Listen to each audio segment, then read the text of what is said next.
We are live. Hello, good evening, friends, respected members of Maharashtra Ophthalmological Society and All India Ophthalmological Society who are joining us for this very unique midterm conference of Maharashtra Ophthalmological Society, the Moscon Midterm 2023 Young Turks. Friends, this meeting is very unique because this meeting is a platform for all our young colleagues to showcase their talent, their expertise in the form of case-based discussions, and with the help of some of our most renowned experts in this field, we are going to take you through with variety of subspecialties in these 2 days, along with the Young Ophthalmologist video competition, which is going to happen at 7 o'clock today. So we welcome you from Team MOS for this very exciting event. I am Dr. Vardhaman Kankaria, the chairperson of the scientific committee, and I'm going to hand over to Dr. Santosh Bidesar, who is the president of our August Society, to give his small welcome address, and then we will carry on with the first session. Over to you, Dr. Bidesar. Yeah, thank you, Vardhaman. Good evening, friends, and welcome to the midterm Maharashtra Ophthalmological Society Conference 2023 Young Turns. The theme for this conference is challenging case scenario, and we at MOS decided to have case-based, discussion-based conference this time instead of having didactic lectures. And I am sure you all are going to witness a great scientific feast, and we are definitely going to learn many things, many new things during this conference. So without wasting time, I request the moderators to start first session so that we can have the flawless streaming of the conference. Over to you, Thank Dr. you, Vaishali. Thank you, sir. So the first session is of pediatric ophthalmology, and moderating this session will be Dr. Vaishani Uday ma'am and Dr. Naina Poddar ma'am. Over to Dr. Uday ma'am to take it forward. Thank you. Thank you so much, Dr. Vardhaman. At the outset, I would like to thank President Dr. Santosh Bide sir, Secretary Dr. Anaga Heru ma'am, Chairperson Dr. Scientific Committee, Dr. Vardhaman, and Dr. Aditi for such a wonderful concept of inviting all the young Turks and the main theme is about the case discussion. So it's definitely going to be very interesting sessions and important for all of us. So without much ado, I think we should start. Before that, I would like to welcome our chairperson, Dr. Jignesh Taswala sir, immediate past president MOS. And I now invite our first guest presenter, Dr. Snehal Thakare, who is a professor at MGM's Medical College, to present her case on an interesting case of an ocular myasthenia gravis. For her, we have two experts, one Dr. Roshni Desai and Dr. Shubhangi Bhave ma'am. Dr. Roshni Desai is a fellow of Shankar Netralaya, and she has a great experience in pediatric ophthalmology and related to the children who have with special needs. And of course, Shubhangi Bhave ma'am needs no introduction. She is a well-known pediatric ophthalmologist and strabismologist practicing in Nagpur and at the Drishti Eye Clinic. And we always regard her as the senior most, and we look up to her for her expert comments. So I now invite Dr. Snehal to present her case of interesting case of ocular myasthenia gravis. Dr. Snehal Thakare, please.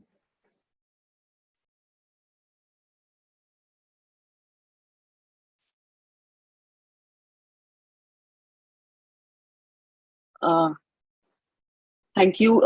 At the outset, I would like to thank the organizers for coming up with such a wonderful idea of these case-based discussions. And I thank them especially for giving me an opportunity to present on this forum.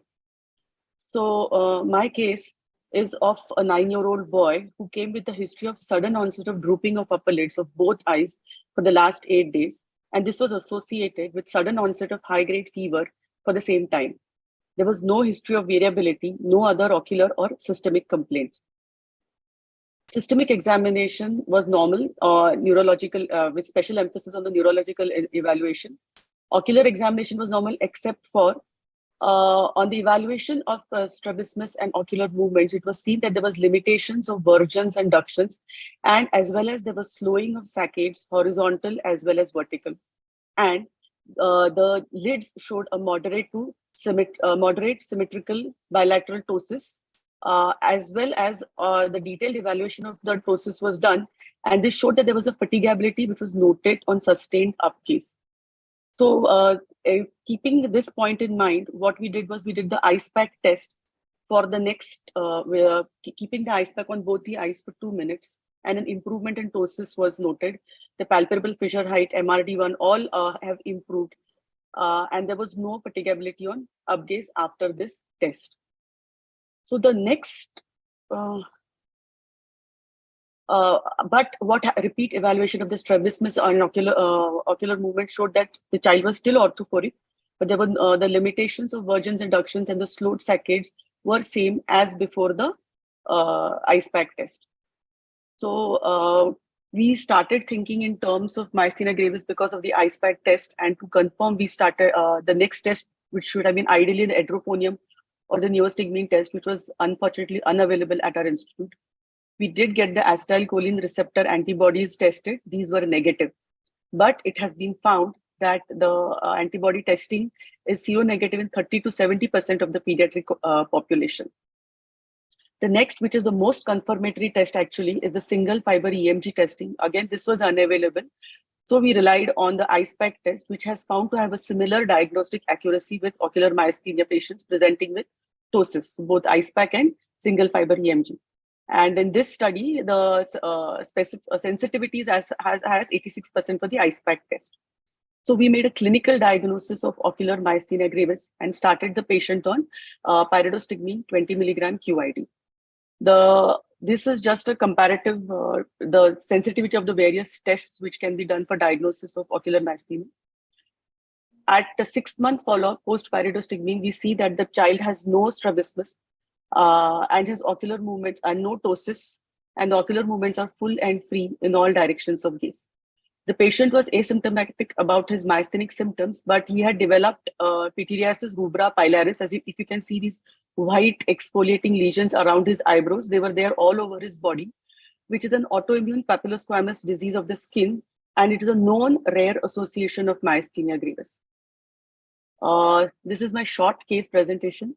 My question for the panel is, what is their opinion about role of steroids, either as a first line of treatment or as an adjunct or maybe as a follow-up treatment? Thank you.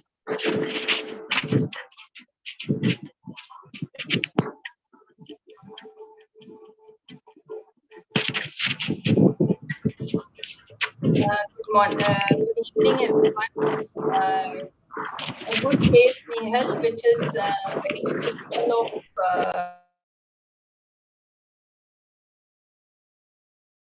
of requesting other members to mute so that there won't be an echoing. Madam would be able to talk.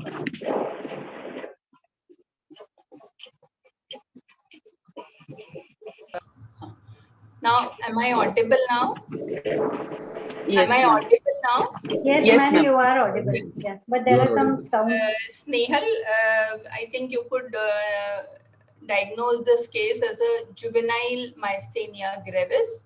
Okay. In myasthenia gravis below the age of 19, we divide it as congenital myasthenia, juvenile myasthenia gravis, and the one which is temporary is neonatal myasthenia gravis, which is because of the antibodies carried from the mother's womb.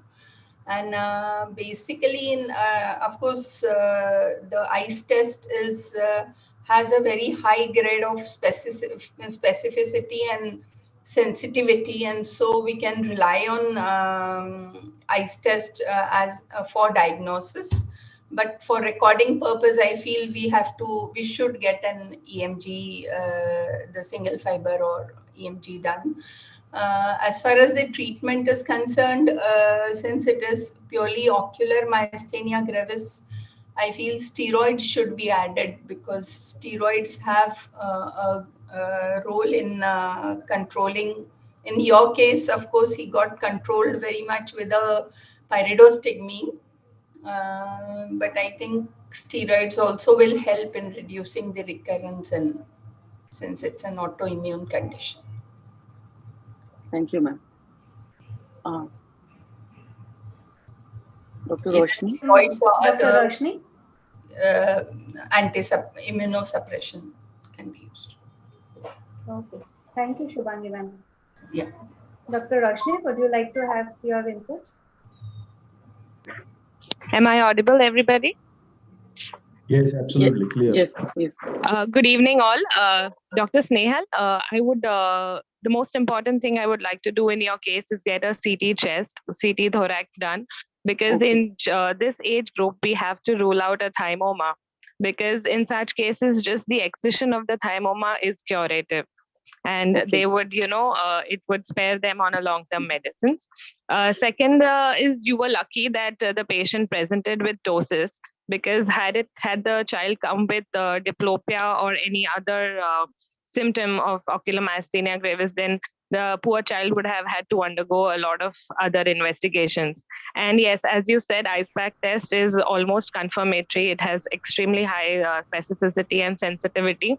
So it's a clear, straightforward case of ocular myasthenia gravis. And steroids in the long term, we know, do have complications. So if the patient is being controlled and is under the care of a neurologist, then I think we should be as conservative as possible. And another thing is, I always add a battery of thyroid profile in all patients who come with any autoimmune disease, because they are all associated. So it's better to pick them early. And also, the symptoms of thyroid eye disease and ocular myasthenia often overlap each other. So we could miss out on, except that in thyroid, we get lid retraction.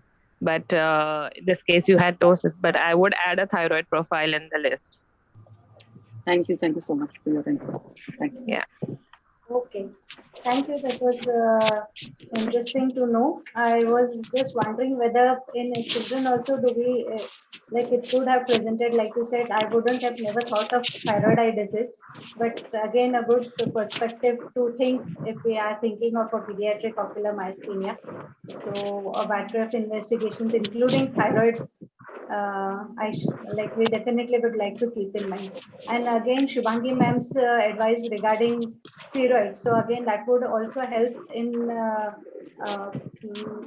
the treatment protocol. So a wonderful discussion. Anybody else, any panelists would like to talk on this topic? Just one question, Dr. Snehal. Had the IcePack test, what would you do? Sorry? Had the ice test packs been negative, what would you do? Okay.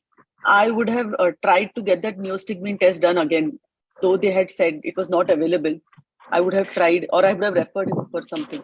Neostigmine is easily available. So Epophonium is not available. I understand. That particular time, it was not there in a hospital. I don't know. Should be available in an Actually, this neostigmine test, you have to do it as a procedure, kind of diagnostic thing, what you can do it on your minor OT, and you have to schedule a date, not on the same date, but you can ask the patient. Yes, what is your suggestion, Dr. Roshni? So my purpose of asking you this question was because you mentioned an incidental history of fever, right? Like which we all have dismissed. So because you said fever and ptosis and child, and in this era of some new thousands of viruses that are there in the market, I would say, I would go for a quick MRI. Okay, if there is a bilateral ptosis with fever, okay, I would quickly get an MRI done. So, and obviously see the fundus if there are any His MRI changes. was done, actually. I have not mentioned it. His MRI was done. It was normal. It was done. Yeah. This is only if the IcePack test would have been negative. Actually, I would have gone for an MRI. Initially, the pediatricians investigated him, everything, and then they referred the patient. After doing MRI and everything, they sent the patient. So, his MRI was I'm sure with the fever, they would have gone to the pediatrician first. So, yes. Yeah. And it was But, noted by the pediatrician. Because all these subtle neurological signs are all red flag signs, like pupil, the fundus, and you know, and sometimes kids, they don't complain of diplopia. They just suddenly, are disinterested in some activity and they can't comprehend diplopia. So we have to coax and ask them these questions. Okay. Thank you so much. Thanks a lot. I learned a lot. Thanks. I think Dr. We all learned a lot. Prachi wants to add anything. Yeah, Dr. Prachi. A quick comment from you. Unmute, please unmute yourself. Dr. Prachi. Please unmute yourself. Unmute yourself. Oh. Can you hear me now? Yes. Yeah. I just wanted to add that the neosignin test can easily be done in the operation theater setup. It requires no additional special things. You just require an anesthetist standby, and you just give it in the adequate dosage, and you just measure and see the eye movements as well as the total improvement. So honestly, if you have a good OT setup and an anesthetist, you don't require any other setup to do a neosignin test. Okay. Yes. Yeah. Thank you so much. Yes, sir. Bide, sir. Yeah, we should go to the next case. Yes. So, very well presented and very well discussed. We now move on to the second case by Dr. Divya Jain, which is a typical case of Joubert syndrome. I would like to welcome Dr. Snehal Gade as a junior expert and Dr. Trupti Lambert as a senior expert for this case. Dr. Snehal Gade is a fellow of Arvind Madurai, and now she is at Suruchi Eye Hospital, whereas Dr. Trupti Lambert is a fellow of LVPI and is a senior consultant, and now she is associated with AIIMS Nagpur. So I invite Dr. Divya Jain to present her case. Apparently there was some problem with Divya. She said she was unable to unmute or join. Can just the support team check it up? Ma'am, can we go to the next case if that's the case? Yeah, till then the next case. Divya, add me up. I think till that time, can you do the next case? If she's not able to do, can you do that? Yeah, sure. We'll move on to the next case. Just Dr. Divya, once her technical problem is solved, she can present next. So now I invite Dr. Hemant. Dr. Hemant Anaspure, are you ready with your case? Yes, madam. Can you hear me? Yes, we can hear you. Okay. So I invite Dr. Hemant Anaspure, pediatric ophthalmologist from my own place, Aurangabad, and he's practicing. He's a fellow from Narayana Netralaya, and he has done his undergraduate from James C. Aurangabad, whereas postgraduate from Mumbai. And he's going to present to us a case of late onset management option for myopia progression at late age. And for Dr. Hemant, we have Dr. Prachi again and Dr. Aparajita Deshmukh and also Dr. Siddharth Kesarwani. Dr. Siddharth, have you joined? Hello, Dr. Siddharth. Can we, I hope you join soon. Yeah, I have joined. Yes, welcome Dr. Siddharth. I now request Dr. Hemant Anaspure to present his case of management option for myopia progression at late age. Okay, so my screen is visible.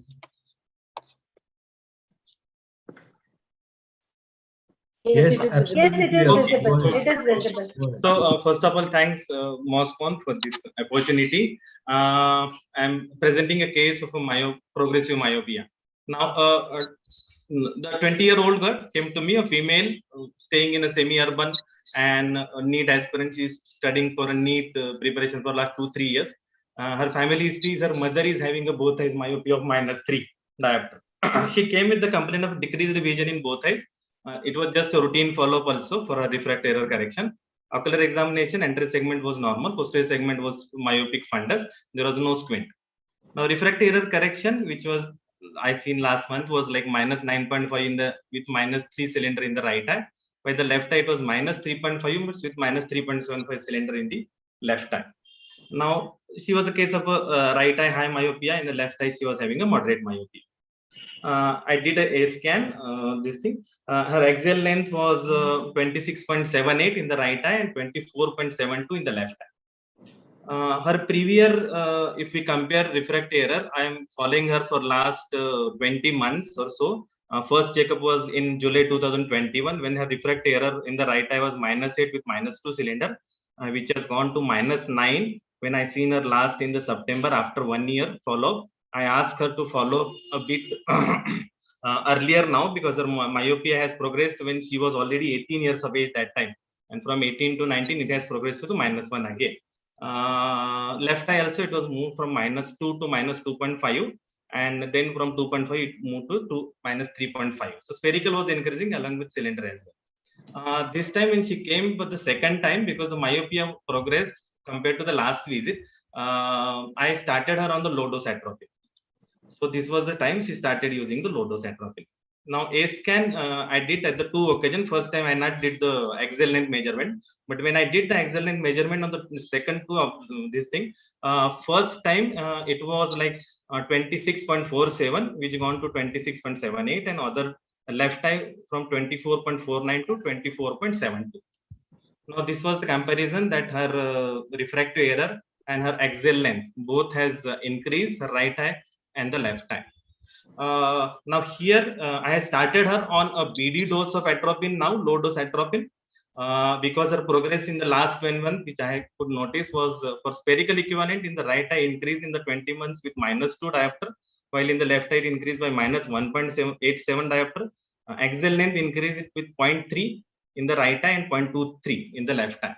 Now, definitely the myopia is known to progress even in adults. But particularly in this case, because it was like, ideally we say that probably 14, 15 or 16, probably we should think of tapering the dose of atropine or probably stopping the treatment. But here in this case, I could find that myopia was even progressive after 18 years of age. Few of the question which I just want to discuss with everyone is, I increased the frequency of the low dose atropine as my modality from OD dose to the BD dose. Whether I should have increased instead of frequency, whether I should have increased the dose, but I am not very familiar with the available doses which are not commercially available. Means reconstituted drops I am not using still in this thing.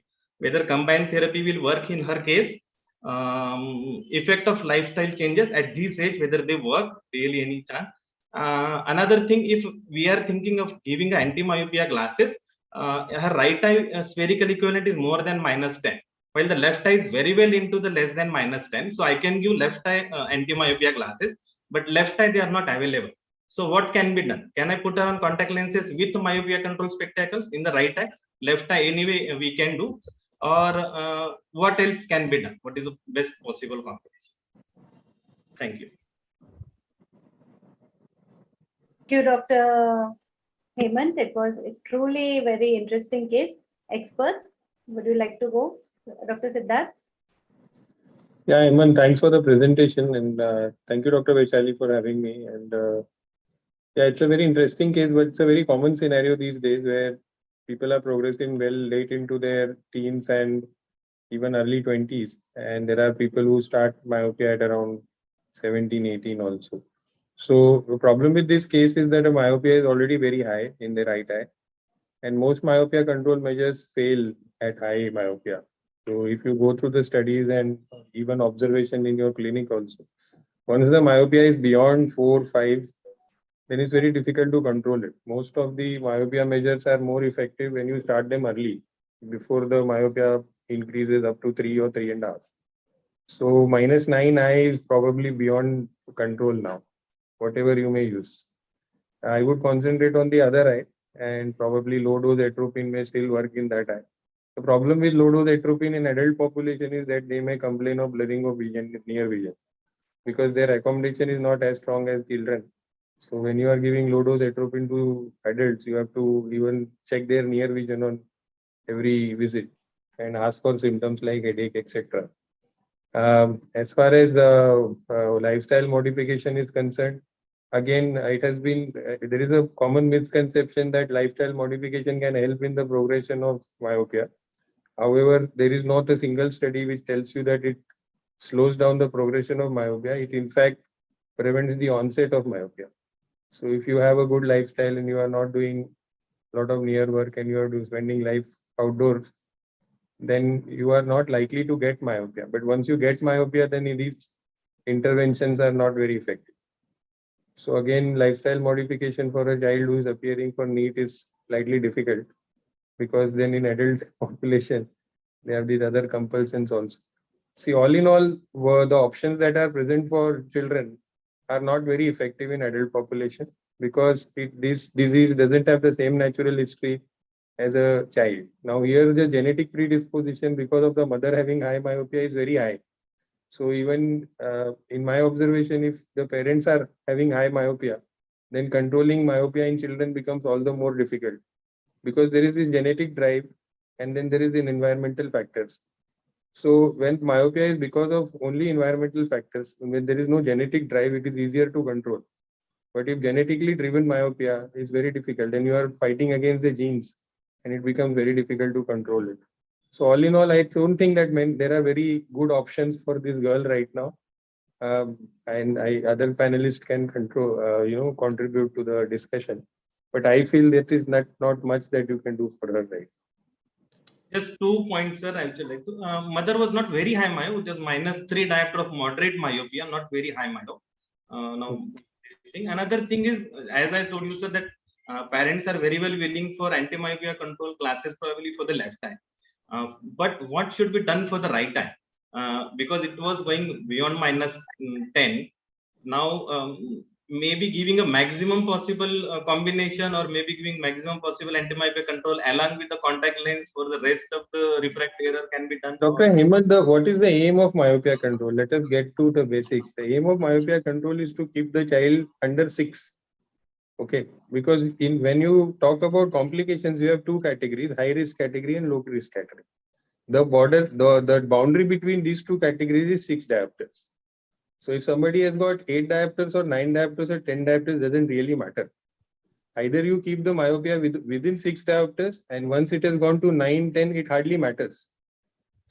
So you would rather wait for it to stabilize and then treat it, because she is already in the high risk category. And when you talk about, every diopter increase, it will increase the risk. That doesn't happen after 6. So 6 is the cutoff. The aim of myopia control should be, how do you keep the child below 6? Beyond 6, it is all the same. So counseling probably is more required, because most of the parents I see, if those beyond -6 only, they become serious about the condition, that what should be done. Exactly. That's why I started my discussion by saying that once you are into your 4 and 5, 6 category, then you are just waiting for the natural stoppage of the disease rather than controlling myopia. Because myopia is not an endless disease. If you don't do anything, it's not going to increase to 100. Most myopia will stop at 5, 6, 7. Okay, it will not increase beyond that. So if you are instituting a myopia control measure at 4.55 and the myopia stops at 6, is it the intervention or is it the disease? Because the disease would have anyway stopped at 6, right? So that's why I always say that the myopia control measures should be started early, and they are more effective when they are started early. Once it is gone beyond a particular cutoff, now people might differ between 5 or 6 or whatever. But if you look at your own patients also, once they are beyond that, then you probably, the train has left the station and not much you can do about it. Thank you, sir. Okay. Thank you, sir. Dr. Aparajita, can you throw some light on this? Hello? Are you there? I think she sent a message. She's not able to unmute. Okay. Yeah, Mr. Sunil, can you help Dr. Aparajita to get unmuted? She has just sent a message in the chat box. Cycloplegic refraction was done in all the 3 visits. That's what she has asked in the message. Okay. But it was done in all the 3 visits. Okay. Good. Yeah. No, rather than now control, I think how to manage is really tough, because both eyes, and so what options, like whether the contact lenses can be helpful and whether we can continue with the low dose frequency. So the questions put up Yes, Dr. Just, I just wanted to add, this patient, there is a anisometropia, and the other eye is on the higher end. It's like a pathological myopia. She is into almost like, though the axial length is at 80. Maybe you can step up your myopia dose and see up. But as they go in, Dr. Siddharth has already covered all the points very well. So take into those consideration. Plus, I just wanted to, means though she is on the young side, but if she is in the pubertal spurt, when they are in pubertal spurt, you will see sudden variations in this. So that also has to be taken into consideration. And being a pathological thing, a maximum, even if you increase that, according to the studies, we also know that how much diopteric, axial elongation we can avoid it up. We know the spherical equivalent also, how much it corrects. So beyond 1 diopter and beyond 0.5 mm to 8 mm changes, we want, that's the only thing what we can target it up. We can't go beyond that. Can we, move on to the next case? Dr. Prachi, a quick comment from you. Yes, so I agree. Only one more comment is I think we should be checking accommodative lag in these patients, especially with the anisometropia. And probably multifocal contact lenses may be another option to add to try and control the myopia, other than stepping the low dose atropine along with it. So that's what I wanted. Thank you so much, all experts. Actually, this case itself is so interesting. Everybody would like to comment on it, but because of paucity of time, we'll move on to the next case. Dr. Naina, are you there? Ma'am, Dr. Divya has joined now. Hi, I'm there. Yeah. Can you invite Dr. Divya?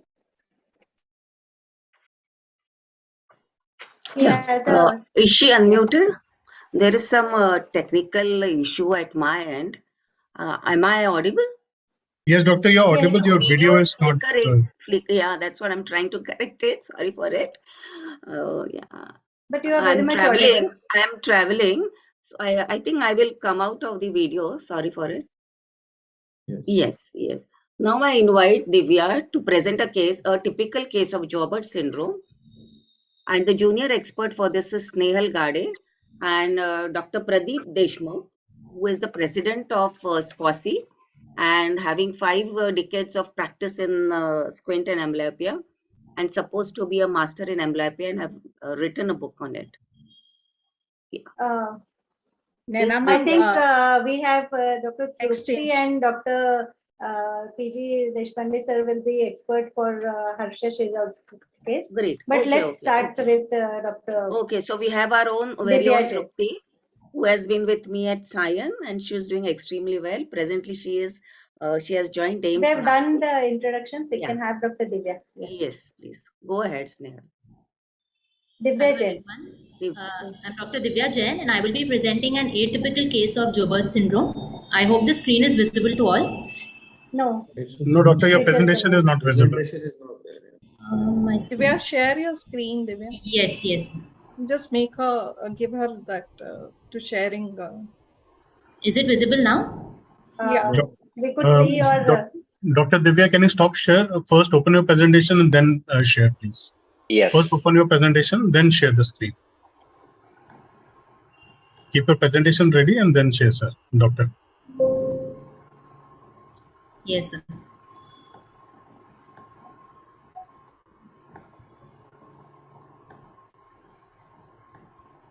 I'm sorry, I'm having trouble.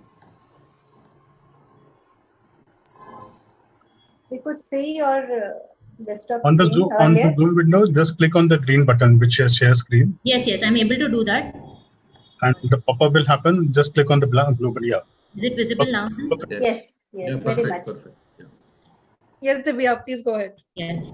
So I'm going to present an atypical case of Joubert syndrome. So basically, Joubert syndrome is a very rare autosomal recessive disorder, and the major criteria for its diagnosis are ataxia, alternating hyperapnea and apnea, and hypertonia. And it's characterized basically by the absence or the underdevelopment of the cerebellar vermis and elongated cerebral peduncles, which gives rise to the characteristic molar tooth sign on neuroimaging. So the primary problem here is there is a dysfunction of the cilia. So there are some ocular findings in Joberts which are saccadic dysfunction, compensatory head turns or thrusts, nystagmus and dystrophic retinal appearance, amongst others. So my case was a 9-month-old child who was referred for an eye examination by a pediatric neurologist.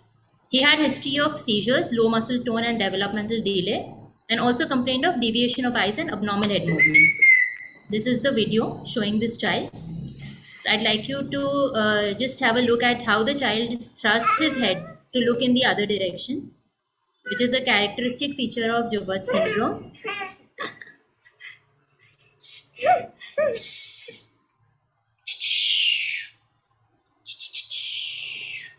And there are some abnormal eye movements. It appears as if the superior oblique is on a leash in both the eyes. Tanish. And difficulty in reduction and elevation.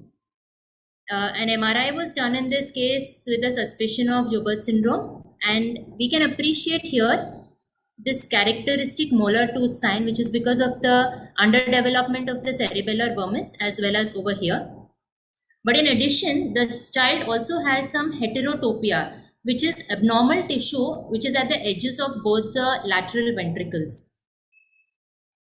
A genetic evaluation was done, and this confirmed the diagnosis. So the gene that was altered was TOGARAM1, which was typical of Joubert syndrome with an autosomal recessive inheritance.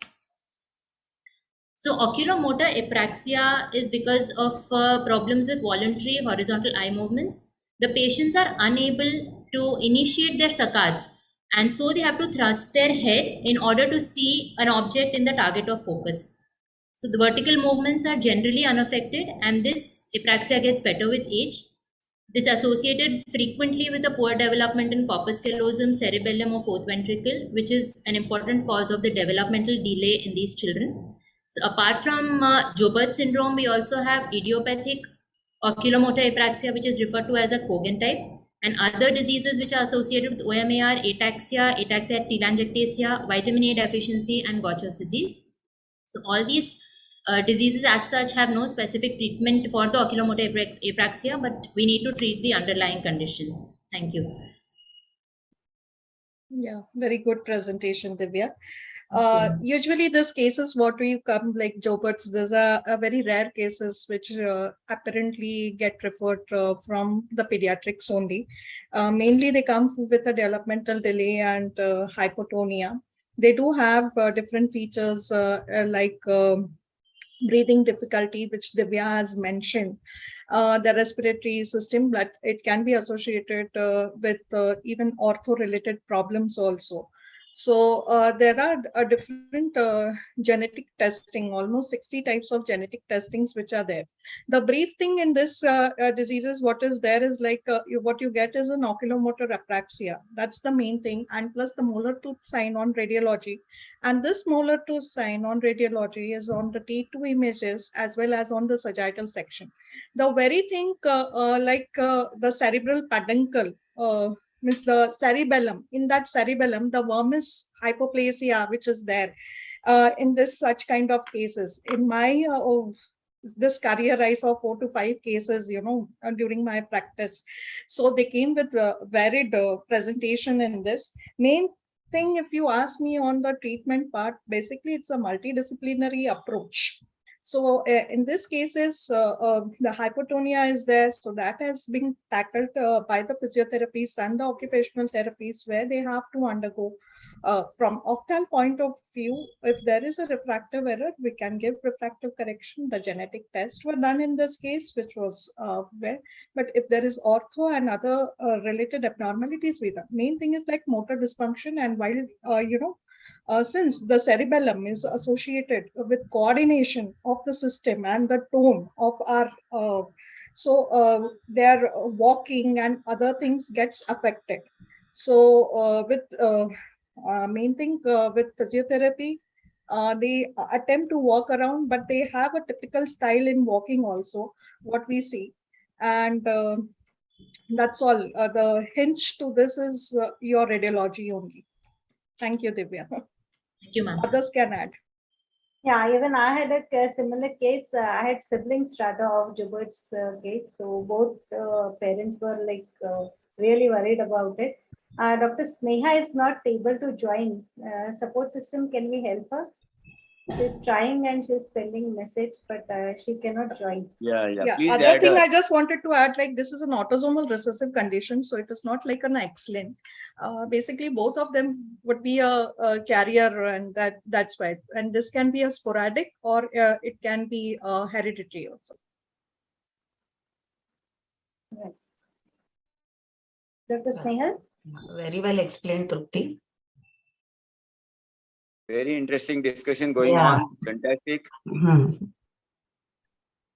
Good cases also. The experts panelist view also is very nice, and the presentation is also very good. Good moderation. Let's go ahead.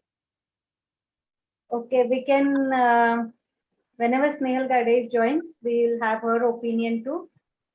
Dr. Naina, can you invite the next speaker, please? The next speaker is Dr. Sushma Kulkarni, right? Is she there? Yes.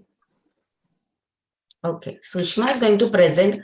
She has done fellowship from H.V. Desai, and currently she is an associate professor at Noor Hospital, Badnapur. And she's going to present a case of bilateral six-nerve palsy. The moderators, the junior expert is Priyarthi. She is from KM and presently attached to Nair Hospital as assistant professor. And the senior expert is Dr. Neepa Dave, who is an FRCS, having 2 decades of experience. She's a director of fellowship course at Lotus Hospital and currently associated with Orbis. Over to you, Sushma, for your case.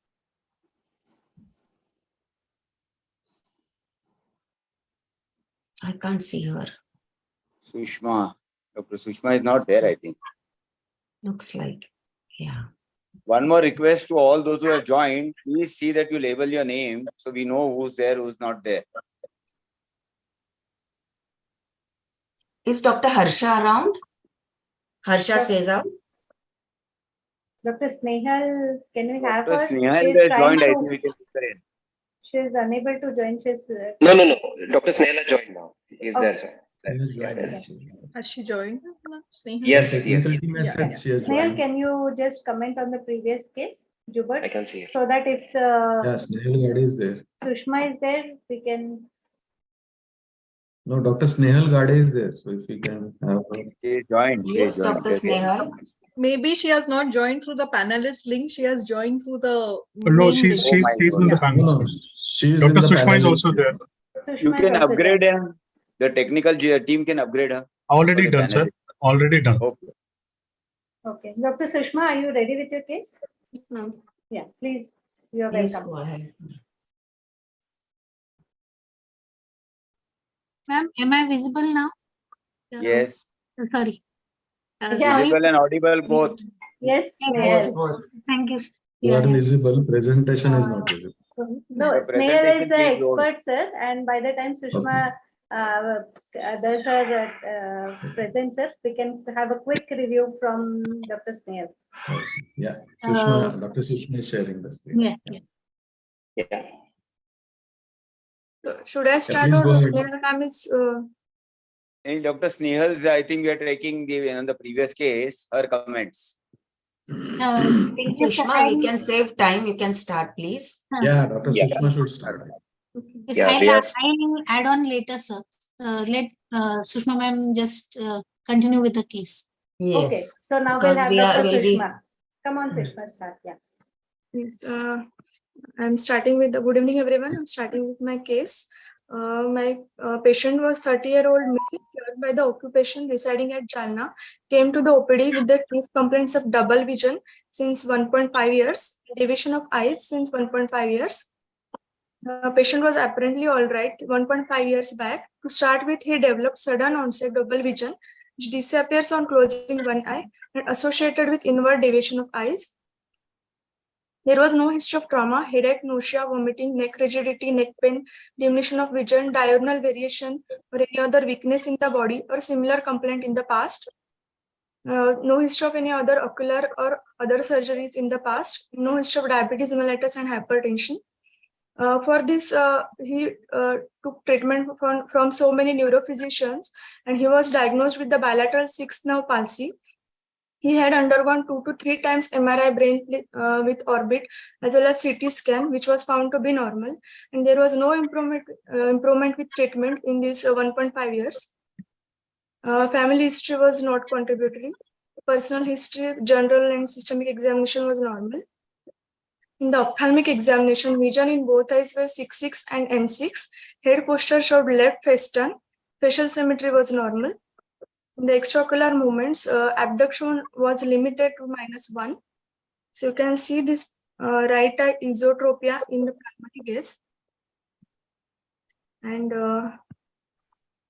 in this video, abduction is -1. The temporal limbus is not reaching till the lateral canthus, as well as in the same in the left eye. And you can see the floating saccades and the end point nystagmus in both the eyes.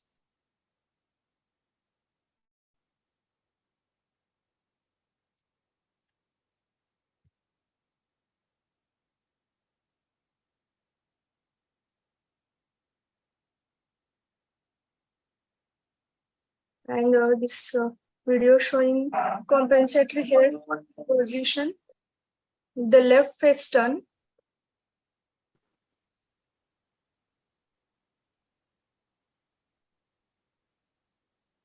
Need to click on the video. Yeah. Then it will move. Yeah. Double click. Okay, Sushma. It's running now. Mm. So he's showing left face turn while reading, and while reading the lower letters, he's getting so much troublesome diplopia that he's closing one eye. As soon as he closes left eye, his CHP is also gone. And when he opens again, the left face turn is appearing. So in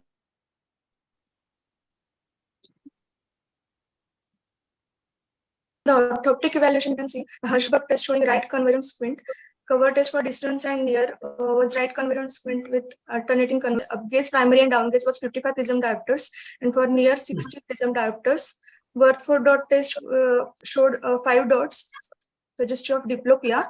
There was no gross stereopsis, and in diplopia charting with the red in front of right, it showed uncrossed horizontal diplopia increasing more in left gazes. Test of the anterior segment and fundus was normal. Other cranial nerves like 3rd, 4th, 5th, 7th, and 8th were intact.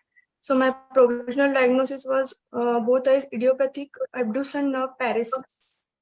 In the management, after undergoing all the systemic evaluation, which was found to be normal, I had done the FDT, which was found mildly positive for a medial rectus in both eyes. First generation test showed active tug. So I decided to operate right eye. Medial rectus resection 7 mm and lateral rectus resection 9 mm. So maximum RNR I had planned, and patient was found to be ortho.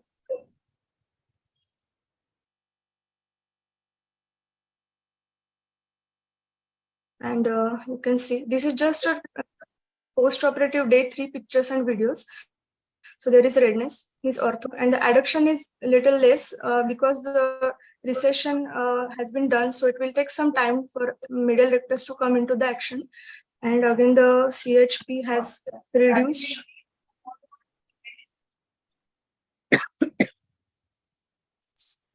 Very nice. Yeah, interesting videos. Thank you for those videos. Any comments, Dr. Priyarthi? Good evening. Just one question. Did you take measurements with fixing with the right eye once and fixing with the left eye? Actually, it was 55 prism diopters, and I had to split the prisms. So, and on clinically, I found that it is almost same in both the eyes. So I just have one question for the seniors actually. So she has a plan. She has done a maximal R&R in one eye. So will it lead to a post-op exotrophic drift in the left eye later? Are we worried about that? Dr. Nipa, can you take May the I question, answer that? please? May I answer Yes, that? Yes, ma'am. yes. It's yes, Dr. ma'am. Nipa, it was Yes, for you. good evening, everybody. Thank you, Nana ma'am, for this opportunity. And Hi, Nipa. yes, sir. Please So, go ahead. Please go yeah, ahead. very nice presentation, doctor. 2-3 things that come to my mind. Yeah, I mean, I just want to share my thought process with you.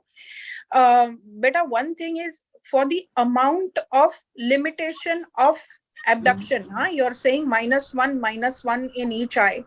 For that amount of limitation of abduction of 55 to 60 ESO, something is not right there.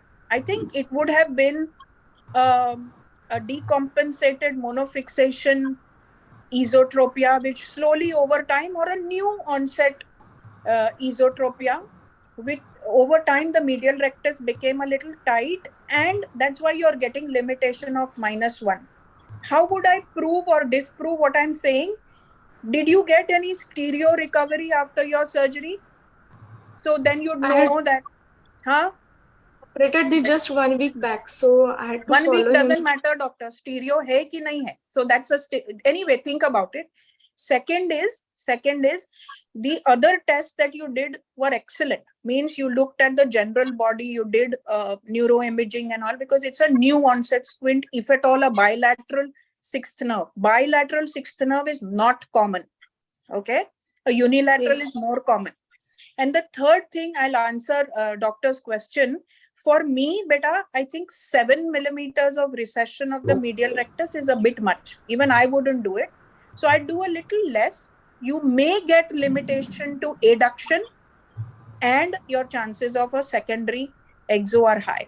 Having said that, if you got ortho, that's wonderful. Excellent. Yeah, but this is my thought process, how I think differently for the etiology and the management. Thank Dr. you. Nipa, Yes, ma'am. Yeah, any role of adjustable here? Yes, ma'am. Any unpredictable outcome, if you leave any one muscle unadjustable, you're in a win-win situation. Absolutely, yes. Right. Shubhangi madam? Yeah. Shubhangi madam? In total agreement with Dr. Nipa regarding the diagnosis, I would definitely not think on lines of bilateral lateral rectus palsy. It could be an acute acquired esotropia which the patient had, and hence there's the diplopia. And regarding the management with such a large esotropia, I would prefer to do a 3-muscle surgery rather than correcting everything by just operating that eye. The adduction deficit is going to be more troublesome later on. Yes, ma'am. Totally agree with you. Even I would do 3 muscles, and just for the younger crowd, how would I choose which muscle? Doctor, you already said that in left gaze, the diplopia was more. So I would probably choose to do LRSC. There is a lag. Dr. Nipa, so your just voice is choose gone. wisely. Dr. Nipa, we hear me? missed you in between. Yeah, so I'm saying repeat. I agree with Dr. Shubhangi that I would do 3 muscles. I'm Right. just adding which muscles I would choose. Left eye? Doctor said the diplopia is more in one gaze. I think left gaze, she said. So I would take measurements in right gaze and left gaze. And wherever I got more deviation, I would choose my yoke muscles there and then add the other eye. That's how I would choose. I'm just telling you how I would choose, but I would absolutely agree with Dr. Shubhangi. I would do 3 muscles and I would recess a little bit less on the medial. Thank you very much. Very interesting. Ma'am, I had question. Ma'am, I had question. Ma'am, if it would have been a decompensated esotropia, there was a saccades and end point nystagmus when the end of the lateral rectus limit is reached. It causes that nystagmus, and those typical things may not be there in the simple esotropia. So I think, end point nystagmus can be without bilateral a sixth nerve. Okay, it can happen to me, it can happen to you. The only thing here is the saccades, but I think that's a very clinical judgment call. I mean, of course, we'd have to see the patient, but by the book, saccades would happen with slowing of saccades clinically would happen with a sixth nerve. The end gaze nystagmus, if you pick out 100 normal people, you'd see it in 10 at least. Thank you, Dr. Thank you, Neepa. Dr. Neepa. Sushma, Thank you. ma'am, Can we to take move the on, next? We have last 5 minutes almost. And Can we have take a on the last speaker, presentation. Dr. Harsha Sheza?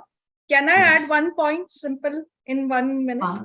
Yes. Yeah, endpoint nystagmus with a diplopia, and if the patient has alcohol history, then you should have in your mind even Wernicke's encephalopathy also. I'm not telling per se to this case, but there can be a thiamine or riboflavin deficiencies which they can improve.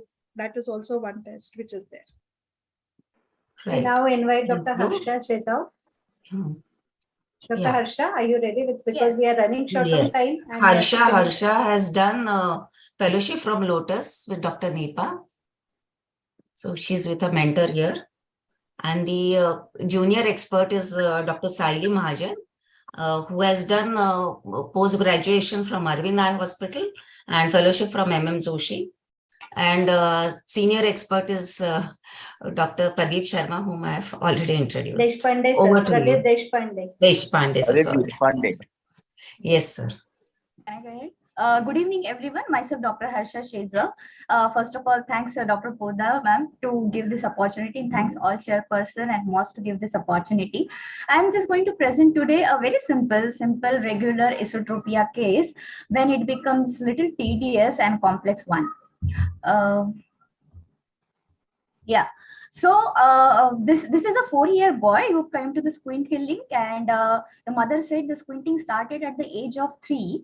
When we checked him, he was not so cooperative for the vision, so we couldn't get the vision. But with the prism bar cover test, we could get it 40 PD of the esotropia, which we checked for distance and near both. And it was quite reliable. The child, though he was a very small child, but he was quite cooperative.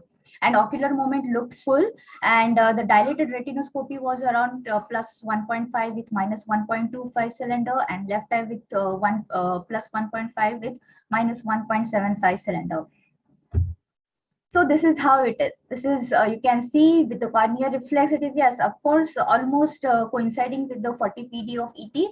And there is no significant IO overactions. If you see the lower limbs are almost at the same level. So it doesn't look like there is any kind of IO overreaction. We couldn't find any DVD as well. So it is a simple regular one, but we planned for, let's plan for the bimedial medial rectus recession. We planned for the 5.5 mm and we did the same. It was put on the hangback. So everything was okay, and then suddenly saw after 2 months the child is something like this. So okay, then again when we got there is a XT, the left eye is going into exo with adduction deficit almost half, and the mother said that exotropia already started since post surgery only, since days 2 only it was looking in the exo. On examination, it is almost 30 PD exotropia, and it is same for distance and the near, and there is adduction deficit of around -1, and there is no IO overaction yet. So now what happened? What exactly has happened when the ET suddenly became XT? What exactly happened? Most probably first thing we really think is the wrong preoperative measurement. That's very possible thing with the child especially, but we did our best, and then we could get the very reliable results. And if you see, the child also didn't have any kind of hyperopia, that there is no distance near disparity, so there is no accommodation thing that we are really dealing with. So we don't think that we really messed up with the preoperative measurements. Then what is the second possibility is, yes, the left eye medial rectus must have slipped. Yes, that is always a possibility that we think. So now what to do? We had options like just go and explore MR and do the advancement, or shall we be doing both eyes MR advancement, because it's almost 30 PD. I don't think only one muscle advancement would give that much correction. Second option is, third option is do the MR advancement with the LR recession. But we were not sure how much the MR advancement would give the result, because then we are planning and we don't wanted to mess with something else again, because doing the LR recession at the same time, we don't know where would we set again, and or the bilateral LR recession. Yeah, but first we thought let's go for MR exploration only, because that is the first thing which we are thinking. There is adduction deficit, so the muscle must have slipped. Maybe putting it back to the position would change a lot of things. That was our first thought. So we in the operation theater, okay, FDT was negative. On exploration, the MR, it was just around 10 mm from the limbus, so it was almost at the place which it should be. Still, we thought still at whatever position it is, it's best to do the recession, I mean putting the muscle back to the position. So we did the advancement almost attached to the insertion. Post-op again 1 week, same, almost there is XT again. And after 1 month, if you can see, still there is XT, you can still say there is adduction deficit. Still, there is no IO overaction, so there is no scope of DVD or any other kind of ocular disorder, movement disorder. Yeah, so it's again, the exotropia is almost 35 PD, adduction deficit is almost 1, and there's still no overaction. Now, why advancing MR didn't give us some correction? At least it was expected to get some correction out of it.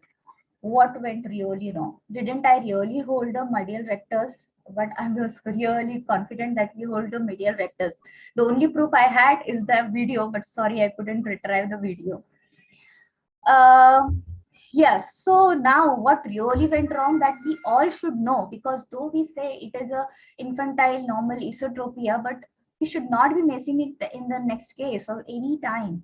So what really went wrong? And if we see that just a consecutive esotropia, but we didn't have any predisposition like DVDs, like hyperopia, any kind of the accommodative issues, then still why it should happen? And now it happened, what else we should be doing? What is the next step? Shall we be going again and exploring the MR again? Shall we be touching it again with those kind of situation? Or just leave MR and just now touch the LR and do the bilateral LR recessions? How about doing medial rectus resection, same eye with LR recession, because it's a now plain exo case for us. And what will happen about the adduction deficit later on? And most of all, when should we be planning the third surgery? Should we be waiting for some more for us to get some more exo, or shall we be getting into it right away? Harsha, can you wind up, please? We are running short of time. Yes, I'm done, ma'am. Yes, I'm done. And just looking, just one question: should I be spending some time and money in doing the imaging just to understand where is my MR? Did I really pick the MR? I was wrong. So maybe just do the anterior segmentosity and UBM. So thank you. And just I would really need some comments about it, how it should be going now, and what I should not be missing next time. Dr. Saili, she is an assistant professor in KM. Do you have any input? Saili Mahajan, please. Thank you, ma'am. A very good case. I would just like to say that whether the child had amblyopia is also a risk factor, because maybe poor fusion binocularity is not present is a risk factor for consecutive exotropia. Secondly, I would like to do an MRI, or rather a functional MRI, to actually see whether in the second surgery, whether you had really picked up the MRI or maybe just a slip muscle and a capsule, a muscle capsule. Pradeep sir, for your comments. Thank you.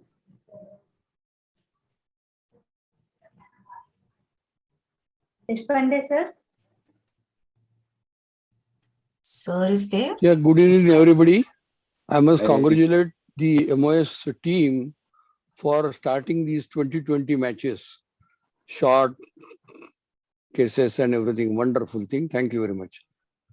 And in this case, if I say that definitely when she has tried, first thing that she must have missed that there must be that medial rectus must have lost. And she must have done same thing what madam was telling just now, that she must have picked up the capsule and other things to reattach it. That is the only possibility what I feel. In all these cases, I would like to suggest from my own practice and from my own new things that if at all you want to resect the medial rectus, don't do the complete resection. Don't cut that muscle from the limbus, entire muscle. Keep small frings, small things at the periphery of that particular muscle. Keep them intact and remove the middle part of the 90% part of the muscle. And that is the easiest way where you will never lose that muscle anytime. You can sleep comfortably. There is no problem. And same thing you can do for a recession also, a sutureless recession, even in small angle squints also. Same thing you can do. Cut a small part of that muscle near the insertion and forget. That will give better results. Thank you, sir. Okay. Dr. Thank Snehal? you. Yes, ma'am. Can you have will you like to add something to this Yeah, case or previous case? I just wanted to add that classical or pure JS syndrome, it is only seen in mostly infancy, but later on they do develop other organ abnormalities, like mostly we can say renal, and then we have CNS disorders are already there, and one other name for JS syndrome is cerebello-oculorenal disorder. So we can see a triad of these features also. And most of the times the treatment is only supportive. So for the child, you have to give all the support, that is neuro support, plus for ocular treatment, if the nystagmus is too much, we can later on plan for surgeries, a little bit of recession or something. But with age, these children do develop good visual acuity if we have good visual stimulation at infancy, and CVI treatment, that is treatment related to cerebrovascular insults, which we usually give. As I saw in Arvind, we used to give children who had cerebrovascular insults. So that is just supportive. And then one thing more, one X-linked gene is also been found out for JS syndrome, which is recessive. So people can have that too. I mean, that is very rare, but a single gene for X-linked recessive is also seen. So that was the only thing I wanted to add. Yeah. Thank you so much. I have time to just ask one thing to the experts, basically all the senior experts over here. As the Sai said, that we should be doing the MRI to look for the MR. So I don't think it's a very great idea, because maybe the capsule and the muscle, I don't know how it will look. And I would really want the senior's opinion to understand what is the right modality, MRI or the anterior segment OC will give us some clue, or the UBM. What is your opinion? Anterior ASOCT is found to be much better. Okay. So anybody else wants to put in, or shall we wind up?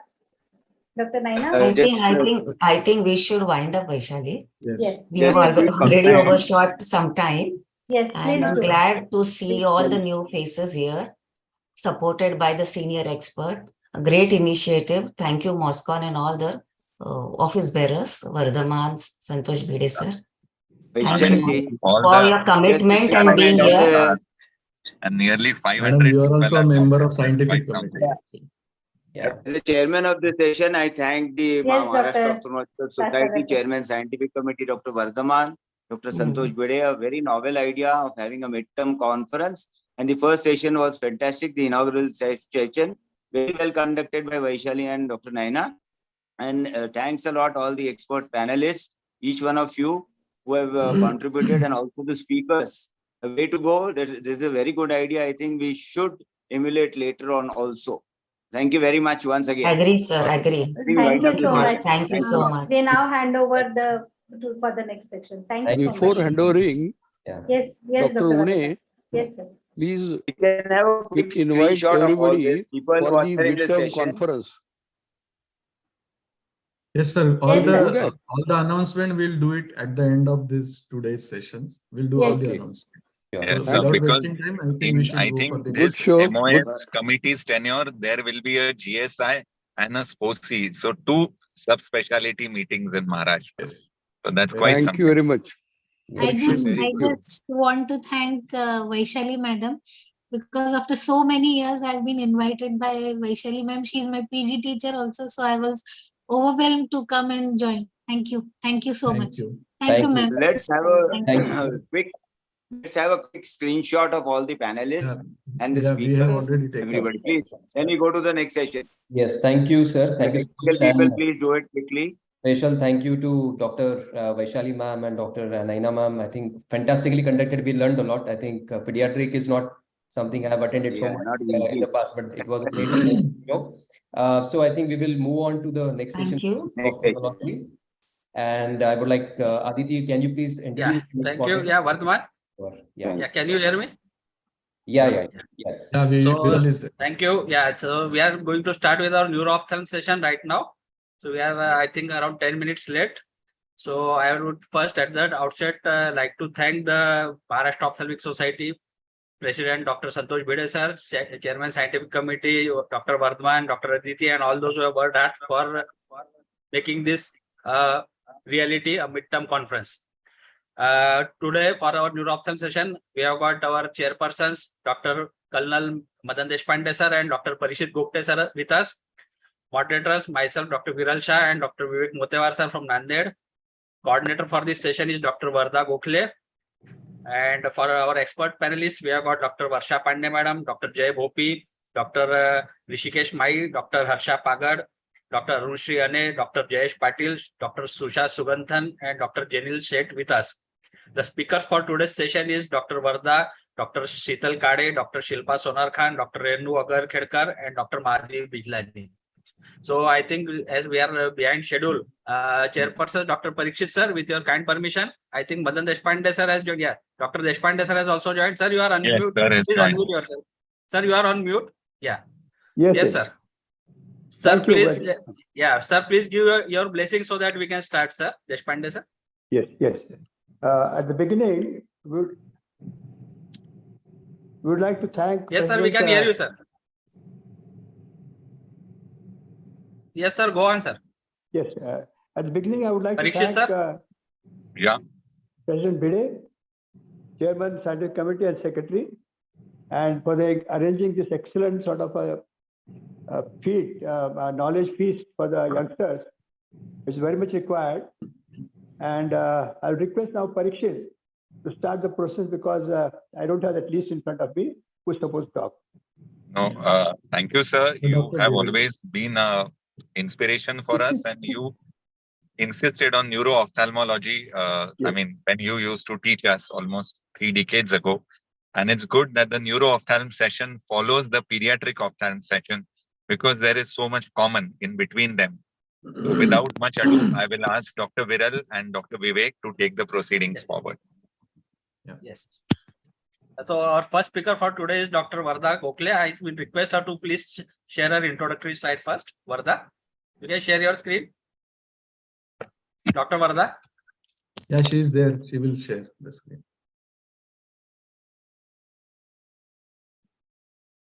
Hello.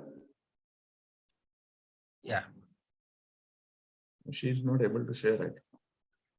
Dr. Varda, you can unmute yourself. Yeah. I think Can she I has share got my some. slides? Yeah, Yeah, please please share. share your slide. Yeah. First, open the presentation and then start sharing. Yeah, I'm trying to share. Is it visible Yeah. now? So yeah. Yes. Go full screen, Perfect. please. Go full screen. Yes, we can see it now, Doctor. Yeah. Dr. Varda is a fellow from Shankar Nethralaya in pediatric and neuro-ophthalmology and strabismus, and she has done her pediatric and neuro-ophthalmology also from LV Prasad Institute, Visakhapatnam. Currently, she is medical director at Madhav Nethralaya, and she has been the backbone behind this session, bringing together together this session. So, please, Varda, welcome and start your talk, please. Yeah. Thank you, sir. First of all, I would like to thank MOS Midterm for giving me this opportunity. So I'll be presenting a case of 50-year-old police officer who came to my OPD with the complaints of diminution of vision in right eye for 2 months, which was sudden in onset, painless, gradually progressive for 15 days, and then stable. He was a known diabetic. On asking leading question, there was no history of any fever or flu-like symptom, no history of recent travel, no history of contact with animals or sick individuals, no diplopia or tinnitus, no snoring or disturbed sleep. On examination, his visual acuity was 6/60 in right eye and left eye was 6/6 part N6. There was relative afferent pupillary defect in the right eye. The ocular motility was full, free, and painless in both eyes. Color contrast were reduced in right eye. Intraocular pressures and slit lamp were within normal limits. I particularly looked for these signs which were absent in this patient, like over the lids, I looked for herpetic lesion, any keratic precipitates, anterior segment reaction, iris nodule or posterior synechia or vitritis. They were absent. So the fundus picture showed media was clear, retina was on. Right eye showed disc edema, sectoral disc pallor with disc hemorrhages. The other eye also showed disc edema, hyperemic disc with hard exudates on the macula, that is macular star pattern. So you can see there were peripheral soft exudates and retinal hemorrhages also. This was a red-free photos. The blood pressure was measured, which was 130/86 millimeters of mercury. Humphrey's field test was done, 30-2. Right eye showed severely depressed field, whereas the left eye, there were non-specific depressions in the visual field. The OCT macula was done, which was apparently normal, maintaining the foveal contour. OCT disc showed disc edema. If you look in detail about the OCT of the left eye, it showed hard exudates in outer nuclear layer. So I made the differential diagnosis of right eye being NAION and left eye neuroretinitis or impending NAION. Both eyes had mild to moderate NPDR. So the differentials in my mind were diabetic papillopathy, hypertensive retinopathy.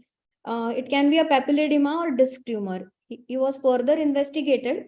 The complete blood count with ESR was normal. VDRL was negative. Lipid profile, he was deranged. He had hypertriglyceridemia. Fasting post-meal blood sugars were deranged. ACE level was normal. HIV, HbAg, HCV titers were negative. ANA factors were negative and serum homocysteine is still awaited. MRI brain with contrast showed non-specific ischemic changes, no enhancement of optic nerve. So he was advised to control diabetes and physician's opinion was taken for dyslipidemia and he was started on aspirin. A little bit about neuroretinitis or idiopathic stellate maculopathy.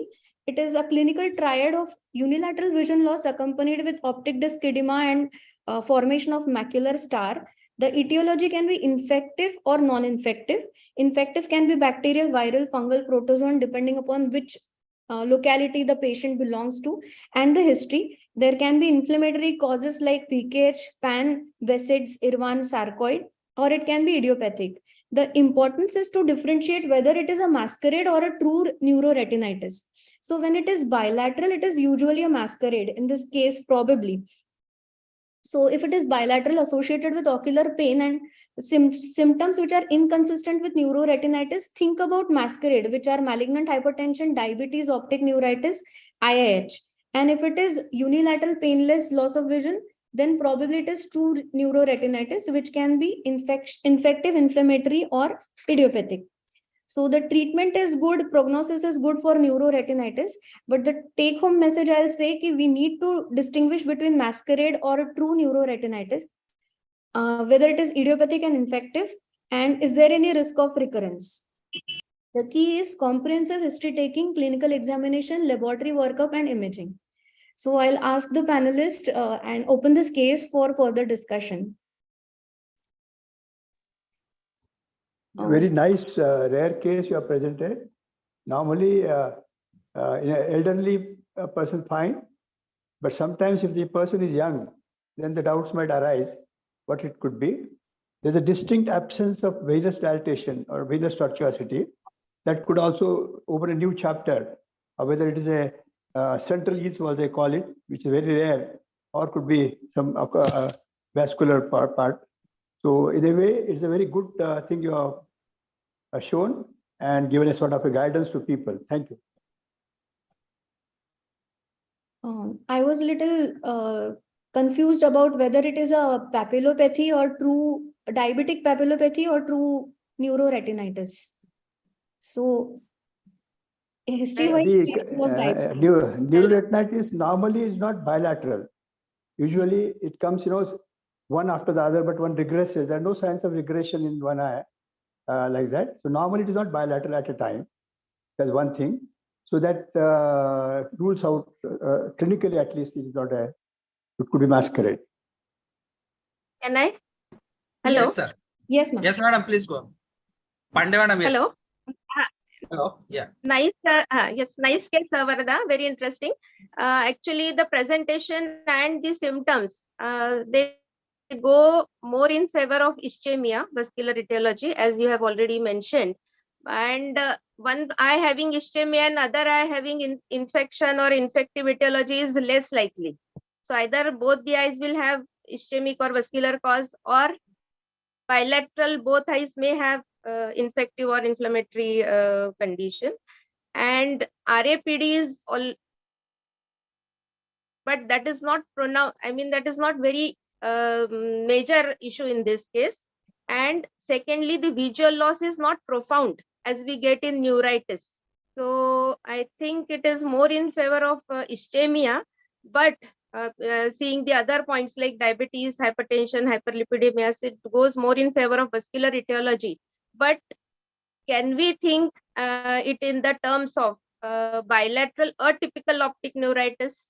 Because the painless bilateral visual loss, and it is relapsing. So can we think in that direction? So can we try MOG antibodies or something like that? So we did MRI with contrast, which was within normal limits. There was no hyperintensity in optic nerve. Optic nerve. And MRI showed chronic ischemic changes. So that is more in just a differential diagnosis, as you were saying that it could be inflammatory etiology in one eye, neuroretinitis. So it can't be like one eye ischemia, less likely. So that's why I thought, can we think on this direction also?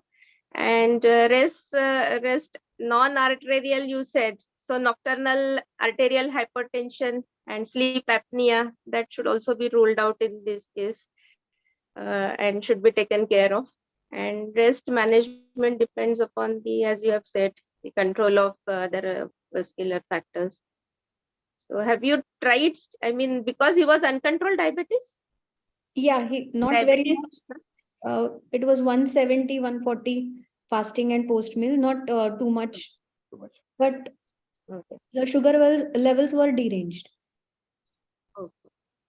Any role of vitreal anti-VEGF or something like that in this case? Because it was a chronic edema and not responding to routine treatment. I have not. Yeah, Dr. Jeril would like to. Yeah, Dr. Susha or Jeril would like to put in a comment. Yeah, hi, if I may. Please. Yeah. Go on, please. Hi, Varada. Beautiful case and lovely fundus pictures.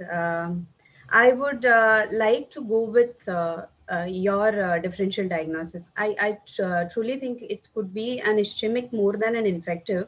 The primary blood test that you have done, the ESR is not raised. The normal CBC is not showing any lymphocyte changes. WBC is not high, count is not high. All of these kind of go against infectious.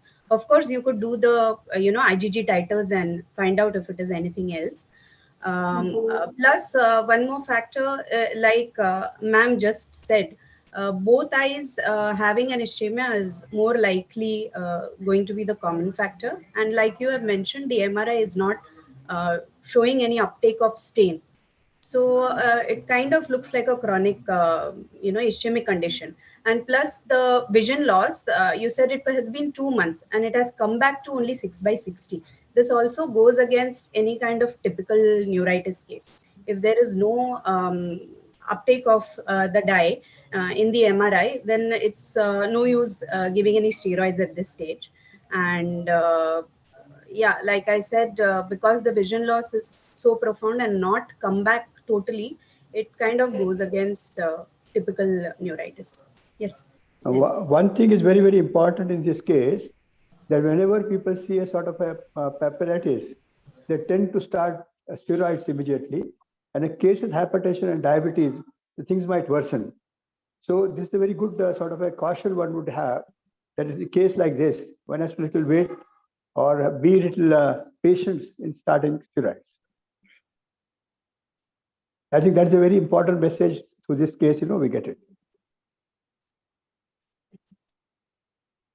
Yeah, if I may, Dr. Vardha, yeah, excellent case. This is always challenging.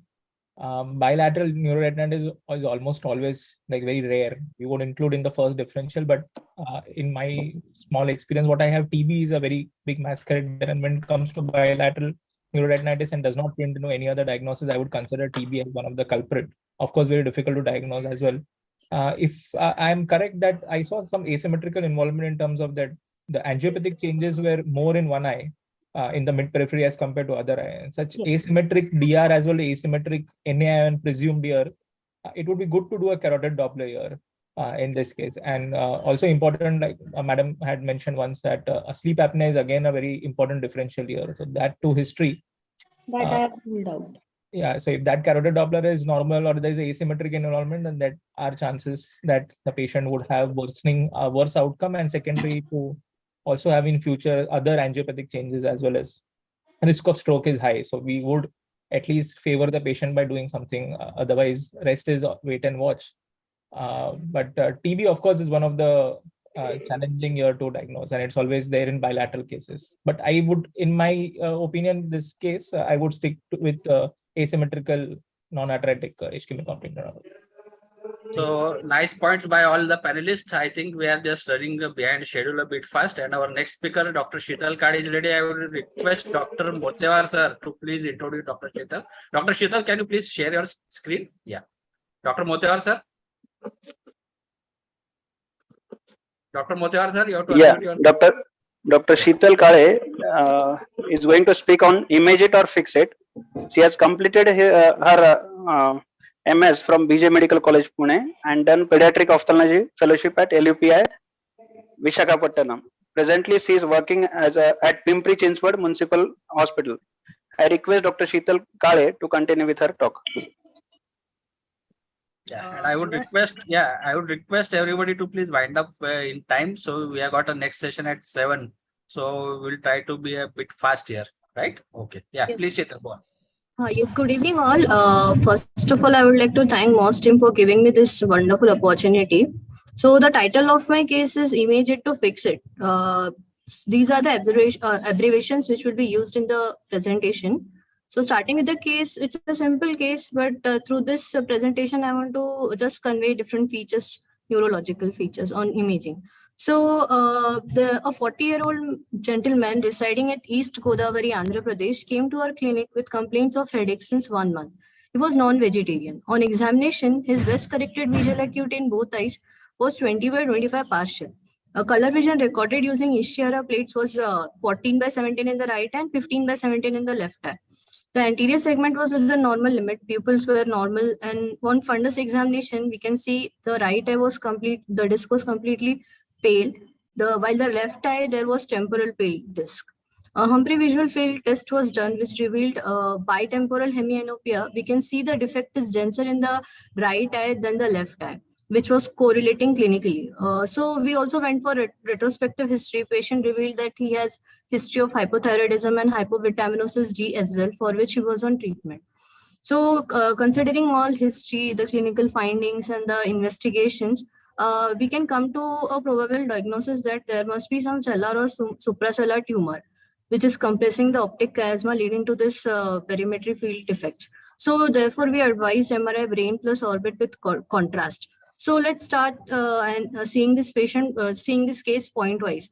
So first point will be that as we are expecting it to be a cellular tumor, we will advise cellular protocol specifically. Let's understand this in short. On coronal section, we can see the double-shaped optic chiasma over here and the infundibulum over here. And this is the pituitary gland. We can see the neurohypophysis is denser than the anterior hypophysis because there is presence of vasopressin. So, and other thing is on post-contrast image T2 weighted, we can see there is no distinction between the cavernous sinus and the pituitary gland. And the nerves are very prominently seen. On sagittal section, the adenohypophysis is seen over here and the denser neurohypophysis is seen. This is the optic chiasma. So understanding all the section view is important. Moving on to the differentials at this tumor, I will just take up three common tumors: the pituitary adenoma, craniopharyngioma, and paracellular meningiomas. So pituitary adenoma features the T1 weighted axial view shows iso-intense, slightly hyperintense homogeneous mass in the cellular region, while T2 weighted view shows just variable, not so significant, like specific changes has to be seen. In T2 weighted sagittal non-contrast, you can see there is iso-intense mass in this area in which pupillary gland is not indistinguishably seen. Well, on a coronal section post-contrast, we can see there is a homogeneous enhancement since the tumor has uniform vascularity. We can also see the cavernous sinus carotid artery involvement. Moving on to the next tumor, that is craniopharyngioma. Craniopharyngioma has specific, it is an epithelial tumor, so it also has pseudo capsule which is seen over here. It is mostly largely like supracellular region as it arises from the Rathke spouts, and it is heterogeneous, has cystic and solid components. And in this case, CT scan is also helpful as it shows calcification evidently. On post contrast, it shows heterogeneous enhancement due to multiple cysts and multiple hemorrhagic areas. Moving on to the third tumor, that is meningioma. It can arise from dorsum cellae, which is the roof of the sella turcica, or plenum spenudile, which are usually larger meningiomas. And in specific meningioma on post contrast, there is a specific sign which is dural tail, which is also called as flare sign, in which there is enhancement seen along the dura mater, and the tumor shows homogeneous enhancement. So let's quickly recap. Macroadenoma, we see iso-intense, pituitary gland is completely uniform, involved, there is uniform enhancement. On craniopharyngioma, it is mostly supracellular, heterogeneous, and it spares the gland. A meningioma, there is dural tail, which is specific, and it is homogeneously seen. So a fourth factor which we want to analyze in MRI is that certain additional features which will be used in the management that will be specifically used by the neurosurgeons, but we can see is the epicenter of the lesion. Then how much is it compressing the optic chiasma, and is the cavernous sinus, carotid artery involved? So over here, in our case, Dr. Sheetal, I think we have to wind up. Yes, sir. So in our case, we did MRI and then we could see well-defined iso-intense homogeneous mass on axial view. On sagittal view, we could see iso-intense pituitary gland, which was indistinguishable. On post-contrast, there was homogeneous enhancement. On coronal section, we could see the epicenter evidently, the compression of the optic chiasma and cavernous sinus involvement. So we came to the probable diagnosis of pituitary macroadenoma. Patient was referred to neurosurgeon and the excision was done of the tumor. So the patient was reviewed after 4 months. We can see the vision was improved. He could see all the plates of Ischiara, and eventually in this case we imaged it. We followed the 4 points how to analyze the MRI, which is important. And then we managed the case with the help of neurosurgeons. So I would say the take clinic message would be first advise the SELA protocol, check all the sections in all the views with the post contrast neuroimaging features, which will help us in differentiating common cellular tumors and the additional details which will be helpful for managing the patient case. Thank you. But his field, did the fields come back again? I'm sorry, sir, I interrupted you. Sorry. Yeah, we continue. Parishit, continue. Ma'am, the field of vision, the bitemporal hemianopia, did it get better later? Yes, due to paucity of this space, like time, I haven't displayed it, but the right side, it led to like the quadrantopenia was visible, while in the left side, only center scotoma was left. So visual fields were also improved. One thing I would like to add that there are certain diseases which ophthalmologists have a privilege to diagnose first, and pituitary tumors are the one. And they don't need very elaborate sort of investigations. You can diagnose them right when you're taking the vision. If patient is missing the first word and the last word, I think that should suspect you that he could be having a pituitary tumor. Many times we have done in our life. So this must be stressed. This is one of the diseases where ophthalmologists initially can diagnose and send it further. Good thing you have done it, but this you should remember. I'm talking to a postgraduate, not to you. Young ophthalmologist, I would like to Yes. just share this point that this is very important that we counsel the patient properly to image. Sometimes the patient think that it's just a headache and they delay the imaging. So we have to understand and explain them the intensity of doing it. Otherwise, they may lose their life also in this. Thank you. Yeah, Dr. Anushri. Yeah, Dr. Anushri would like to make a point here. Yeah, good evening, everyone. The same point what Deshpande sir said, that this is one of the cases wherein the patient just comes within a headache and we are doing something which is life-saving for the patient. So you have to be very, very on the lookout, even if the patient is saying headache. Please look at the optic nerve very carefully and please, if possible, dilate, because these patients just walk in with the headache. They are many times not ready to get dilated. So we also sometimes, don't dilate and don't look at the nerve that well. But this is one point wherein we need to headache. The nerve needs to be examined very, very critically to diagnose and pick up these cases. A very good case, Dr. Shih. Yeah, Dr. Bopi sir. Please unmute yourself. Unmute yourself, sir. Please unmute. Yes, sir. One point I want to say is the confrontation fields. This is very important for the ophthalmologist in OPD. We can detect such kind of patients in without doing the MRI or without doing the Humphrey fields. The confrontation, I feel, is very important in our day-to-day practice, and we can pick up early patients like this. Yes, yes, sir. So our next speaker today is Dr. Shilpa Sonar Khan. I think she's ready with her slides. You can share your screen, Dr. Shilpa. Yeah, please unmute yourself also. Share screen. No, your screen is not shared yet. Yes, I'm trying to share.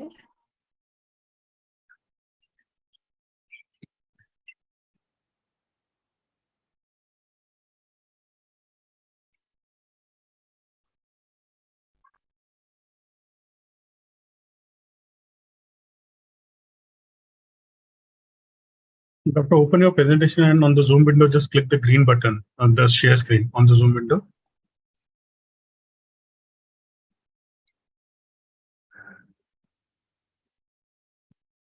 Can we? Yeah.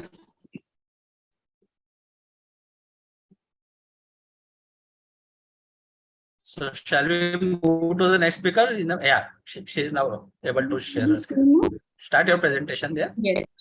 Okay. So Dr. Shilpa is a pediatric ophthalmology and strabismus fellow from LV Prasad Eye Institute, Hyderabad. And she's currently working in HV Desai Eye Hospital, Pune. And she's also certified child psychologist and a digital detox program, runs a digital detox program for and various research programs. Welcome, Dr. Shilpa. Please start your presentation. Thank you so much, Dr. Viral, for this kind introduction. And today I shall be presenting a simple case of idiopathic intracranial hypertension. 34-year-old female presented with a history of headache and nausea, which was associated with blurred vision since 4 to 5 months. And this lady gave a history of sudden weight gain. She had put on 6 kg weight in last 4 or 5 months. She was not on any systemic medications, and systemic history was within normal limits. Our uncorrected visual acuity was 612 parts, improving to 66 parts in right eye, and 69 in the left eye, improving to 66 parts. And she had a hyperopic refraction, and she gave a history that she was earlier emetropic, and suddenly in previous past 3-4 months checkup, her refraction is coming to be hyperopic. Color vision was normal, stereopsis was normal, and intraocular pressure was also normal. Anterior segment examination was essentially normal. And these are her fundus photos. In both the eyes, you can see a circumferential halo along with obscuration of blood vessels, which is more in the left eye as compared to the right eye. And this was her field test, HVF 30-2, all the parameters being normal. The enlargement of blind spot was more in the left eye as compared to the right eye. So we made a diagnosis of papilloedema, and to rule out BIH, we advised her investigations.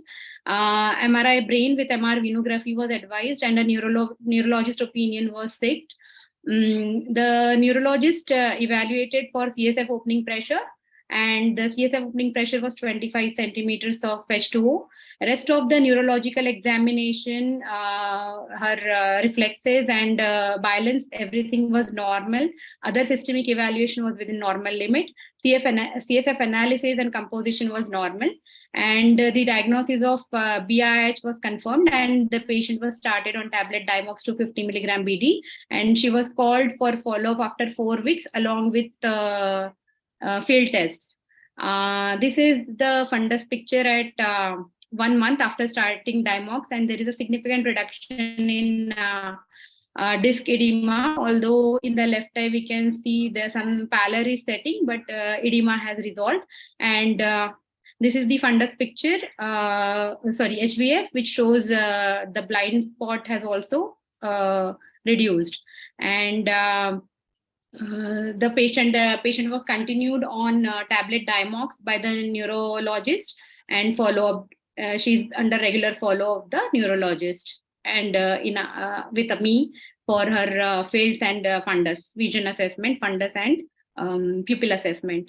So quickly about papilloedema, grades of papilloedema, where in the grade 1 we can see only a nasal halo. In grade 2 we can see a temporal halo along with nasal elevation of the disc. In grade 3 papilloedema we can see obscuration of at least one of the blood vessels with a circumferential halo. Grade 4 can show obscuration of major blood vessels along with a circumferential halo and complete elevation of disc. And grade 5, where we can see a complete obscuration of all the blood vessels with elevated disc and halo. Essentially, we call it as idiopathic when other etiologies have been ruled out. Any space-occupying lesion, hydrocephalus, cerebral edema post-trauma or post-radiotherapy, venous sinus thrombosis. This is also given by Bandy's criteria. And this is a nice video where you can see, easy to explain the mechanism, how the fluid pressure can cause flattening of the nerve, flattening of the optic nerve and papilloedema. And coming quickly to the management, if there is no vision loss, then just advise low sodium diet, 10% of the weight loss, and can consider acetazolamide. If there is mild visual loss, then low sodium diet, 10% weight loss, and acetazolamide. And if there is severe visual loss, then we can advise, in addition, optic nerve sheath fenestration if there is visual loss, and shunt for headache. So, and 24-hour blood pressure monitoring and sleep study is important to see if there is any nocturnal hypotension, because that leads to more vision loss. So optic nerve sheath fenestration, as we know that opening of the leptomeninges so that we can see an egress of fluid, and which reduce the pressure on the optic nerve and leads to improvement in the edema and visual acuity. And this is the Dandy's criteria, especially just to rule out, differentiate between a primary IIH versus Dr. the secondary. Shilpa, we need to wind up this case. Yes, thank you so much. Yeah. So the case is now open for discussion with the panelists. Yeah. Can you exit your, stop your share screen? Yes, I would just like to know when do we plan optic nerve fenestration? What are the criteria our senior panelists and senior members have in mind? When do they think of optic nerve fenestration? Mere papilledema normally does not come out with the loss of vision. That's how we differentiate papilledema from the papillitis. So whenever we have papilledema established, along with vision loss threatening, then one can think of. Otherwise, and then secondly, of course, you need to have evidence from your investigations. Vision is all right. I don't think you should unnecessarily. Vision is fine. We should not fiddle with it. Yes. Yeah, Dr. Varsha, madam. Yeah, please. Very nicely presented case. I would like to just add a few things. That in history, nowadays, a lot of girls are taking skin treatments for acne and other conditions. So retinol or hypervitaminosis A and tetracycline, they are found to have important effect in development of this IIH condition. So one must ask about this history, especially these young girls typically presenting with IIH. And another important thing is hello. Yeah. Where can you hear, madam? What? And second, as you have said, that regular follow-up is very important in such cases because it is a vision threatening condition. And another, recently I saw one patient who was lost to follow-up for 2 years after diagnosing. And then few days back, she came with CSF rhinorrhea because of raised intracranial pressure. There was leak in the cribriform plate. And from there was CSF rhinorrhea. So she presented with such a serious condition. So one must, even if the patient improves or even if we see that edema is not there, still we should ask the patients to come for regular follow-up and should tell them about this serious, though rare, but it is a definitely serious condition. And there are few cases in literature which are mentioned, and that has to be taken care of properly. Dr. Harsha, Dr. Harsha, you want to make a point? Nice presentation, Dr. Shilpa. I just wanted to add that OCT, RNFL, and GCC have completely changed how the IH is investigated. They are an important modality, like where we can pick up early papilledema and also monitor very well. And regarding the indication for optic nerve sheath fenestration, like some patients continue to progress despite the maximum Diamox therapy. They are the ones who need early optic nerve sheath fenestration. So there are basically two categories. So the ones who continue to have progressive vision loss will need fenestration, and the ones who continue to have resolution of disc edema but still have symptoms of headache, they might need VP shunt. Yes, great points. I think we should now move to the next point. We will take the other panelists after all the talks are finished. If we have time, we can take some more comments from other panelists also. Dr. Susha and Dr. Madhi will come back to you after our session gets winded up, just before winding our session. Yeah. So next speaker is Dr. Renu. I think Dr. Motewar sir will be introducing Dr. Renu. Dr. Motewar sir, Dr. Renu, you start sharing your screen. Dr. Renu. Renu, you have to unmute yourself. She has to start. She has to share her screen. Yeah. Okay. Is my screen visible? Yeah. Start your first slide. Dr. Motewar sir, please go on. Yeah. Dr. Renu has done pediatric ophthalmology fellowship from Shankar Nethralaya, Chennai. After that, she did ICO fellowship in neuroophthalmology at Wilmer Eye Institute, USA. She is presently working as a consultant in neuroophthalmology at Dinanath Mangeshkar Hospital, Pune. Dr. Renu, please go ahead with your talk. Request Dr. Renu to please be on time. We have got 4 minutes for presentations. Thank you for the kind introduction. I'm actually going to present a cluster of 2 cases, which I thought was important to my topic. So my first case is a 69-year-old male patient who came with sudden onset diplopia and headaches in 7 to 8 days. His only positive history was he was a past alcoholic, but he quit daily intake of alcohol 10 years back. He had no history of cough, cold, fever, or any major illness recently. Symptoms were constant and non-progressive. And he had severe headache. It was not associated with any other physical symptoms like loss of consciousness, limb weakness, or shortness of breath. There was no diurnal variation. There was no history of trauma or any previous drug intake. Currently, he was taking tablet Visolone 40 milligram daily since the past 4 days, and headache was relieved after starting steroids. His general examination was normal. On eye examination, he had no evidence of ptosis. The best corrected visual acuity in both eyes was 6/9 N6. His color vision, pupils, anterior and posterior segment examination was normal, and IOP was normal. So this is a video showing his eye movements, where we can see his eyeballs are practically frozen, and there is no movement in any gaze.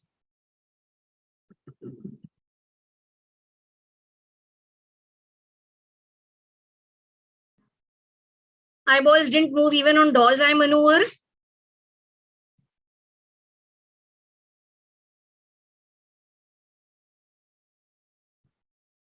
And convergence also was absent. So coming to differential diagnosis, could it be meningitis? Yes, possible. Ocular myasthenia? Yes, possible, but less likely because there was no diurnal variation. A Miller-Fisher variant of GBS? Definitely possible. Wernicke's encephalopathy needs to be ruled out. CPO, less likely because it was an acute condition. And sometimes even a white-eyed fistula can present similarly, but will have definite MRI findings. So this patient was admitted and a detailed neurological examination was done. There was no ataxia, which went against Wernicke's. Deep tendon reflexes were absent. Routine investigations were normal.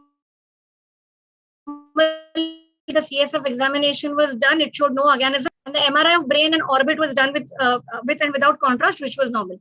So finally, we boiled down to the Miller-Fisher variant of Guillain-Barré syndrome, and he was asked to go ahead with IVIG. But because he had economic issues, we started with IV-MP. There was no improvement even after 4 doses. So finally, a GQ1B antibodies was sent, and which came out to be strongly positive, and a diagnosis of an incomplete Miller-Fisher variant of GBS was made. So IVIG was finally started, and 2 grams per kg body weight was given over 5 days. Unfortunately, there was no improvement even after completing the course. So the patient was discharged and advised to follow after 2 months. So what is a Miller-Fisher syndrome? It's a variant of the GBS and its clinical triad of ophthalmoplegia, ataxia, and areflexia. It can be a part of the anti-GQ1B syndrome, which includes a spectrum of diseases with similarities to the GBS and presence of IgG antibodies to GQ1B. In addition to the classical triad, the Miller-Fisher syndrome also includes certain incomplete forms. 3 months later, he came back for follow-up, and here we can see all his symptoms were relieved, and he had the eye movements were full and free in all gazes.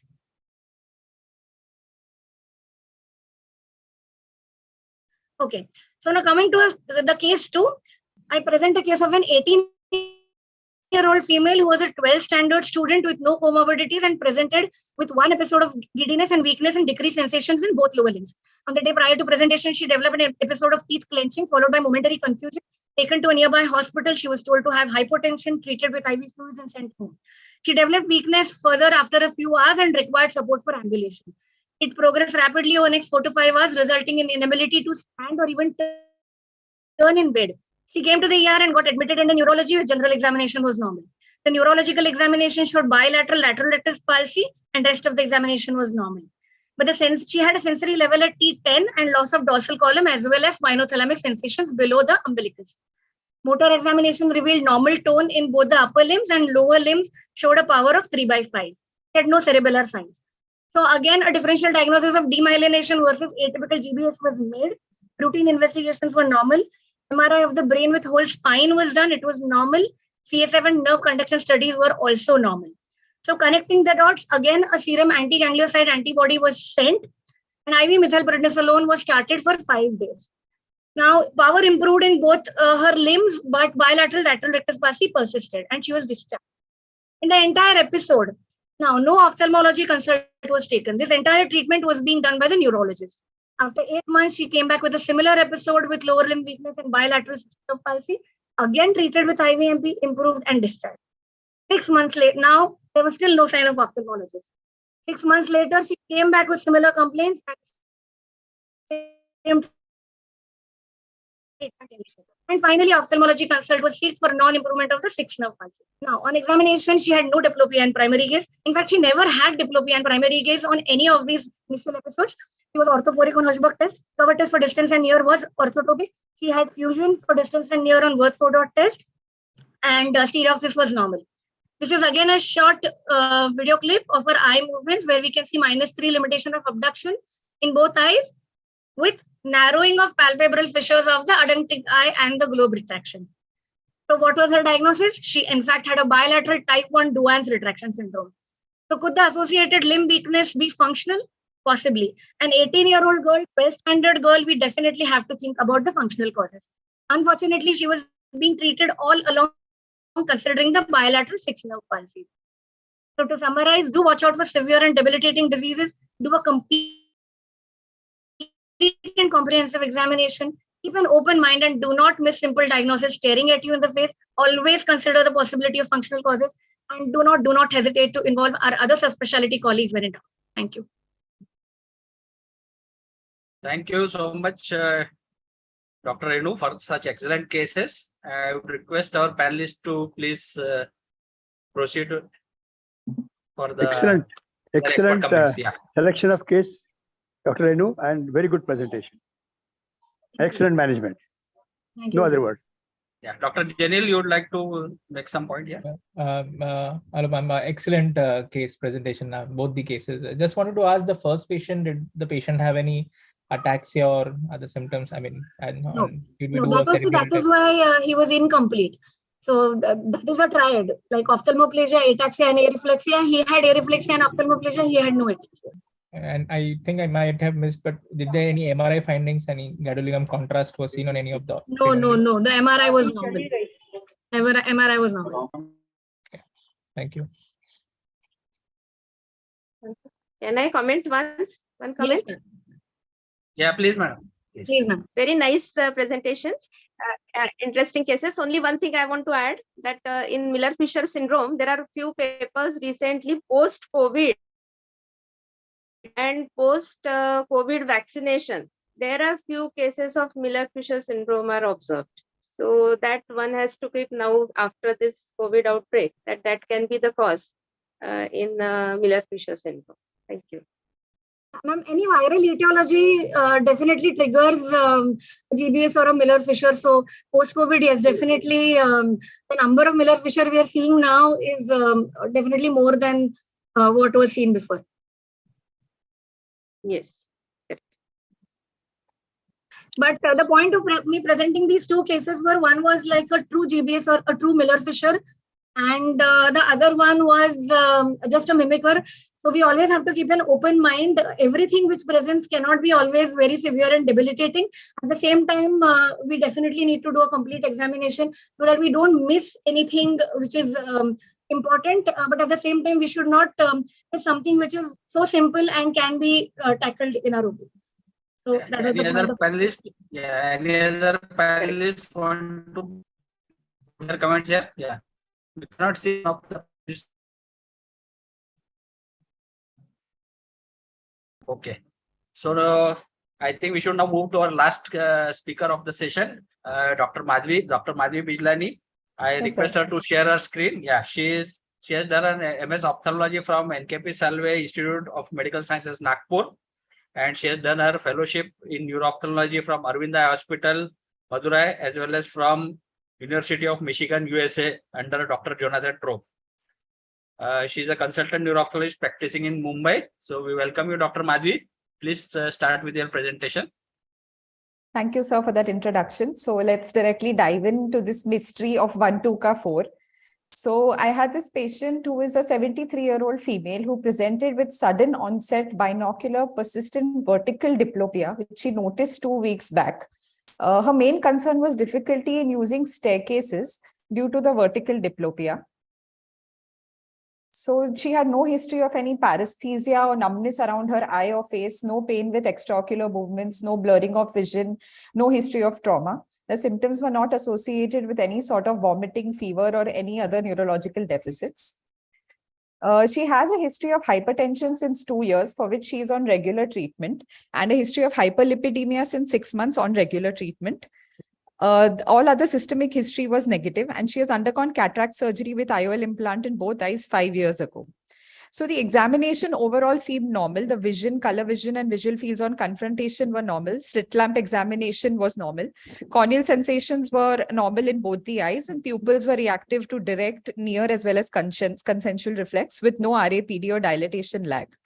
When we checked her extraocular movements, like you can see here, elevation, depression, dextro, and levo rotation were normal.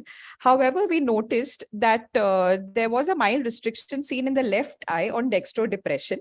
And on slit lamp examination, the left eye showed some restriction in torsion as well. So we did a diplopia and strabismus exam, which showed a flick L/R. And her fusion was good. She had no extortion on double Maddox rod test, and Park's 3-step test showed that the L/R worsened on dextroversion and left head tilt. We did a Hess charting and diplopia charting, which confirmed our diagnosis of superior oblique palsy in the left eye, and all other muscles had normal action. Diplopia charting showed vertical separation of images, which was maximum in the down gaze.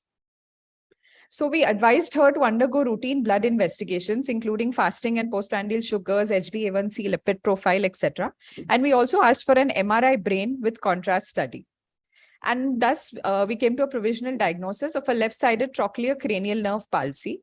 But we weren't sure if it is ischemic, because that is the diagnosis of exclusion. So that was our provisional diagnosis with a query.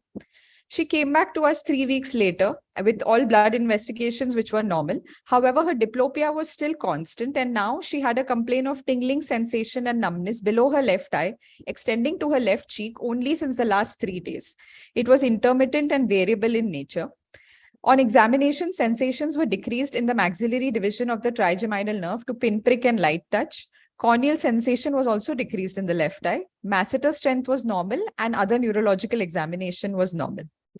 So what clinched our diagnosis was the MRI, which showed a dumbbell-shaped extra-axial necrotic lesion, which was compressing the structures around. As you can see, this is the pre-contrast and these are the post-contrast images. And it's partially compressing the temporal lobe as well as the pons and the part of the cavernous sinus as well. So now our diagnosis is a left-sided trigeminal nerve schwannoma involving preganglionic, ganglionic, and postganglionic segments with compression of the pons and temporal lobe with a secondary trochlear nerve involvement, which caused her vertical diplopia. So trigeminal schwannoma is essentially a benign rare tumor and presents with trigeminal symptoms, which are followed by other nerve symptoms. Most commonly, the patient may present with a horizontal diplopia because of abducen involvement, but in our case, it was a trochlear nerve palsy, and that too before trigeminal symptomatology.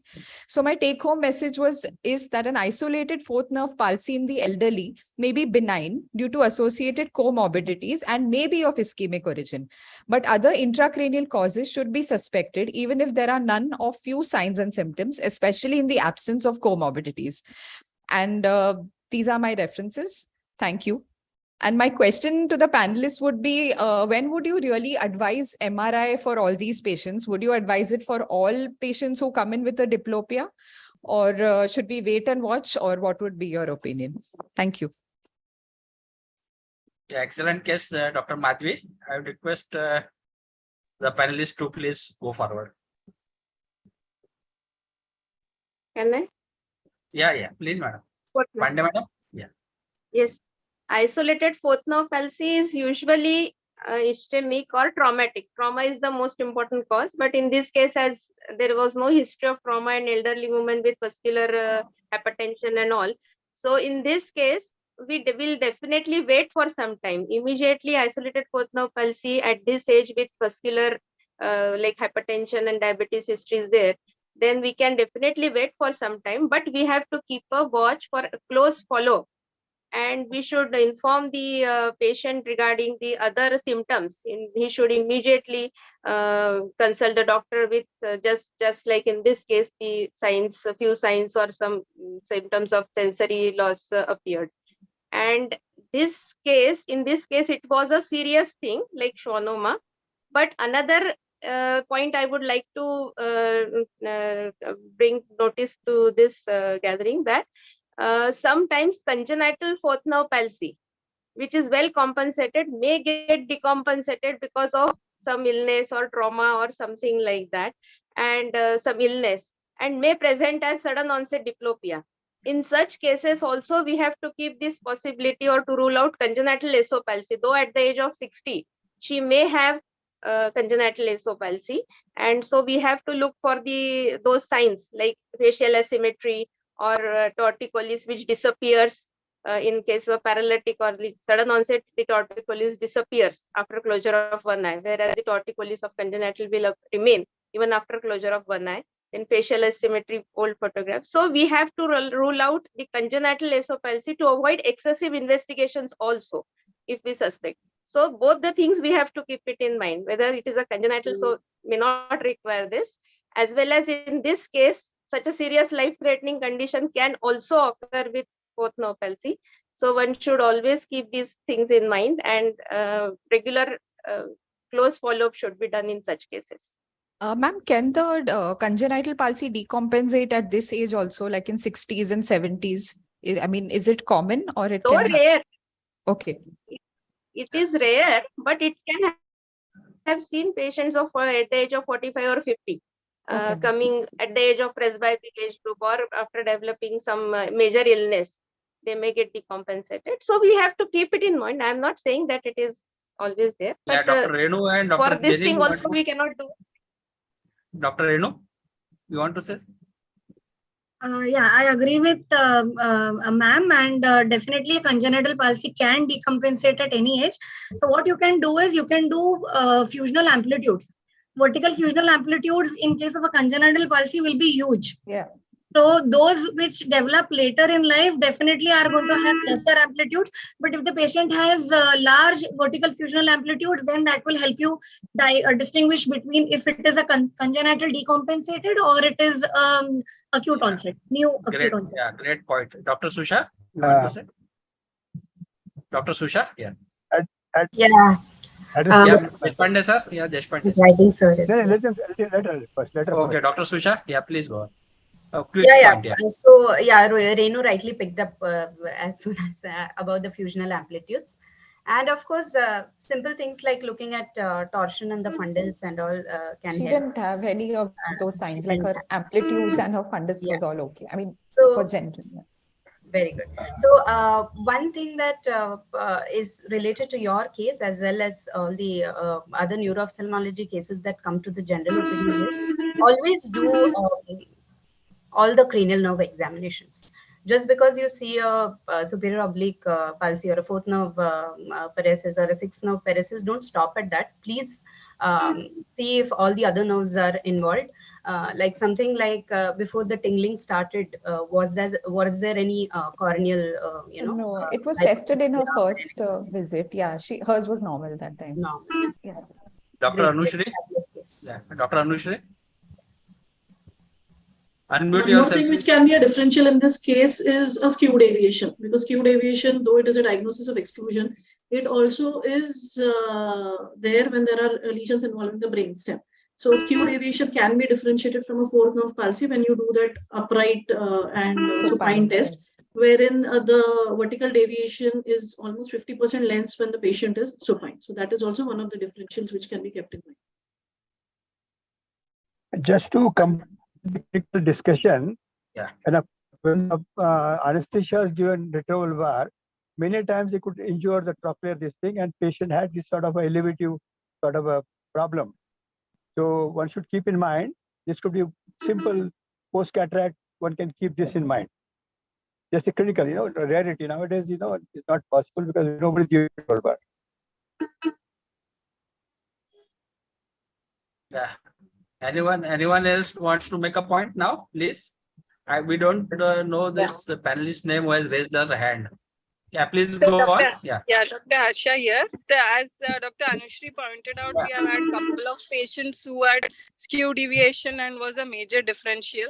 And the other common cause of acquired vertical diplopia, we have had patients with myasthenia who have presented as vertical diplopia and a hyper or a hypo, and where the Parkes 3-step is inconclusive. So they are the two major differentials. Yeah, Dr. Vardhan, do we have time or we need to wind up? I think we can go to the next session, Dr. Viral. Yeah, because We can't hear. Yeah, so I would like to we thank should go to the next session. Maharashtra Ophthalmological Society for giving us this session. President Dr. Bhide sir, Secretary Dr. Anaga Arur madam, Treasurer Dr. Motevar, who is our co-moderator also, Chairman Scientific Committee Dr. Vardhan Kankaria, Secretary of Scientific Committee Dr. Aditi, and all our panelists, senior panelist Dr. Varsha Pandey madam, Jay Bhopi, Dr. Jay Bhopi sir, Dr. Harsha Pagar, Dr. Rishikesh Mai, and Dr. Jenil Seth, Dr. Susha, Dr. Anushri, and our speakers, Dr. Sheetal, Dr. Renu, Dr. Madhvi, Dr. Shilpa, and our most enthusiastic coordinator for today, Dr. Vardha. Thank you, everyone. Thank you for such a lively session. And thank you, Team MOS, for giving us this session. Over to you, Dr. Vardhan and Dr. Adit. Yeah. Thank you so much, Dr. Viral and Dr. Motevar sir, for coordinating and conducting such a beautiful session of neuro-ophthalmology. Lots of learning pearls, and definitely the cases were really fantastic. It was very nice to see all the young faces and our senior experts as well. Thank you to Dr. Deshpande, Dr. Karnal Deshpande sir and Dr. Gupte sir to join us as the chairpersons also. So friends, now we come to one of the highlights of this meeting. And this is basically the national video competition of the young ophthalmologists who are going to showcase some of their best talents in front of us. And this is going to be, of course, judged by our very respected and renowned jury. And this session is very special, basically, because we had inquired for entries from all over India. We got more than 50 entries, and from there, 20 entries have been finalized today for the final competition. This is expected to be seen by a record number of people. And I think just before we go to the 2-minute session, we are going to have a small but informal inauguration at the hands of our chief guest, our guest of honor, and our chief advisor, respected Professor Dr. T.P. Lahane sir, and in presence of our president, Dr. Bhide sir. So, Dr. Lahane sir, we would like to officially please request you to announce that this conference is inaugurated. And I would like to ask Dr. Bhide sir to say a few words also. Yeah, good evening, friends. Very interesting 2 sessions, and the theme is like challenging case scenario. And I think we are short of time, so I request Professor Lahane sir to say a few words and inaugurate this midterm conference of Maharashtra Ophthalmological Society. Sir, please unmute yourself.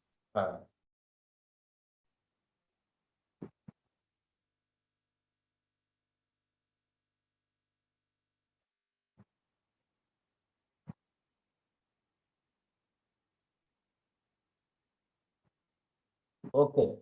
Yes. Thank you, Santosh and Vardhaman.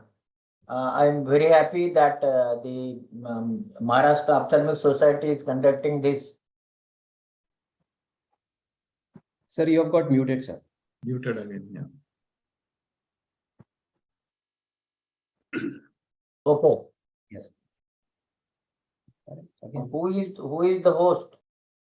Sir, we can hear you now. Mr. Sunil, can you please make sure that Lahane sir, this thing is unmuted all the time? Yeah. So he's getting muted. But why? Is there a can you make it unmuted for some time so that If I'm muting, unmute, okay. Sir, you are audible. Yeah. Okay. So I think the very good thing that MOS has planned midterm online conference, and officially I declare that the midterm conference of the Maharashtra Ophthalmic Society online is declared.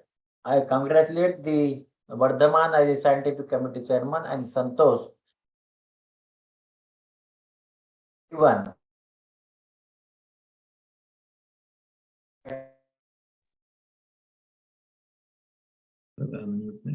There is some technical glitch. Some technical error, I think. Yeah, I think so. Mr. Sunil, can you look into the matter, please? Video is also off, actually. Yeah. Yes, so I think.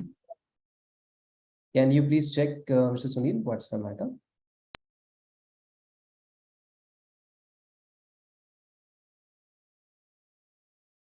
Or you want sir to join from? So I mean, if that's the case. So it is at his end. I've actually I've asked him to start video and unmute. Both are getting no response. Okay. I think we'll start with the cases. Okay. Okay. Thank you, sir. I think before we start, sir, we have a 15-second small teaser. Can I ask Mr. Sunil to please release it?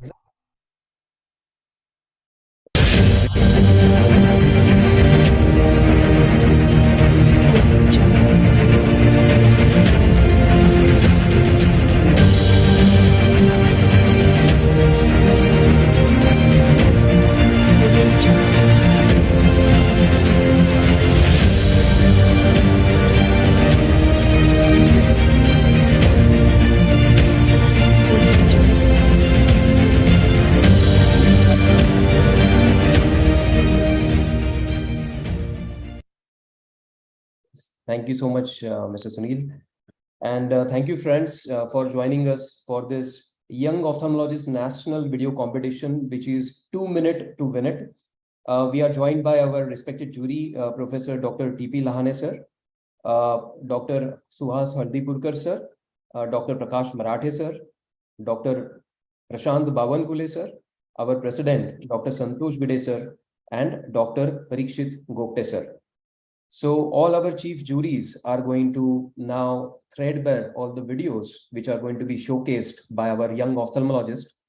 And each video is going to be for 2 minutes. These are some of the best videos that we have selected. A lot of learning pearls there. I'm sure all our delegates are going to really enjoy this fest. And we are going to go by the following sequence. There are 3 categories, friends. So the first category is of surgical videos. The second category is going to be of non-surgical videos, which is clinical plus diagnostic. And the third session is special. It is about innovations. So starting with the first category, which is the surgical category of video, the first presentation is going to be by Dr. Aarti Heda from Pune. She is going to showcase her 2-minute pearl in the next video. Over to you, Aarti. Thank you so much, sir. Thank you, Moz, for this wonderful opportunity. And it's a great initiative to involve the youngsters. I have 2 videos to present. So both are the surgical videos. So I'll request Mr. Sunil to please play my video number 1. 53-year male presented with inferior iridodialysis and subluxated mature cataract following trauma. After conjunctival peritomy, bleeders were cauterized and scleral tunnel was fashioned. 2 triangular flaps were created at 9 and 3 o'clock position. Anterior chamber was entered. After releasing the posterior synechiae, double-armed tenoprolene was then railroaded through the dialyzed iris stroma and sutured under the flap.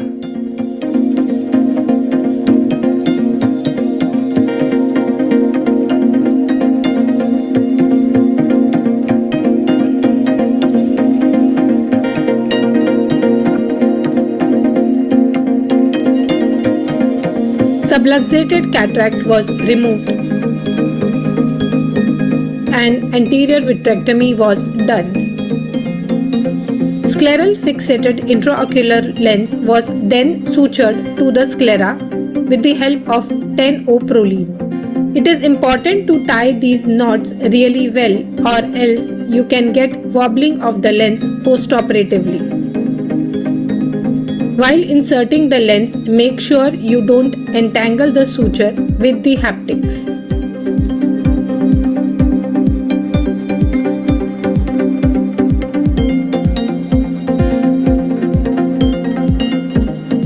The main wound was closed using 10-O nylon suture.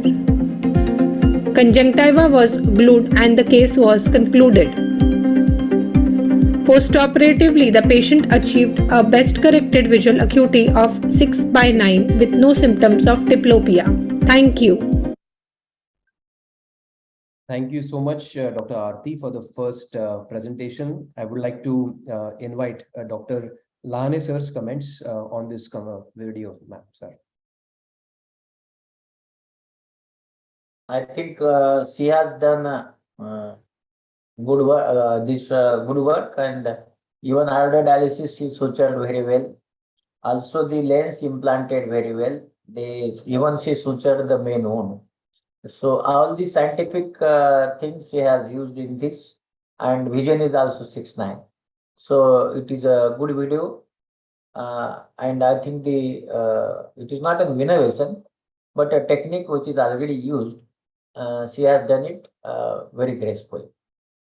Thank you so much, sir. Thank you very much. Thank you so much, sir. Dr. Hardipurkar sir, would you like to ask any questions to Aarti? Well, it's an excellent video, doctor. But then, you have not like normally when you have such a cataract, before you inject viscoelastic, sometimes you stain it so that it helps you do a better easy rexis. I see you stain it, but then it was very well done, and even the post-op results were good. Could you tell me why? Did you leave any capsule behind when you did the vitrectomy? No, sir. The lens was extracted completely. There was a lot of vitreous in the. Okay, it was an intracapsular extraction. Yes. Okay. Very, very well done. Yeah, good for a start.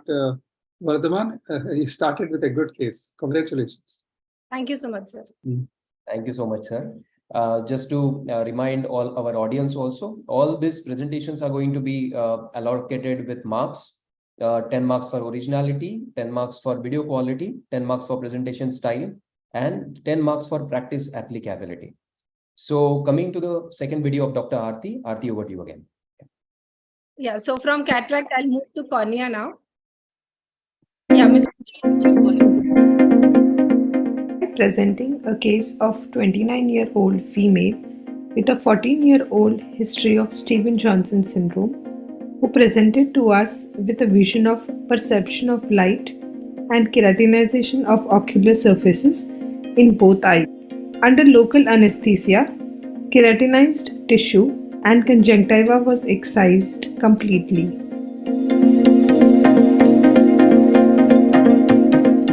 The pannus was removed. A phakic orocapro was selected for the surgery. Donor cornea was stratified and the central 3 mm of cornea was removed. Graft was then slid over the capro stem and the back plate was placed. The locking ring was placed. Post cornea was then marked and anterior chamber was entered. Corneal button was excised.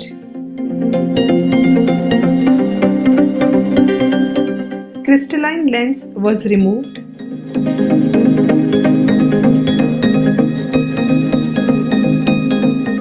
The assembled capro was then sutured with 16 10-O nylon sutures.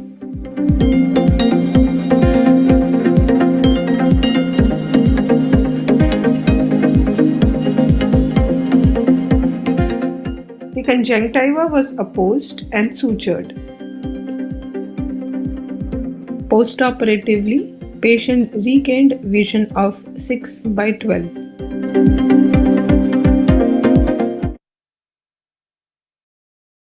Thank you, Dr. Aarti. Very interesting case. Can I have our MOS President, Dr. Bide sirs, to have his comments and if he has any questions?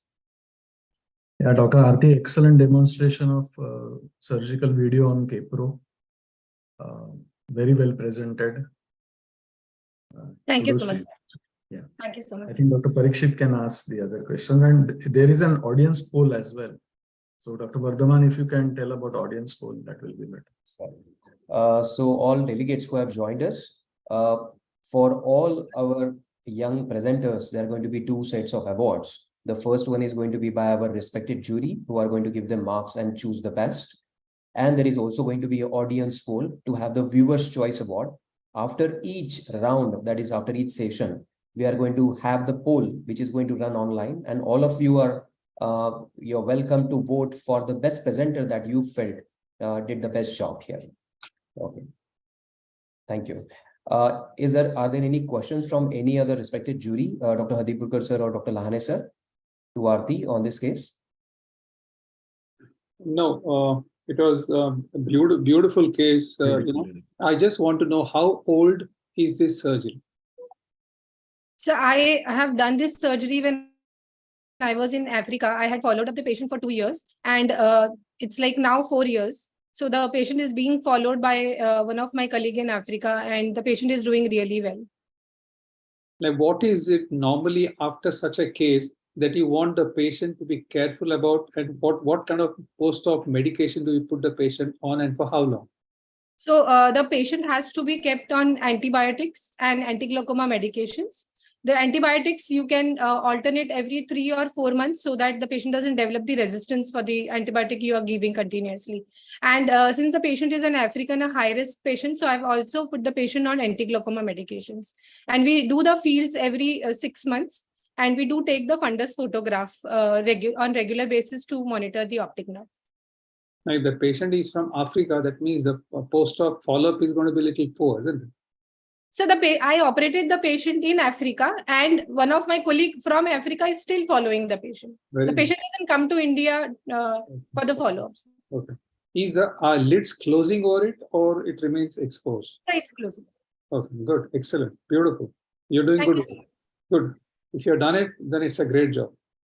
Thank you so much. Yeah, thank you so much, Dr. Hadipurkar sir and Aarti, for your excellent videos. We are going to go to the third video now in this surgical session, which is by Dr. Adit Gupta from both Mumbai and Pune. Dr. Adit is going to showcase his wonderful video, which is on oculoplasty. And here I'm going to invite Dr. Marathe sir to give his comments, please. Over to you, Adit. Good evening, members of the jury and MOS executives. I thank everyone for this opportunity. Now let's dive into oculoplastics and eyelids from cornea and intraocular lens. And can I have my video, please?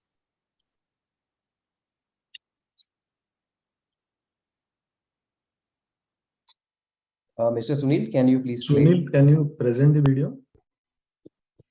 This video demonstrates the technique of lacrimal gland repositioning. We all know lacrimal gland prolapse is an underdiagnosed condition but can be commonly seen in aging changes, blepharochalasis, and certain other infiltrative disorders. Consider the scenario of this female coming with lateral swelling of the upper eyelid along with aging changes. In this procedure, a blepharoplasty standard incision is made. After removing the skin, the orbicularis muscle comes into view. We all should know that the lacrimal gland lies in the upper outer quadrant of the orbit. Local infiltration is done around the gland, and the gland is slowly exposed, taking care not to damage the parenchyma. Once the septum is opened up, lacrimal gland comes into view. Dissection is further carried, taking care not to damage the lateral horn of the levator aponeurosis, which lies in close relation to the medial end of the gland. The lacrimal gland capsule is then infiltrated along with infiltration of the periorbita. The repositioning of the gland is then confirmed. After this, what we do is we use 6 polypropylene sutures and create an adhesion in the form of a mesh between the lacrimal gland tissue and the periorbita. So this proline mesh sort of holds the lacrimal gland into position and prevents it from prolapsing out. This is the second bite of the mesh. And then once this procedure is complete, you can see how this mesh or sort of an adhesion prevents the gland from prolapsing out of the orbit. So this technique is our technique of lacrimal gland repositioning.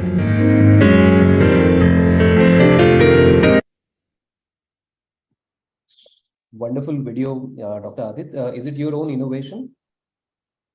So there are different ways to reposition the lacrimal gland. It might not be called as an innovation, but it's just a tweak in the surgical technique used by different people. Some people use different kinds of sutures to hold the lacrimal gland in position.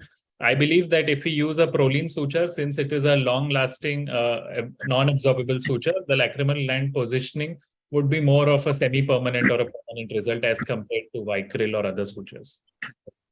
Adit, it was wonderful video. I think very nicely done by you. Just one simple question for newcomers like general ophthalmologists, how to differentiate it from dermoid at that particular site? So, before we plan for repositioning, we always do an imaging, because sometimes the swelling of the lacrimal gland could also be because of other infiltrative disorders like causing dacroadenitis. So we always rule out thyroid eye disease, we rule out other pathological conditions. And apart from that, a dermoid usually is adhered to one of the sutures, the frontozygomatic suture, which is present in the, so it is not that mobile, although we see some cases of a mobile lateral orbital dermoid as well, but usually it would be fixed to the bone. So that one clinical point gives good differentiation between the two pathologies. Wonderful. Thank you. Any other analyst would like to ask any questions to Dr. Adit? Excellent surgery by Adit. Excellent surgery by Adit. Excellent. Thank you. Very nicely done. Congratulations. Thank you, Dr. Adit, and thank you, Dr. Marathe sir, for your kind inputs. The next video and young presenter that we have is Dr. Akshay Wak. And to discuss his video, we have our jury, Dr. Bhavan Kule sir and Dr. Haldipurkar sir. Over to you, Dr. Akshay. A very good evening to one and all. Thank you for this opportunity, Maharashtra Ophthalmology Society. May I have my first video, please?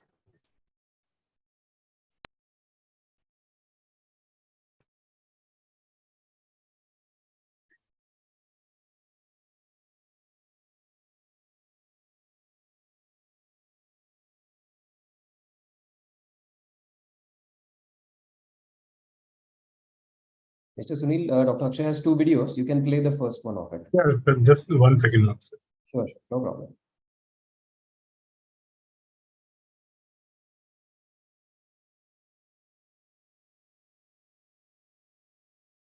So all young ophthalmologists have actually worked hard putting all this editing, everything together. Yeah, over to the video. Management of Argentina flag sign.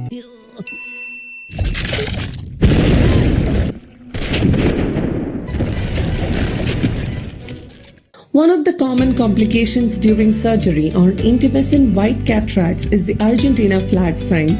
A nick is made on the anterior lens capsule, following which there is an uncontrolled self-propagating radial tear in the anterior lens capsule. We see the white lens matter flanked on either side by the tryptophan blue stained ALC. This resembles the Argentinian flag. To manage this, Vanna scissors is used to create a flap nasally, and rhexis is completed with the help of Utrata forceps.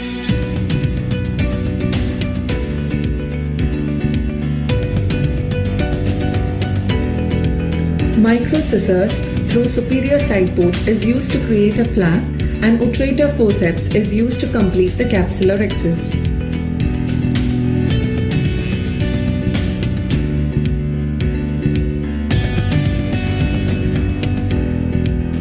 Intraocular lens is implanted perpendicular to the tear, here at 3 o'clock and 9 o'clock axis, to provide better stability to the bag.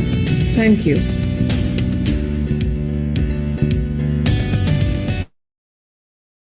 Okay. Thank you, Dr. Akshay. Can we have expert comments from Dr. Haldipurkar, sir, please? Well, doctor, was the case done by you? No, sir, this was not done by me. I'm a first year primary DNB resident doctor. I'm in the learning process now, sir. Okay, now This was looking at done- that case, what could have happened that led to that Argentinian sign? Yes, actually the lens is, the fluid material is filled with the lens, in the lens. And as soon as you touch with the cystotome, there is a Argentinian flag sign which happens. So basically there are two things, external pressure and internal pressure. So external pressure we can prevent by like the speculum. It should not be too tight. It will cause more of the pressure. Or in case like when we use the topical anesthesia like peribulbar anesthesia, it can more the anesthesia, the increase in pressure can happen. So Okay. similarly, Now, these things can no, to cut it short. Well, Argentinian flag sign is something that most of us can easily avoid. Now, if you notice that film of yours, it shows the entire cataractous bag is bulging forward. So within the eye, the chamber has some pressure, there's some intralenticular pressure. And you have to play between those two pressures. So the use of good viscoelastic is what was probably missing there, and that's the reason you got it. Now, once it happens, what's the most important thing that you do? Because you don't want that tear to go into we don't want it posterior pole. Yeah. Yes. So we don't want the to go in the posterior pole. So we will first of all we won't do the hydrodissection in this case, and full visco should be like high molecular visco elastic which we should use in this case. Ideally, in this case, when you start doing, it's always better to debulk the lens. And debulking the lens is done even before you make a tear on it. And in spite of that, if it happens, then you have used a Vanas scissors to make a cut. Ideally, you would use the micro scissors to go through a smaller opening. But the moment you put your Vanas in through the main opening, there's further shallowing. The more shallowing it occurs, the tear is almost, lucky he was in this particular patient that the tear did literally go to the posterior. Yes, Dr. Bhavan, is he there? Yeah, Dr. Bhavan, sir, your comments, please. Okay. I think after the sir has spoken, I don't have anything more to add to it. I'm not a prolific surgeon. I would add on to the next case. Okay, thank you. The master has spoken. The end result was good. The end result was good. But then when you have to be a little cautious when you're putting a single piece lens there. Luckily, in this particular case, the tear didn't go almost to the periphery. It probably stopped there. And that's the reason you had scope to put a lens. Obviously, it was put nicely, exactly at 90 degrees to where the tear was. Yeah. How to differentiate whether the tear has extended to the posterior capsule or not? Is there any particular sign by which you can differentiate? He probably has not heard of that. Flap motility sign is something, that once you get a tear, and while you're getting your nucleus out, you look at that particular flap, you see the edge of that flap and its motility. That tells you whether the tear has stopped there or it has gone to the posterior. That's a very important a sign that was, for the first time shown by Dr. Om Prakash. May I say something? Yeah, please. I think Argentina flag sign, to avoid, there are various techniques. Because of shortage of time, we cannot discuss all those things. But experts like Dr. Haldipurkar definitely knows all those techniques, how that Argentina flag sign can be avoided. Thank you. Best is to avoid it. Yeah, that's true. Yes. Thank you, sir. I think this is the beauty of today's session, that all these very young ophthalmologists are getting to learn from the real masters of masters. Thank you, Dr. Haldipurkar, sir, for all the tips given to our young colleague here. Thank you. So I think we have the next video again, that is going to be presented by, again, Dr. Akshay. Mr. Sunil, can we have please? Surgery is one of the most commonly performed surgeries by ophthalmologists. This video explains the common complications encountered during the learning phase and simple tips to prevent these. Residual pterygium. This is due to incomplete removal of pterygeal tissue during surgery and can be prevented by identifying a proper dissection plane and employing the resistance-guided lamella peel technique. Smoothing the ocular surface with the motorized burr after removing the pterygium can be greatly helpful. Recurrence. A thorough pterygeal tissue-based dissection and excision are crucial to avoid recurrence. In addition, it is essential to remember that the best clear technique is associated with higher recurrence rates when compared to conjunctival or amniotic membrane grafting. Inverted graft and graft necrosis. Identifying the conjunctival graft epithelial site and avoiding too much manipulation of conjunctival autograft tissue can prevent this complication. Viable grafts can be surgically reoriented within 48 hours to prevent inversion-induced graft failure. Graft retraction. Improper suturing or gluing of the graft can result in graft sagging or retraction. Tips to avoid this are 1. Oversize the graft by an extra millimeter. 2. Ensure complete dissection of the subconjunctival connective tissue and wait until an adequate adhesion of graft is achieved using glue. Pyogenic granuloma. Excessive intraoperative tissue handling and localized suture irritation are predisposing risk factors for this complication. Smaller granulomas are treated with topical steroids and larger ones require surgical excision. Scleral melt and necrosis. Topical overuse of mitomycin C and excessive cautery during surgery increase the risk of scleral melt. Careful application of mitomycin C can prevent this grave complication. Thank you. Thank you very much, Dr. Akshay. This was wonderful video full of tips. Can we have Dr. Bide sir to give his expert comments on this, please? Very educative video by Dr. Akshay. Excellent video presentation by you. Thank you, One sir. more question again. Who has done the surgery and who has created that video? This was done by our Chief of Cornea Department, Dr. Christy ma'am.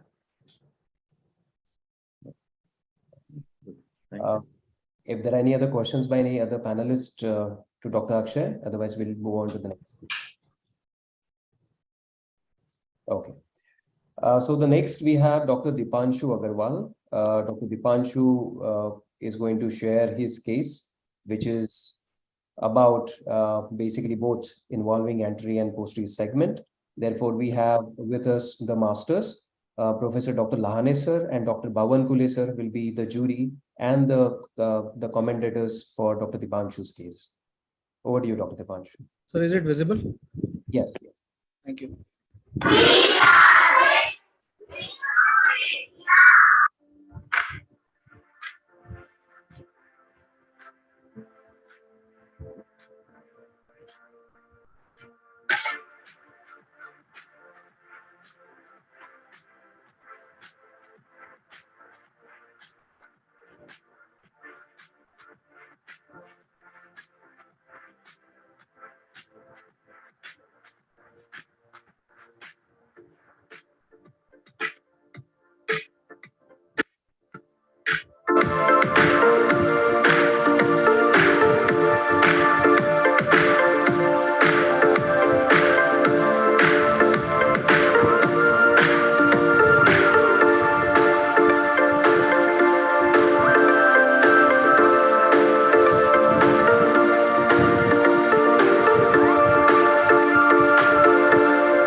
Thank you, Dr. Dipanshu, for your video. May we have Professor Lahane sir to guide us.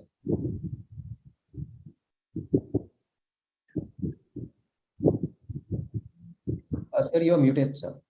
Yes. Prashant, Yes, sir. as it is a retina case, you can tell something. ठीक है, sir. Very well presented and a beautiful video, Dr. Dipanshu, basically. So, and you have done an iridodialysis repair. You could have elaborated more on how the technique is done. But overall, it's a beautiful video, I think. If I may say, sir, actually, small modifications what I have done in surgery is that I have made a side port so that we can facilitate the anchoring of the 26 gauge needle in the iris tissue without damaging it further or doing further more dialysis. So a side port with the help of a Sinskey hook or a dialer, we can help the 26 gauge needles anchoring better. And second is that, sir, usually we use XNet sometimes for exteriorizing the leading haptic. So in this, we ourselves call it MaxNet actually, where we use that silicon stopper, we anchor it in the max grip. So once we have exteriorized the leading haptic, we can stop it from going into the vitreous cavity again, so that we can easily exteriorize the trailing haptic later on. Yeah, very beautifully done. I think it's a adequately and a very well done technique. In fact, yes, the means it should not withdraw the primary haptic. Those are all various techniques which we do. You can use an assistant. If you're not having an assistant, you can use all these techniques. But it's beautifully done. Congratulations. Thank you, sir. Thank you. Also, have you done it yourself? Yes, sir. I have done this surgery myself. Good surgery, very good surgery. Oh. Thank you, Dr. Lahane sir and Dr. Bhavangule sir.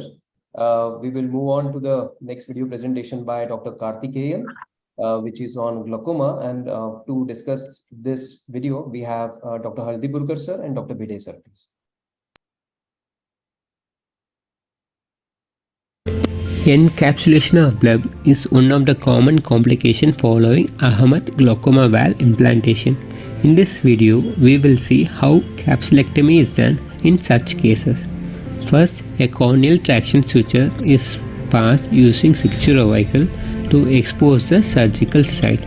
Then incision is made in the conjunctiva over the bleb using the surgical blade.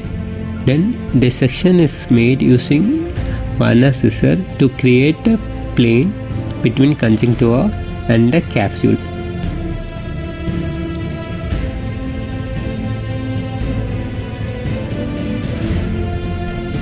After giving nick over the capsule, we can see the aqueous fluid coming out through it. Then the conjunctiva is gently retracted and the capsule excision is started.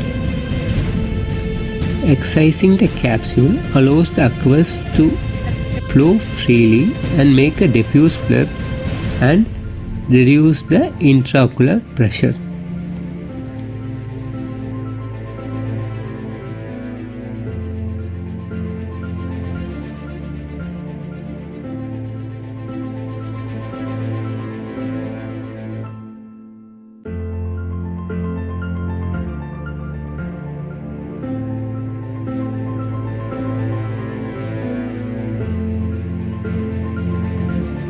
Adequate excision of the capsule must be ensured to facilitate the proper drainage of aqueous. Once capsule is excised, then the conjunctival wound is closed using 10-0 suture. Thank you. Okay, Dr. Karthikeya, what's the incidence of such capsules forming on an AGV implant in your, in your department or in the cases that you have done? Sir, it's around 2 to 5%, sir. 2 to 5% is not very high. And now in this particular case, have you followed up this patient after the surgery? Yes, sir. We followed up, sir. Now patient is doing well. Initially, when there is bleb encapsulation, we try to do needling, sir. If needling fails, then we do this capsular excision, sir. If once you do a excision like this, how long will you have the results? How long? Sir, I did this surgery 1 year back, sir, but this patient is still doing well, sir. Okay. But what I felt was, even before you made that puncture, you could have nicely dissected the conjunctiva, and then your excision would have been much more easier. The moment you opened it, the tension went away, and then excising that, that capsule became a little sticky. Yeah, but it's a good one. Go ahead. Thank you. Thank How you, do sir. you avoid Dr. Bide, sir? occurrence of this? Sir, I can't. How to avoid? How to avoid means some have tried to use mitomycin C, sir, while AGP injection, but we generally don't use.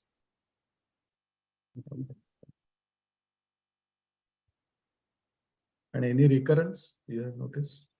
Any recurrence? In my case, I didn't see any recurrence in it, sir. After needling this, it happens. When needling fails, we do this capsulate. Okay. Thanks. Thank you very much. Thank you, Dr. Adipurkar sir and Dr. Bide sir. And thank you, Dr. Karthikeyan, for showcasing your surgical pearl beautifully. Now we have Dr. Komal Nitave. Dr. Komal is going to showcase a surgical pearl in cataract. And to discuss this, we have Dr. Marathe sir and Dr. Lahane sir, please.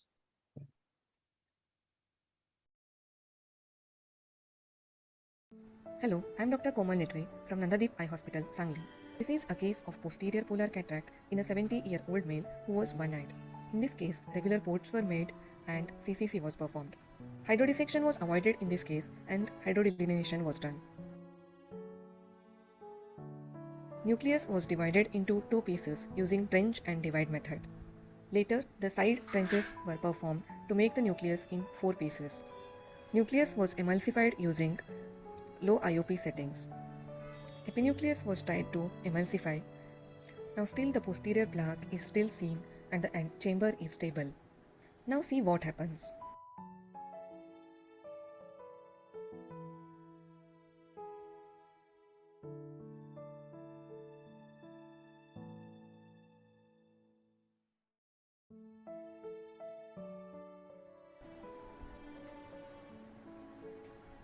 Oops.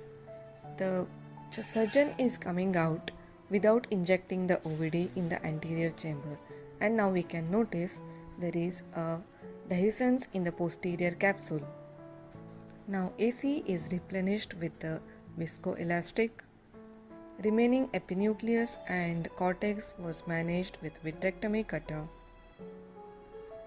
Now surgeon made sure that while coming outside with the probe, with the left non-dominant hand, he is injecting visco and irrigation was off and now coming out. Later this case was managed by doing posterior capsulorhexis and foldable PC IOL was placed in the bag. So here, in case of posterior polar cataract, to maintain the anterior chamber stability is very important.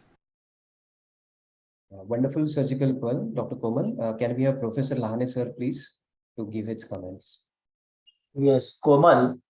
Yes, have you done this surgery or you have managed after TR? no, sir. My senior colleague has done this surgery. Okay. Yeah, you have not done it. No, sir. Basically, see, this is a posterior polar cataract, and hydrodelineation was very, very important in this case, which was not done properly, hydrodelineation. Secondly, for the removal of nucleus and removal of this epinucleus also.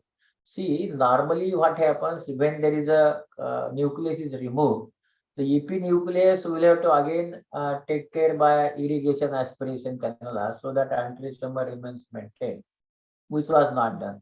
Secondly, the surgery what was done, so that was done like a normal cataract, though it was a posterior polar cataract, and because of that there was a PCTR. After the PCTR, yes, it was well managed, but PC tear happened because he came out without visco, and so the PC tear has happened. And then then he did well. He did vitrectomy, then he put the IOL. What type of IOL he has implanted? It is not in 3-piece or 1-piece. But I think the beginning of the surgery, he should also see you can say now there is you can go for the ASOCT. You can see there is a posterior weakness of the capsule or not. And there are so many investigations we can do for that, and then we should go ahead. Also, sleep clamp can give you the some idea about the PC defect is there, or if there is no PC defect also, capsule in such situation is very weak. So, but surgery lastly what he has done is correct and very well surgery done. But I think it was possible to manage without the PCTI. And that should happen in such situations. But I really appreciate the PCCC was done. And always remember, if there is a defect, PCCC is not possible, that is a large defect. As it was not a defect, weak capsule, because of that, PCCC was managed. Okay. But congratulations, I think wonderful tips by Dr. Lane sir, listening from his master's voice.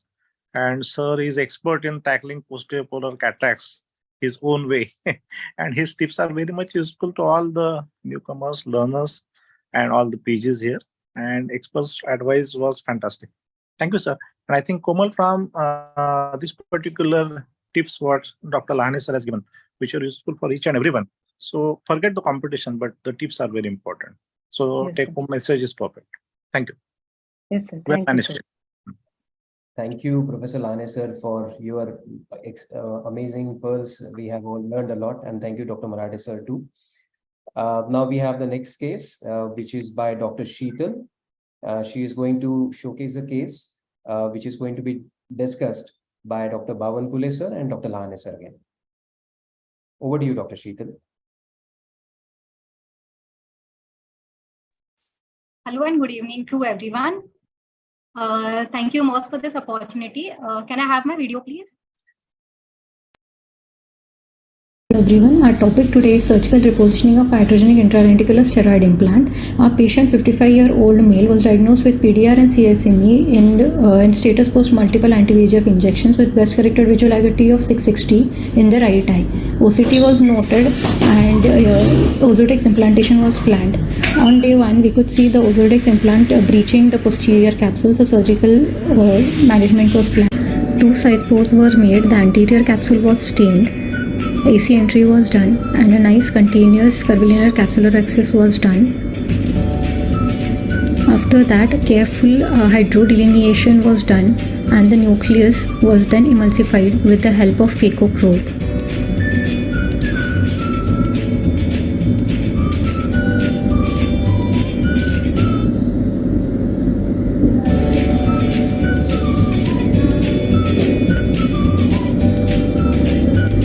After carefully removing the nucleus, visco dissection was done and the epinuclear sheet was separated.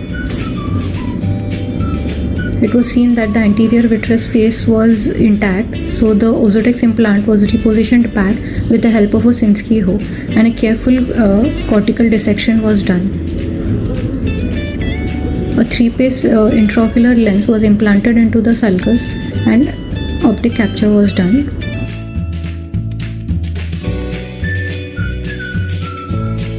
Post-operatively, we can see that the edema was resolved. So now we'll see the proper technique of implantation. Careful measurement with the caliper should be done. The tip should be parallel to the limbus and then it should be centered towards the center of the eye, that is the vitreous cavity. Accidental injection of implant into the lens is a rare but serious complication and which may require surgical intervention as soon as possible. Thank you. Thank you, Dr. Sheetal. I think excellently managed. Dr. Bhavan Kule sir, your comments first, please. Beautifully done, managed case. In fact, how do you, is that case done by you, the intravitreal injection of Ozurdex? No, sir, actually, no. It was not done by me, but it was You are a fellow or what? I mean. Yes, sir. I'm a vitreoretinal fellow, but this was not my case. It's just Okay. would love to So present. what we need to learn basically is to prevent the thing happening. And you have very well put it in a pearl that the direction of the injection was what went wrong. So that's why it was intralenticular. But surprisingly, it was not diagnosed at the table when you injected. Yes, You sir. said That's the what. next day you No, noticed it. Next day we had noticed, sir. Not on the day of the implantation. Okay. Well, it's a beautifully done case. The rest, everything is fine. Absolutely well done. Thank you. Congratulations. Thank you.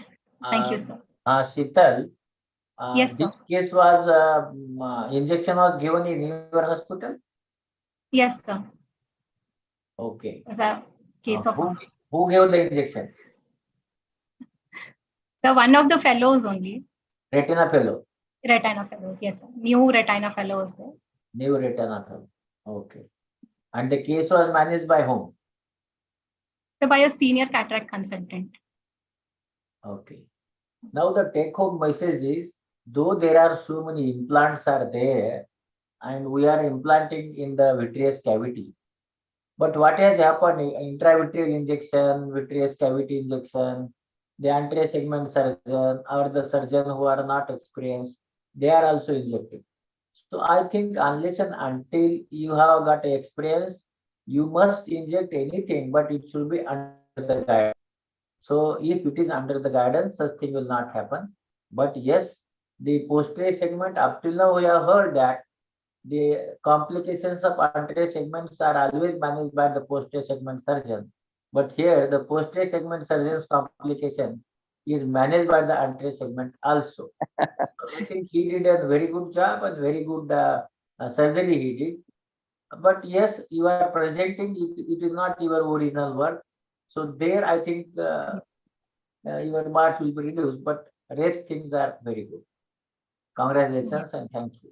Yes. Actually, it was a unique case. I had never seen an intralenticular implant, so I thought I'd present this case. Yeah, there are few case reports. Few of the surgeons have demonstrated during few of the case Yes, surgical series. there are also, yeah, I've read some reports. There are also subretinal Ozurdex implantation have been gone. So. But the only one thing I would like to ask, how do you prevent that Ozurdex implant coming into the active port of be it a phaco or a irrigation aspiration? That was not at all fluttering. That is what I was feeling quite surprised. Sir, even the anterior vitreous space was not that disturbed. Yeah. Quite stable. No, because after multiple injections, usually the vitreous liquefies. And the other thing is usually the implant is very fragile. It tends to come into your active port. It was very well managed. Surprisingly, it didn't come into your active port, and you could push it back is a lucky thing without even cracking. Very good. Well managed. Yes. Yes. Thank you, sir. Thank you, Professor Lane sir and Dr. Bhavangule sir, for your nice comments. Now we will move on to the next presenter. Our next young presenter is Dr. Anuj Kodnani, and he's going to discuss a cataract case. And to discuss this case, we have our MOS president, Dr. Santosh Bide sir. Thank you, Vardhaman sir, and good evening to everyone. Thank you, Maharashtra Ophthalmic Society. I'll be sharing my screen now.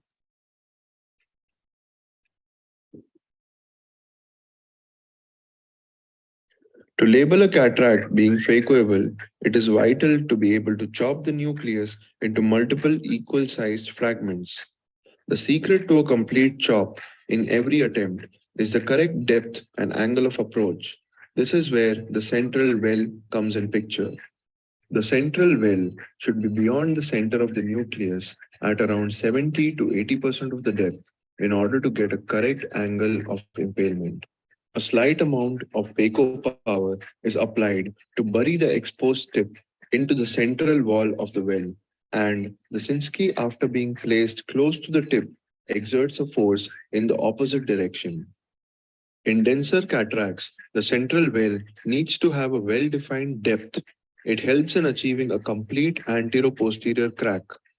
The phaco energy used to create the well is at a much lower plane, And because these multiple equal-sized fragments are being nudged in the center, they occupy the superior empty space of the well, which keeps them at the anterior capsular plane.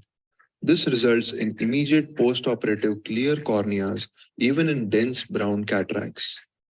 The phaco tip should be anchored in the very center during the entire emulsification process, and the fragments are nudged towards the tip using the other instrument. This technique is extremely safe as the rhexis margin is never crossed. It has minimal stress on the zonules and the nucleus is cracked within the bag itself.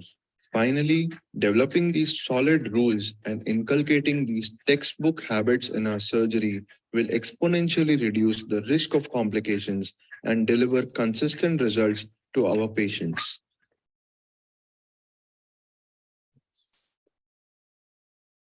Thank you, Dr. Anuj, for this wonderful video about the tips and pearls for the chopping technique. Can we please have Dr. Bide sir to give his kind comments? Which chopper you have used, Anuj, in this surgery? I use a Sinsky, no chopper. I can't hear you. I use a Sinsky, sir. Only a Sinsky. Hello? Yeah, now you're audible, Anuj. Yeah. I use a Sinsky only. I don't use a chopper. You have used Sinsky hook. Yeah. And if it is a grade 4 cataract, then you also can manage chopping with Sinsky hook? Yes, sir. Yes, sir. Even for grade 4 cataract? Yes, sir. We are taking advantage of the lameral planes. So if we have a very deep trench, then we just have to embed in the embedded phaco tip should be pretty deep inside. And after the embedded phaco tip is deep, then we can just chop it without any much of force. Can we have Dr. Hadipurkar sir also to please give his comments on this video? Well, Anu, just to get back, what we normally understand is that, when you use a chopper, it gives you better force to separate. And when you use Sinsky, the Sinsky doesn't really bury into it. Although you have a good hold on the nucleus, I'm sure since you have done it, probably it works. Is your Sinsky with slightly longer tip or just a standard Sinsky that you use? Sinsky, sir. It's a standard Sinsky. But And what kind of settings do you keep for such cases? I keep for softer cataracts around grade 2, 3. I keep around 400, 450 vacuum and aspiration around 38, 40. If it is a harder cataract, then I'll increase my vacuum. Basically, what about the power? The power is in a it's in a linear mode. So as I need it, I'll increase it. A percentage. Yes. See, if you are doing stop and chop, in almost 80 to 90% of the cataract cases, you can use Sinsky. But for grade 4 cataracts, it's difficult to chop with that. With the force you need to break it or crack it, it's normally better with a longer tip than a Sinsky. Yes, sir. We can have that depth. Ergonomically, a tip, because chopper is little longer than Sinsky, and so that's better. Okay. Yes, sir. Anyway, good. Did you show that film in double speed or triple speed? Sir, it was, I think, 2.5x. Okay. Yeah, See, you could have shown lesser amount, but in normal speed. See here, all these presentations are to educate people. Yes, sir. When you show it in such a high speed, it only impresses us, but it doesn't teach us. Like, I still do not know how you did it. You understand? Okay, sir. Yeah. See, if you want your colleagues to learn from you, then you have to show it, in fact, a slower motion where you exactly, your colleague knows where you held it and how you cracked it. And that should be the motto. Now, since you are very young, I can take the liberty to tell you, and for others who are listening, your presentation should be less to impress others, but more to share, what others also can do with you. Thank you. Hadipurkar sir, may I ask one thing? Yeah. There are some doctors who are expert in phaco, few others are in SICS, and you are expert in both of them. Suppose this case of grade 4 cataract comes to you, By choice, what sort of surgery would you prefer, like SICS or phaco? Means patient has not given you the choice. What will you do? Patient normally doesn't have a choice. Now, see, many of them would share my view. Unless the endothelium is compromised, my choice, my technique of choice is obviously phaco. Unless, of course, there's a combination like, you have zonules which are weak, or there's a subluxated hard cataract, and also, you have vitreous, all complications, then for me, safer thing is to do SICs. In an uncomplicated case, even if it's grade 5, and if the cornea is good, I think I will go for phaco. Thank you, sir. Thank you very much. Yeah. Thank you so much, Dr. Hadipurkar sir, for your pearls of wisdom, and thank you, Dr. Anush, to showcase your video full of pearls as well. So now we will go to the last video of this session, of this session of this competition, which is in surgical session. So next one is going to be by Dr. Mangesh Kedke. He's going to discuss cataract video. And to discuss this video, we have Dr. Hadipurkar sir and Dr. Marathe sir now. I will share my slide. Yes, please.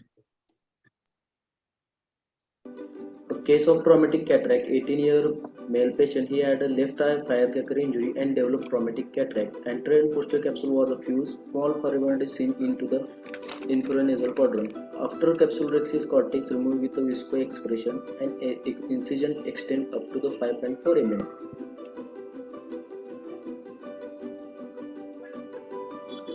Separation of anterior and posterior capsule with a visco expression.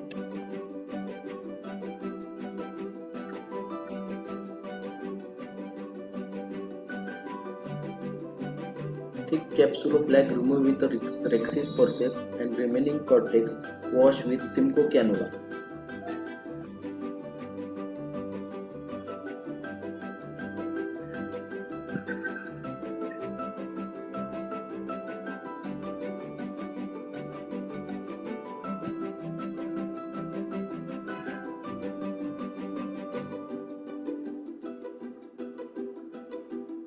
Three-piece foldable lens implanted into the bag.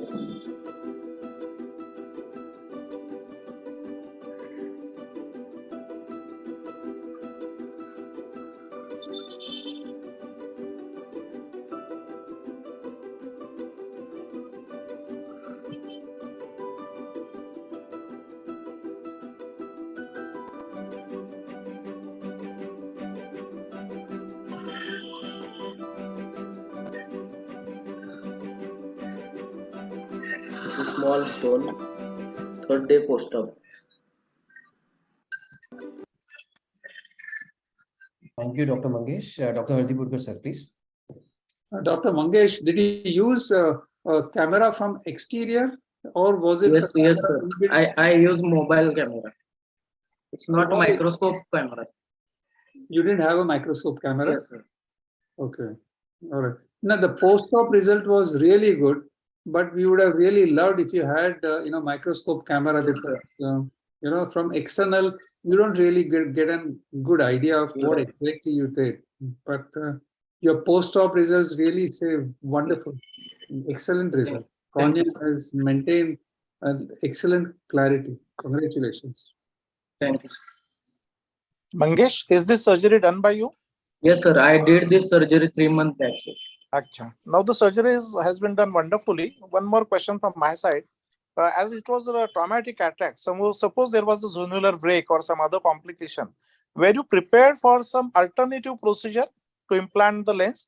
Suppose it would not have been possible for you to put the lens like this. What were the alternative arrangements you had kept in your mind? Sir, alternatives iris claw or ACIL, I think. Any other thing? ACIL still you put? ACIL or iris claw. Okay.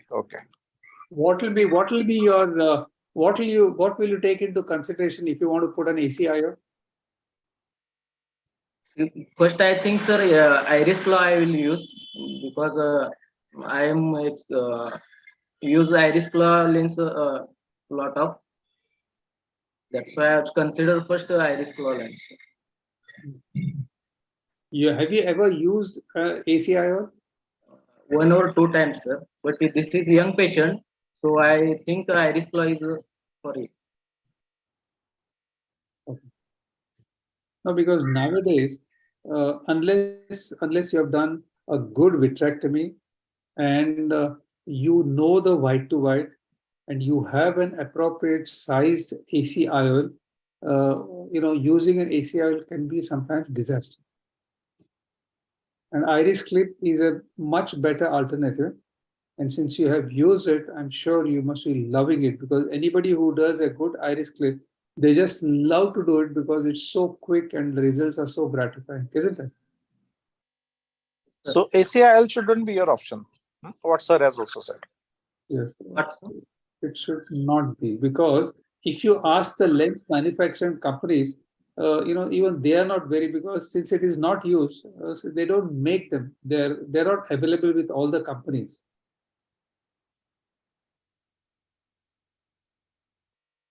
Okay. Thank you. That way, good attempt and very nice video. Thank you, sir. I think with this, we come to the end of the first segment of this competition, which is on surgical pearl videos. I think all the young presenters have done a fantastic, fabulous job. And by the time the respective jury are actually enlisting their marks and putting it in their respective groups, we are going to now have an online poll. Dr. Aditi has just shared all the 11 presentations. Please don't write the numbers in the chat, because we are going to have a technically sound poll now that is going to start by Mr. Sunil. Mr. Sunil, can you please start the online polling, please? So whosoever you feel was the best presenter, you can actually go on to give marks to them. You will not be able to see what is the result.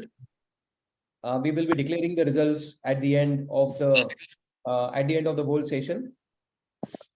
Please go ahead and keep giving marks. Now, as we see, 54 people have already voted.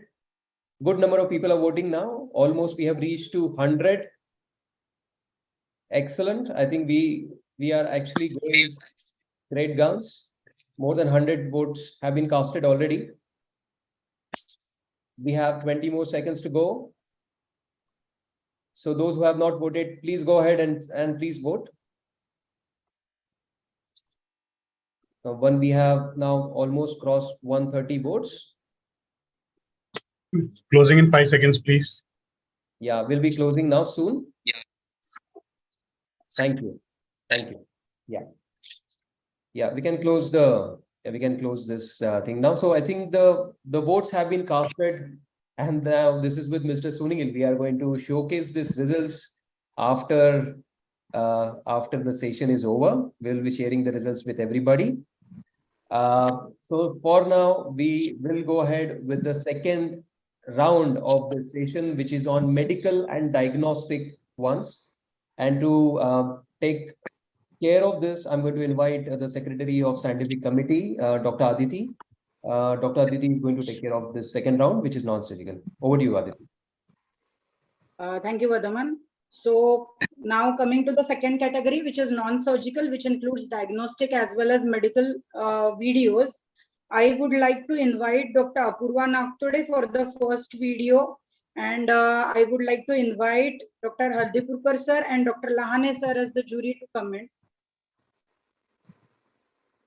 Good evening, everyone. I'm Dr. Apurva Nagtode, and I'd like to present my video on glaucoma screening. Please allow me to share my screen.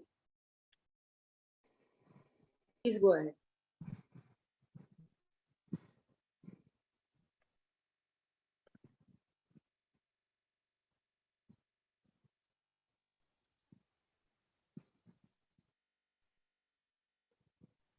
I think the voiceover is not clear. Sorry? Doctor, can you just pause the video first? On the share screen toolbar, on the 3 dots, just click the 3 dots and there will be an option called share sound. Just click the share sound. Yes. Yeah. On the Uberization of eye care. Is it all? Yes. Audible now? Doctor, carry on, please. The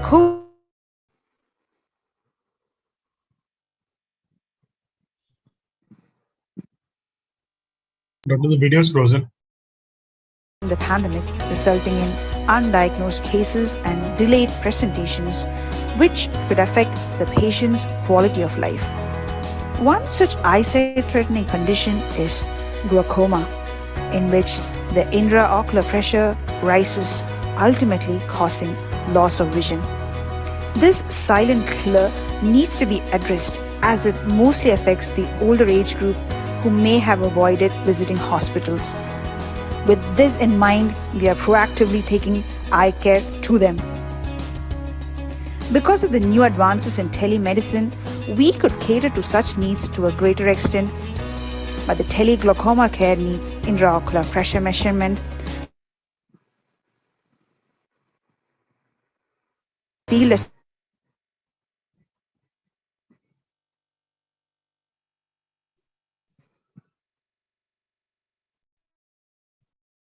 It's getting interrupted. Is it possible to play from our side if it is? with the help of eye care rebound tonometer. The visual fields are assessed with virtual reality-based perimeter.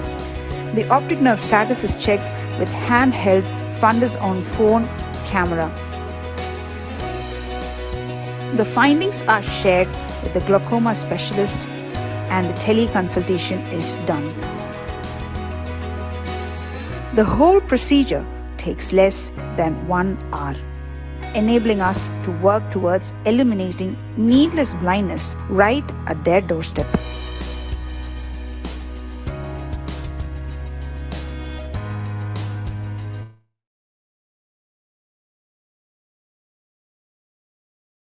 Okay, how practical was it, dear Apurva?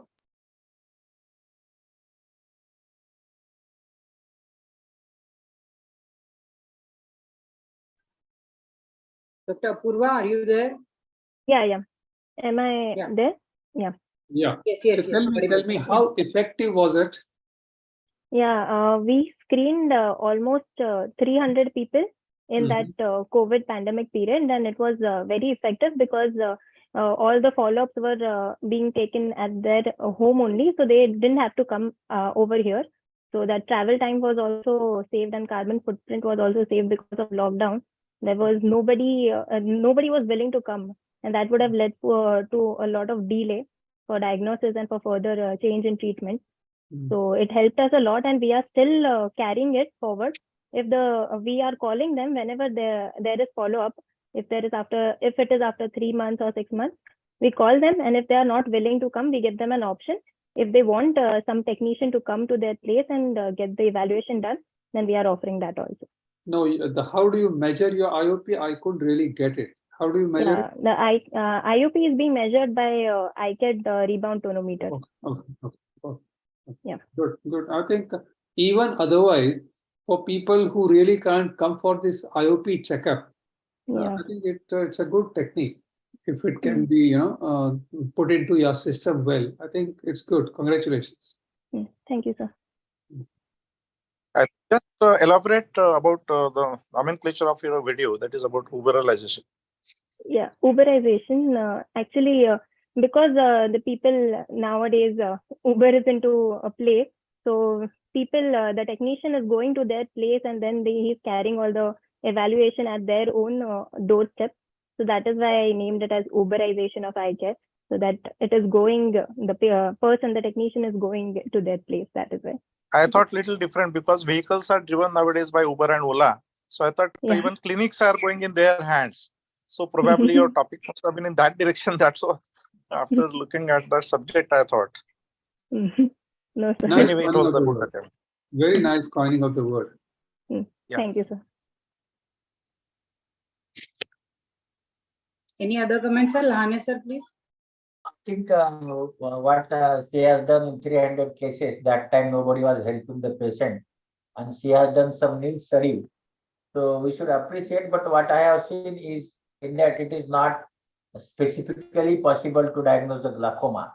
Yes, we can diagnose it in few cases, but those cases where we are not diagnosed, we can't say that they are not having the glaucoma. But yes, that time the patients were in need, and I appreciate you have done good work. Thank you, sir. Yeah, I agree with Dr. Lahane, but this is probably good for post-ops. Those who are diagnosed and they need to be followed up. For them, this is a good technique, especially during that COVID times. Excellent. Thank you, sir. Okay, so do we proceed to the second video? Yes. Yeah. Yes, thank you. So second video will be by Dr. Megha Patel, and I would like to invite Dr. Bawankule sir and Marathi sir as a jury member. Dr. Megha, please.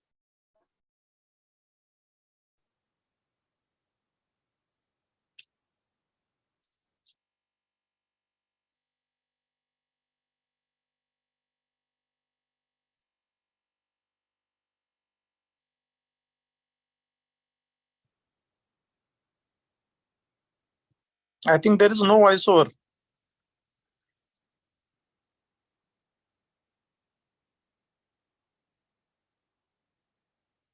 Hello? The disc mirror. This is the fundus image of a 27-year-old male with visual acuity of 6'9", not improving with pinhole in the left eye. Fundus image is showing a large optic disc with glial tissue within and straight retinal vessels coming out from the disc margin and peripapillary depigmentation, leading to a diagnosis of morning glory syndrome. We further investigated the case in a OCT disc and macula, in which there was subretinal fluid in between the optic disc and macula. On further investigation, OCT angio showed something shocking. There was hyporeflectivity in all the layers, which is not a characteristic of morning glory syndrome. On further investigation, optic nerve head RNFL was done and retinal fluid, leading to a diagnosis of optic disc pit. Thus, a take-home message is multimodal imaging helps in differentiating the diseases.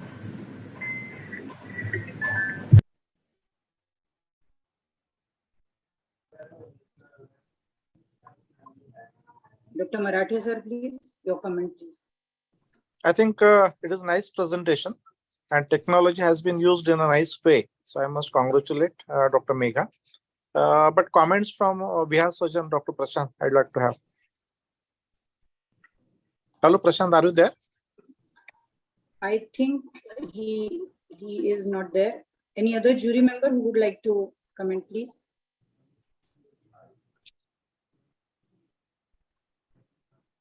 Dr. Bhide, sir. No, next case. You start with the next case. Okay, fine, sir. So next case is by Dr. Prajakta Paridekar, and the jury members I would like to request is Dr. Lahane sir and Dr. Bhide sir for the comments. Can we have the video, please? Good evening, everyone. Can you please play my video?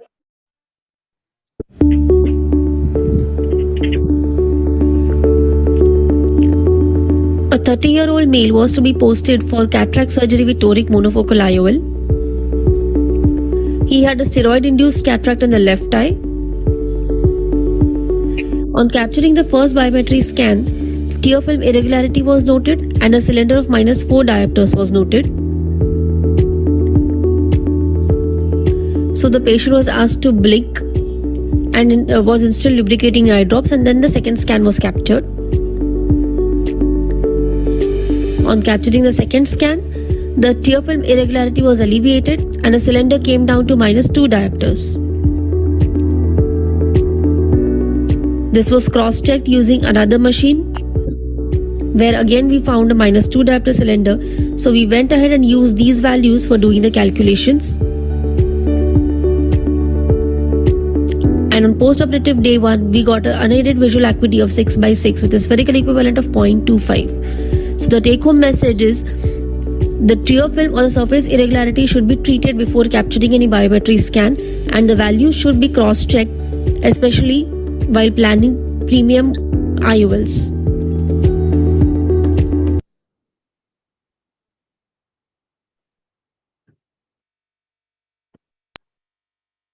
Lahane sir is there. Lahane sir, please. I think topography is most I think important. Dr. Aditi, probably the message to the juries has to be given that the session is still continuing. Probably they might have thought the assessment is over for these videos, which were there in the first session. So someone has to call them again. I'll just.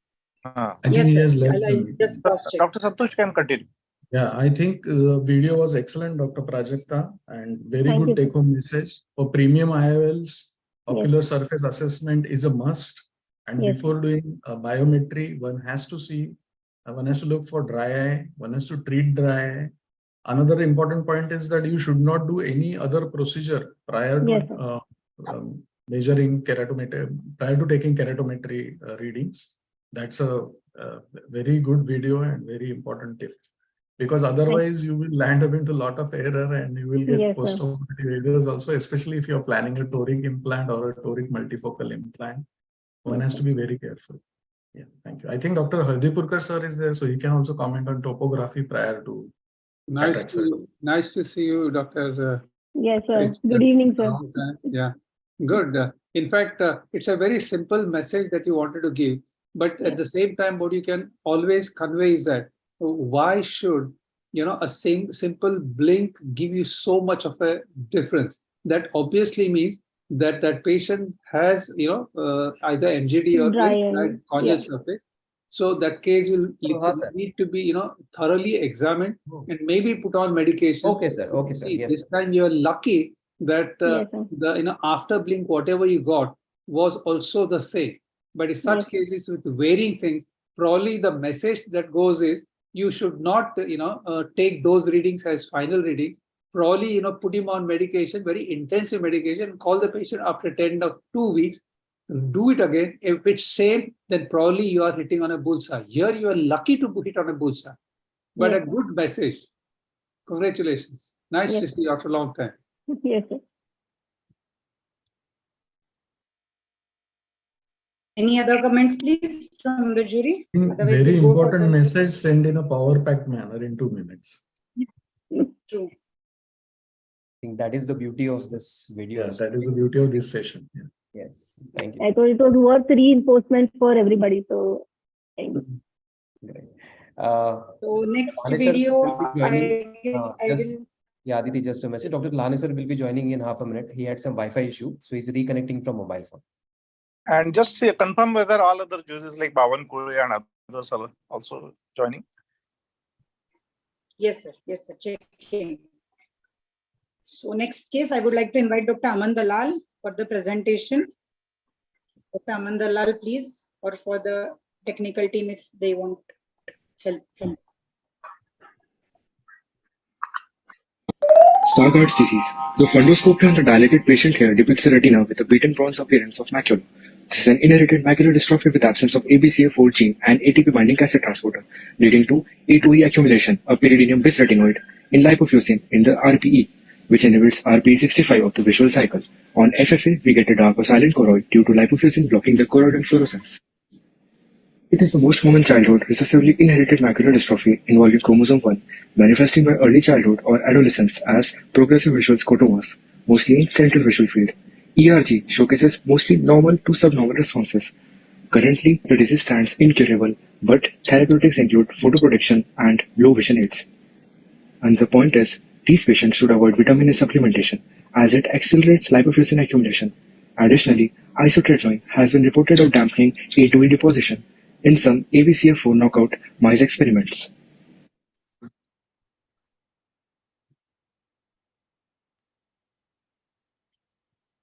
I guess even Lahanesar has joined. Quick comment from sir if he was there for the video. While he's coming, I would like to just share a case of similar kind. I mean, I'm just talking from a very practical point of view. Like this patient, if this lady happens to get a cataract tomorrow, and she comes for cataract surgery where the fundus is not seen well, but doubtful, macular patch. So those are the cases you have to be very, very sure that you don't put any of these fancy premium lenses, because it can be a disaster. I've had an experience of removing multifocals from such a patient.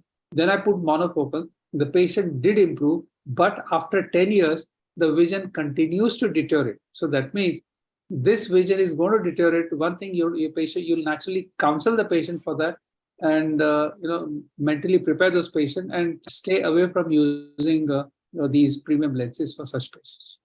Yes. I think OCT compared to premium IOLs is a must. Do you do OCT in all the cases, sir? Yes. Before putting premium implants? Dr. Hardipurkar, sir. Lahani wanted to say something.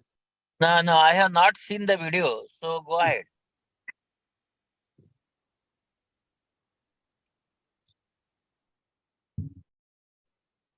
Okay, any other Should comments? we do Otherwise, OCT prior to putting premium implants? That is a question for Dr. Lahane, sir, and Dr. Hardipurkar, sir. Okay. Obviously, I think it's a good tip that like the OCT should be the part. See, if you are into a true refractive cataract practice, OCT should be part of your pre-op investigation. So sometimes what happens is OCT costs quite a bit. So we can always have two-tier system for charging OCT. Anybody who's for a screening of OCT, maybe he can be charged less, but OCT is must, because very often what we see on slit lamp is limited compared to what the OCT reveals to you. So I think OCT should be part. So even a youngster, now since it is for youngsters, in a practice, OCT investment may look little big, but still it pays you back in happy patients. I think OCT and topography are two investigations which are must for premium implants, prior to premium implants. Yes. I think in government organizations where OCT and other things may not be chargeable to the patient, is it possible to screen almost all of them or most of them when you are in doubt? Because cost is not the factor there. Anyone? I think, Prakash, it is possible to all these patients can be investigated in the government hospital. There is no problem. But premium IOL, I just want to say a caution that every patient is not for the premium IOL. Now, what is happening? The patient is coming to the hospital and he is implanted with the premium IOL. So OCT is done, OCT is not done, macula is seen, not seen, diabetes is there, not there, then glaucoma. I have seen one patient having 0.8 glaucoma and this panoptic is implanted. So there are so many things that we see, but I think whenever you are going for such type of IOL, very important to see the macula, and post-operative patient is going to get good vision or not. So what Hardipurkar sir said is correct. And yes, OCT, it is not possible with everyone. But you can ask someone to go to nearby place, or you can see properly macula, and then you should implant the such type of premium IOLs. I would like to share something very similar to what Dr. Lahane said. See, the kind of craze in Indian, ophthalmic psyche is to go in for we look at every opportunity to put a premium multifocal lenses or trifocal lenses. But if you go to Europe, the trend is totally different. And today, luckily, we have these EDOF lenses. So I think the craze for trifocal and multifocal may come down a bit, and that place will be taken over by this EDOF, because EDOF is almost like a monofocal. So, it may not be a big issue. But one thing is certain, in our practice, the itch that we have, or the craze that we have to go and look for a patient to put trifocal or multifocal should be kind of curbed, because long-term results sometimes can bring you unhappiness. If the patient is not happy, not today, maybe after a month or so, honestly, you feel sad that, you've done a good surgery, but the patient is still not very happy. Correct. Thank you. Great discussion. We'll move on to the next case for the want of time. Yeah. So next case will be by Dr. Neha Pinglikar. And I would like to ask Dr. Bide sir and Hardipurkar sir for the comments. Next case, Dr. Neha, please. Good evening, sir. Good evening, ma'am. I'll be sharing my video now. Good evening, respected jury and my other colleagues. Hereby I am going to present a case study involving two siblings with oculocutaneous albinism, most probably tyrosinase positive. These are heterogeneous group of disorders of melanin synthesis. It can be ocular or oculocutaneous. Tyrosinase positive are incomplete albinos. They synthesize various amount of melanin. Visual acuity usually impaired due to foveal hypoplasia. Iris may be blue, dark brown with variable translucency. Fundus shows hypopigmentation. Systemic associations are Shediac-Higashi syndrome, Hermansky-Purlak syndrome, Waardenburg syndrome. These patients were examined at RGMC and CSMH, Kalwa, Thane.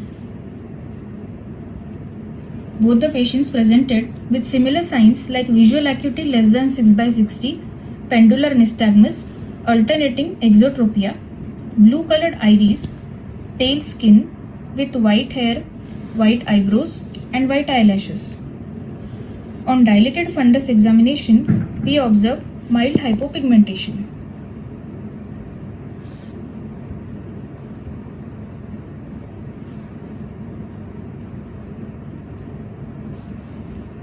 Other features included refractive errors, positive angle kappa, squint, and absence stereopsis. Tyrosinase activity is assessed by using the hair bulb intubation test, which is reliable only after 5 years of age. Thank you.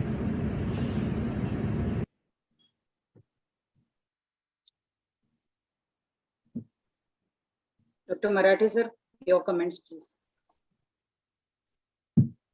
I think Dr. Hadipukar sir and Bhide sir. Actually, any genetic counseling was done, and is there any role for genetic counseling? Yes, sir. Actually, there's this is a genetic problem, so it can have a gene therapy. So if we do a genetic counseling of the patient, and if he's willing, then we can proceed further for the same. So should every albin should be seen from that angle, and suspicion in all those albinism patients? No, sir. Actually, there are some treatments like spectacles, prism, contact lenses, by which the refractive errors and all things can be treated at present. But if there is a high level of nystagmus and other features are also seen, then we can also think of gene therapy. Okay, okay. Any other comments from jury? What's important in these cases would be the visual rehab at whatever stage you are seeing patient. Now, the gene therapy in a patient that you show now at such after the in the middle age or adults would probably not have much of an effect, but that would be good for children or in younger age. But what's important at all the ages is how do you make the patient more comfortable as far as visual, like they have a lot of problem with sunlight. So maybe they'll need to wear special glasses, and their near vision is so very poor. If they are in the school going age, probably they'll need visual aids to help them with better. So I think here more treatment or improving their condition is one, and visual rehab is another. So our focus should be more on visual rehab. And fortunately, what has happened today is in the low visual aid segment, there are excellent newer optical devices that have come, and I think that way it will certainly help them. Thank you, sir. Okay, thank you for the comments. We'll go for the next video by Dr. Apurva Ojha. Dr. Apurva, your video, please.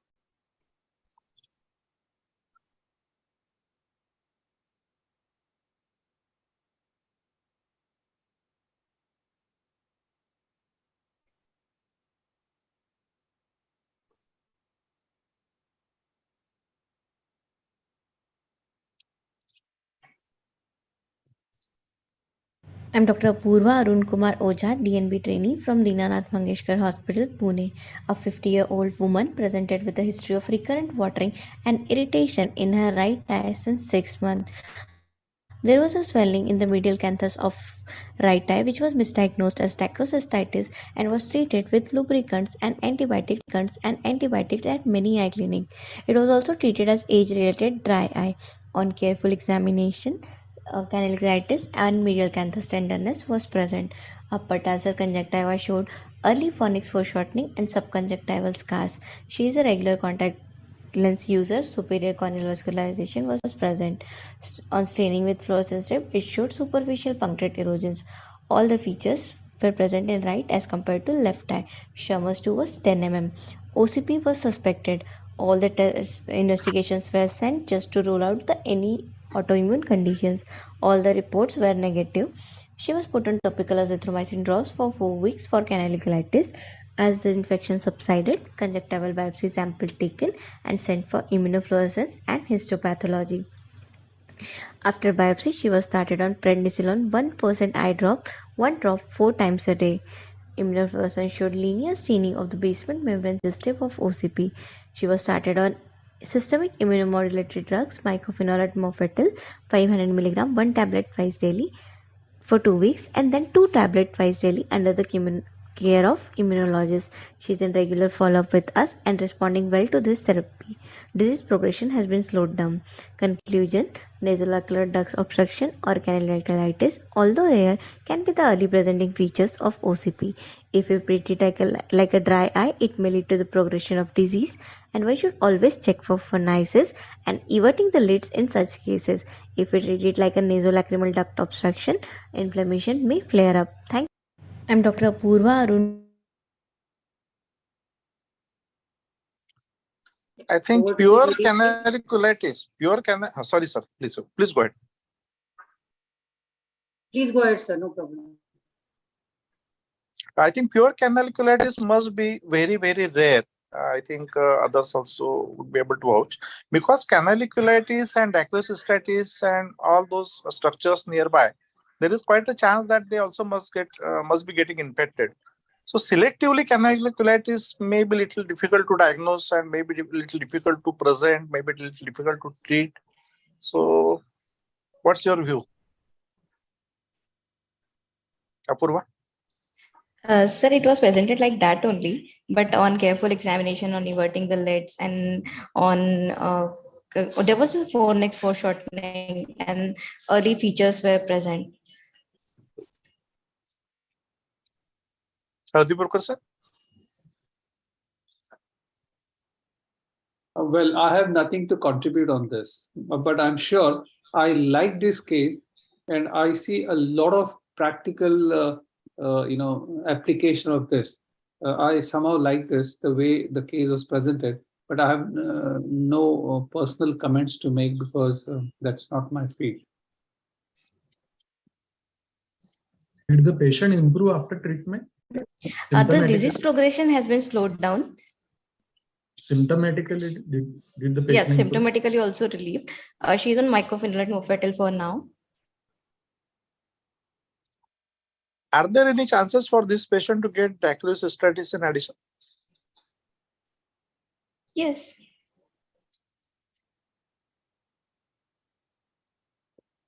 Okay, go ahead. Okay. Thank you, sir. Any comments, please? Or do we go ahead with next case? Okay. So next is the last one from this non-surgical session. Case is by Dr. Nishant Mendargi, and the jury to comment are Dr. Lahane sir and Dr. Bide sir. Dr. Nishant, your video, please. Yes, one.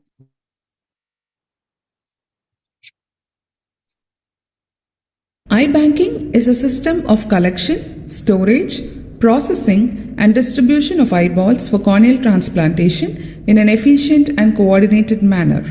In this video, we are going to discuss the basic steps of tissue evaluation and eyeball processing in an eye bank. Before enucleation, a bright torchlight is used to rule out excessive corneal exposure, injuries, or the presence of foreign bodies. In the eye bank, the condition of packing, any discoloration of the sclera, and maintenance of cold chain is examined. This is followed by slit lamp examination to assess the suitability of eyeball. The overall integrity of the globe is checked. The corneal epithelium is examined for haze, exposure keratitis, sloughing, foreign body, or infiltrate. The corneal stroma is examined for clarity, cloudiness, and any other opacities. The corneal endothelium is examined for the amount and severity of the Decimet's folds. And finally, the status of the lens is checked. Once the eyeball is found to be suitable for transplantation, it is proceeded for corneoscleral rim processing in the laminar airflow hood under sterile aseptic conditions. Limbal swabs are plated onto blood agar. The eyeball is dipped in povidone iodine and antibiotic solution for 3 to 10 minutes and then rinsed with saline. Corneoscleral rim is carefully excised and stored preferably in an intermediate storage medium like Optisol. This is followed by specular microscopy to assess the endothelial count. The slit lamp examination of the corneoscleral rim is again repeated to grade the donor cornea. It is graded as excellent if there are no epithelial defect and stroma is crystal clear without Decimet's folds, and poor in case of severe stromal cloudiness and marked DM folds with endothelial defects.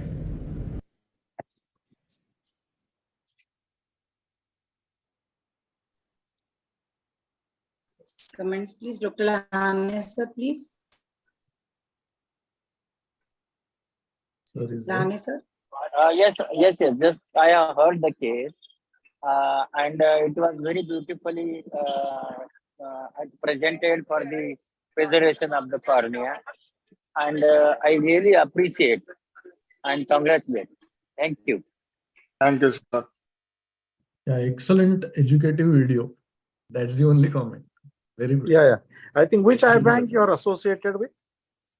Sir, I'm actually pursuing my DNB at Arvinda Hospital, Pondicherry. So here only at our hospital. And there are real videos of that eye bank, right?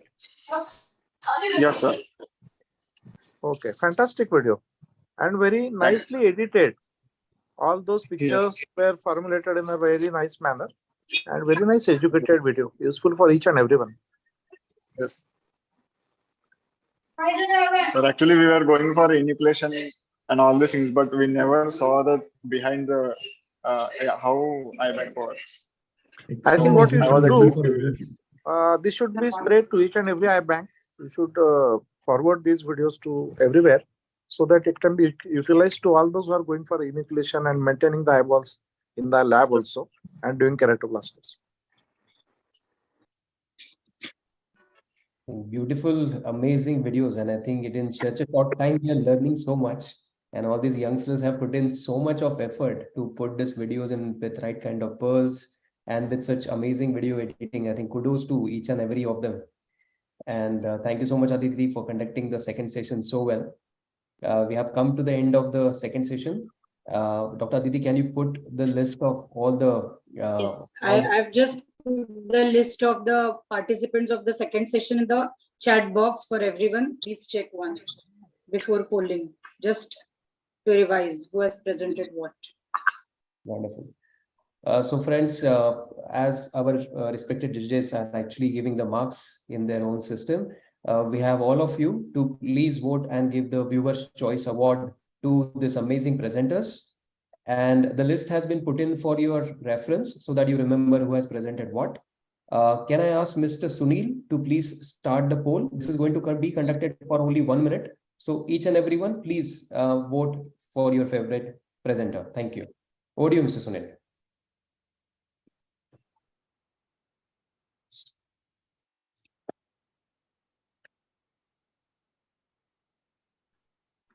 So I think we are hoping for record number of votes this time. We have already crossed 50 and we have 35 more seconds to go. Please don't put any of your comments in the chat. You have to vote in the system.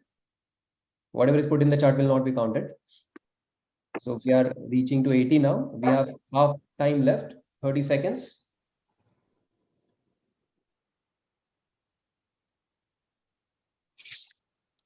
Last 20 seconds to go. We are reaching to 100.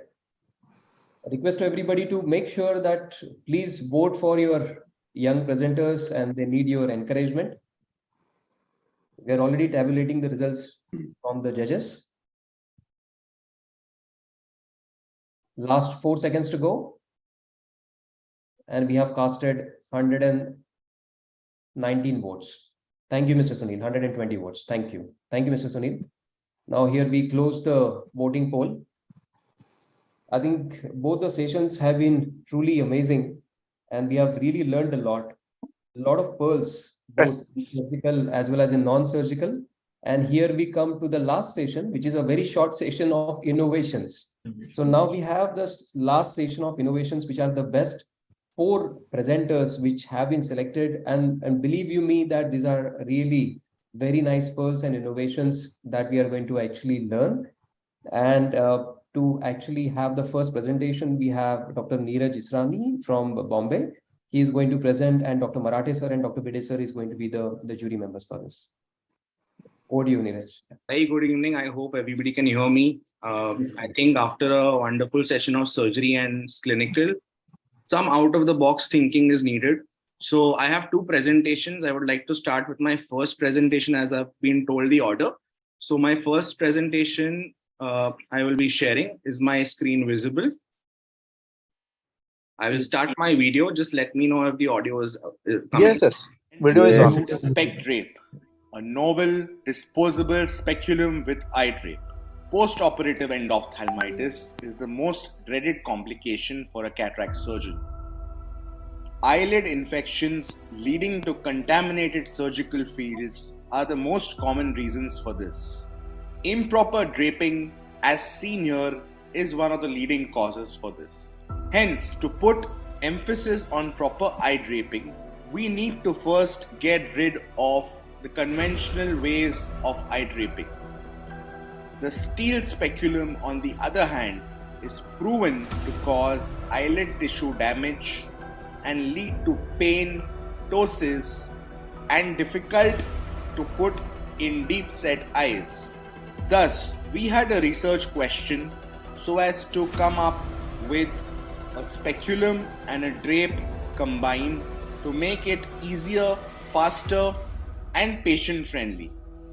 Hence, we developed the spec drape, which has all the above features, on a CAD file and 3D printed the first prototype. The spec drape not only has a draining outlet for the fluid, but is extremely elastic and designed to completely cover the eyelashes. Here is a demo of the spec drape on a patient.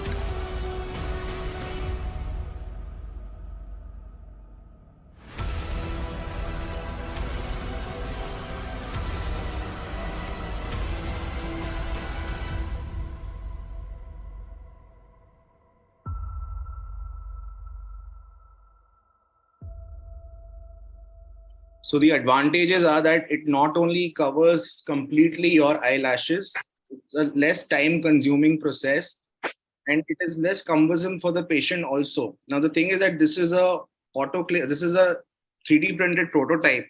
So the autoclavable one, I wasn't allowed to share the new video but we have an autoclavable one ready also.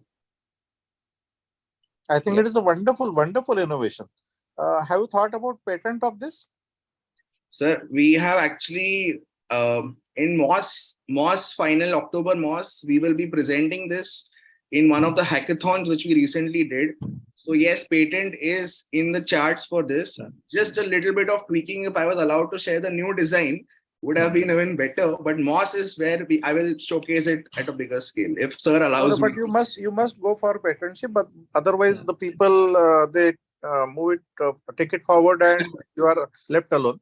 One important question from my side, it is not directly related. Maharashtra Ophthalmological Society had conducted one innovation ideathon in association with College of Engineering Pune, and we had some brilliant ideas which we chose, and one of the idea was this spec drape also, and the work is going on. So during our Moscon Kolhapur, we will have a final product which will be displayed during that conference. Yeah. Neeraj, one important question from my side. What are your views of cutting the eyelashes or not cutting the eyelashes? Because it is coming in between now. So the idea over here, so whenever we put a normal eye drape, many a times what happens is that either the assistant is putting, or even in our cases, sometimes the patient squeezes while putting the eye drape. It definitely comes in the surgical field. Now, what I feel is that eye drapes and myomitis is one of the major causes for any infection post-op also. So I usually either I change the drape completely, I remove the drape, put a new drape if the assistant has not put it properly, or if one or two eyelashes are coming in between, it's a CAM case, and if there are a lot of cases going on, I usually cut the eyelashes and make sure to put that thin plastic eye drape to make sure that the eyelids and the meibomian glands are actually covered. Because to be honest, when the patient squeezes, especially in old patients, it is the main, I feel it is a very bad main reason for any post-op endophthalmitis. I would cut it or put a drape, put that plastic sticking drape on top of it. Fantastic. Right. Any other comments by our expert panelists? Anybody else would like to actually ask? This particular design is being 3D printed at College of Engineering Pune, and Neeraj is in contact with the students who are developing that. There are students from College of Engineering Pune as well as ISER Pune who are actually participating in this innovative project by MOS.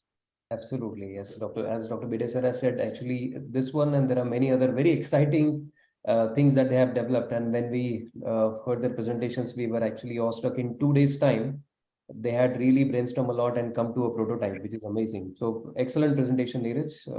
I think in many more conferences, innovative session is a must, even at AIOS and other conferences, because that brings newer ideas. And I think these innovations will be helpful in ophthalmology in future. Definitely. Absolutely, sir. So I think we'll go to your next video. Yes. So my next video, like Sir said, I have patented it, and it is a patented product. So I will start the video. It is a slit lamp assisted toric marker. Let me start and let the video do the talking. Just let me know if the audio is there. Presenting to you a novel patent pending slit lamp based toric marker, Storm. There have been various innovations in access marking, such as the handheld devices like anterior stromal puncture, pendulum marker, and the bubble marker. Automated markers include mobile application based marking, Callisto image guided, and Varion image guided systems, which are very expensive. Handheld markings, on the other side, have a lot of errors. Hence, we wanted to design an economical, accurate, stable, and easy to use access marker. We took inspiration from the Goldman applanation tonometer, which indents our cornea, and patients are very comfortable with this device. We decided to mount our access marker in the calibration slot of the slit lamp. This was the first hand-drawn design of the marker, after which we then started making 3D printed models of the marker.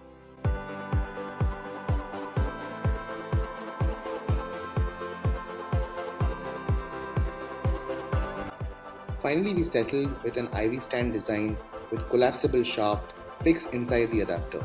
To give you a glimpse of its functioning, it is fitted in the calibration slot, and with the help of the slit lamp, it can be taken forward. It marks the cornea after deciding the desirable axis and can be retracted back again with the help of the slit lamp.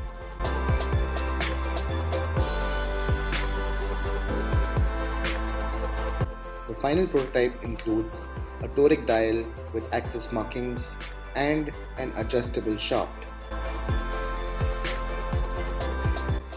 This is the adapter or the body of the marker.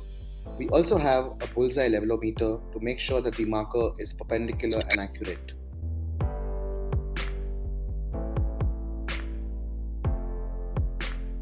Patent has been applied and clinical trials are now going on. So just to end the video, this is the final product which is now made by Epsilon. It is going to be available in the stalls this AIOC, and it is going to be available for everybody to purchase. As you have seen in the video, it is now we've made the dial little smaller so that we don't have to retract the eye completely. So dial is much smaller and it is much more accurate. And yes, we have patented it. Fantastic. Wonderful. Absolutely. Very good. So, Dr. Nadibulkar sir, your comments, please. Yeah, no, it's good. Well, they have tried similar things in the past where they were I forget the name of the company which had them, but now with the 3D design, you have taken it to a next level. And I really don't know. I'm sure you have tried it. If it really works well and it's easy to use, because like you said in your beginning talk, when we try to do it with manual marking, it's never really so accurate as what you get here. Because on a slit lamp, it's in your hands to position your patient well. I think my congratulations. It's a good innovation. Let's see. The proof of the pudding is in eating it. Once we take it and use it, we'll come to know. But my best wishes and congratulations. Thank you so much. Yeah. Thank you, sir. If we have Dr. Lahane sir to please kindly comment if sir is online. Sir was facing some glitches. Okay, I think there was some internet glitch that sir was facing. Dr. Bide sir, your comments, please. Yeah, actually, excellent innovation, Neeraj. And Neeraj has presented this during BOA iFocus meeting also. Yes, sir. Very good. Won the best video there. Yeah, he has won the best video for this. Yeah. So, congratulations, Neeraj. Thank you, sir. Okay. Wonderful innovations, Neeraj. I think all the youngsters should take a lot of cues from our young innovators, so that if you have the right mindset, you can do a good amount of innovation right here in India. So wonderful. I think excellent both the videos, Neeraj. Thank you, sir. Thank you. Great videos, Neeraj. So, Thank you. Thank you. So I think the next one is slit lamp myopography by Pranish Ravi. And to discuss this, I would like to invite Dr. Anaga. And along with her, I would like to invite also Dr. Taswala, sir. Thank you, sir. Thank you to Moscon, the judges, the conveners, and the moderators for the opportunity. I'm really glad to be presenting it here. Am I audible, sir? Can I share my presentation, sir? Yes, audible. Yes. Share. Is my screen visible, sir? Yes. Yeah, now. Yeah, I'll play, sir. Go ahead.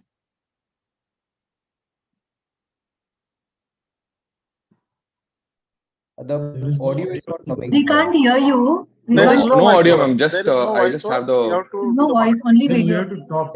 Okay, then if you want, you Restart can give a voiceover. You can talk as it is going on. Pranish, you can restart and probably you can give a voiceover so that people understand what's being spoken about.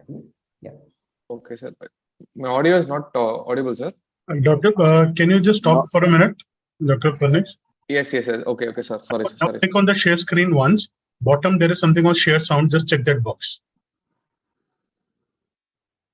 I should click on share screen once and then. The bottom, there is a. Okay. The share sound. Yes, sir. Is it visible now, sir? Yeah, visible. Yeah. Yeah, now the audio is there. Okay, sir.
That's it, sir.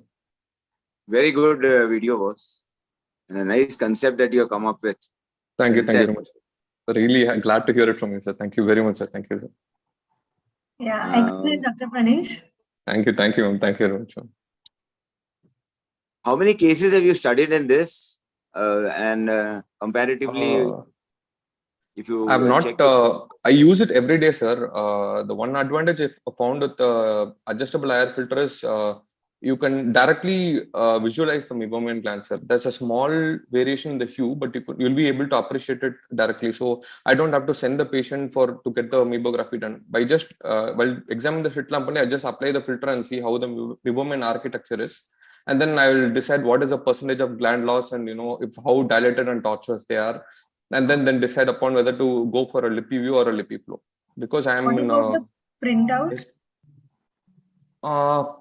Printout, ma'am. I I just take a photo, ma'am, for documentation. Printout, I have not come to that stage. Yeah, No. I mean, usually whenever you advise something, then the patient would also like to see what exactly is the problem. In a printout. You can exactly show the patient how much is the problem and he understands what you're saying. That's one thing. Maybe the next level you can do Yes, that. sir. I actually thought this AOS I'm presenting this, ma'am. It's got selected actually. I thought it'll bring the IR filter directly and show them how well appreciable the meibomian architecture is.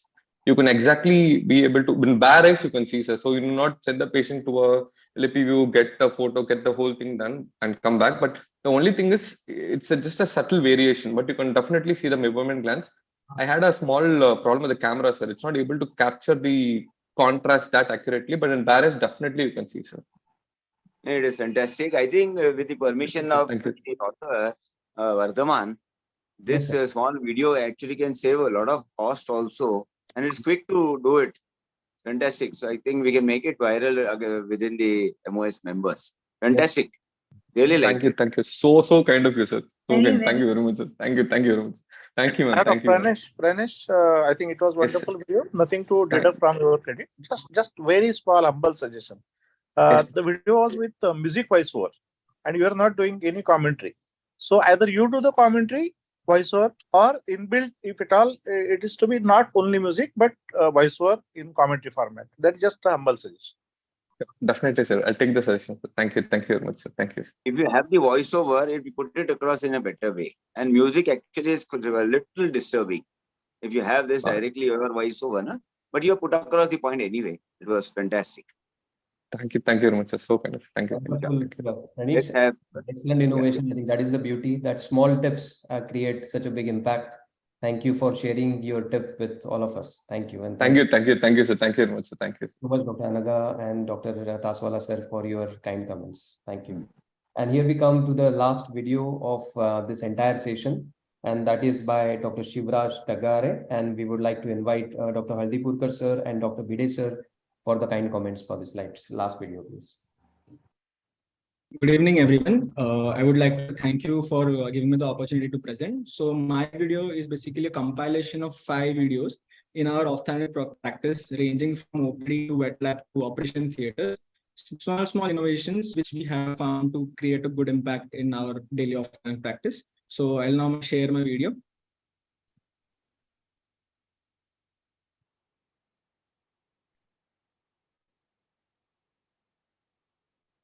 Yeah. Is my this visible? Video visible? No. Dr. Shivraj, should I play it? Yes, sir. Yes, I'm playing. Thank you.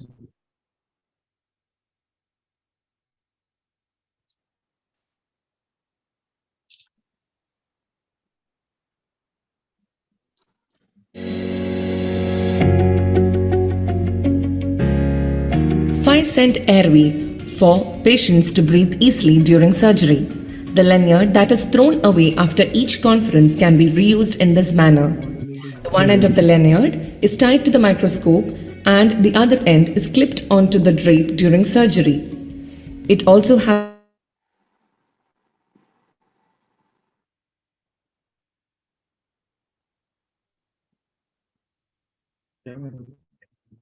I think the video is gone. It has not seen. It is not seen now. In between, it is stopped. Sunil. Dr. Shivraj, don't share. He should not share. Tell him not to share. Shivraj, you stop sharing your screen. Yeah. Shivraj, let Mr. Sunil only share. You don't share. I'm just sharing it.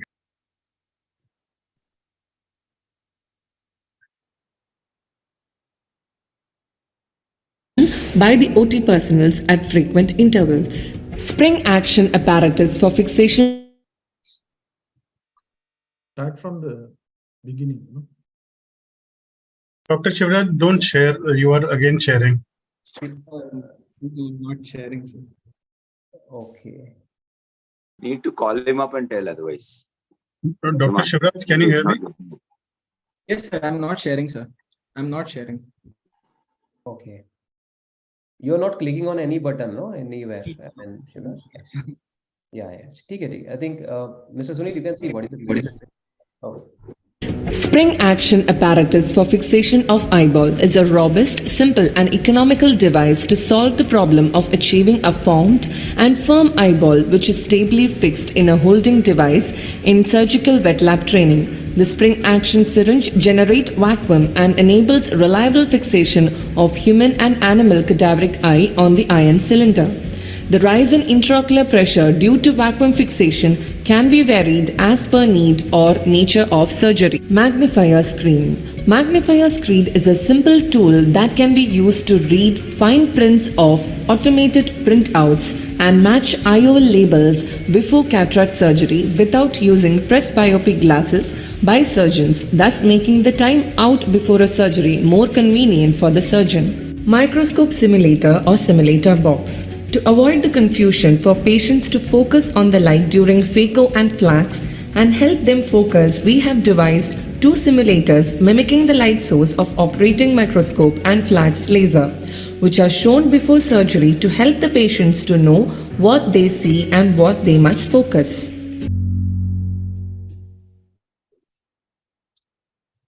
Sunil, I think you reshare again and you reshare that 2-minute video because there Mr. were Sunil, reshare the full video. Yeah, reshare the full video. Okay, sir. Yes.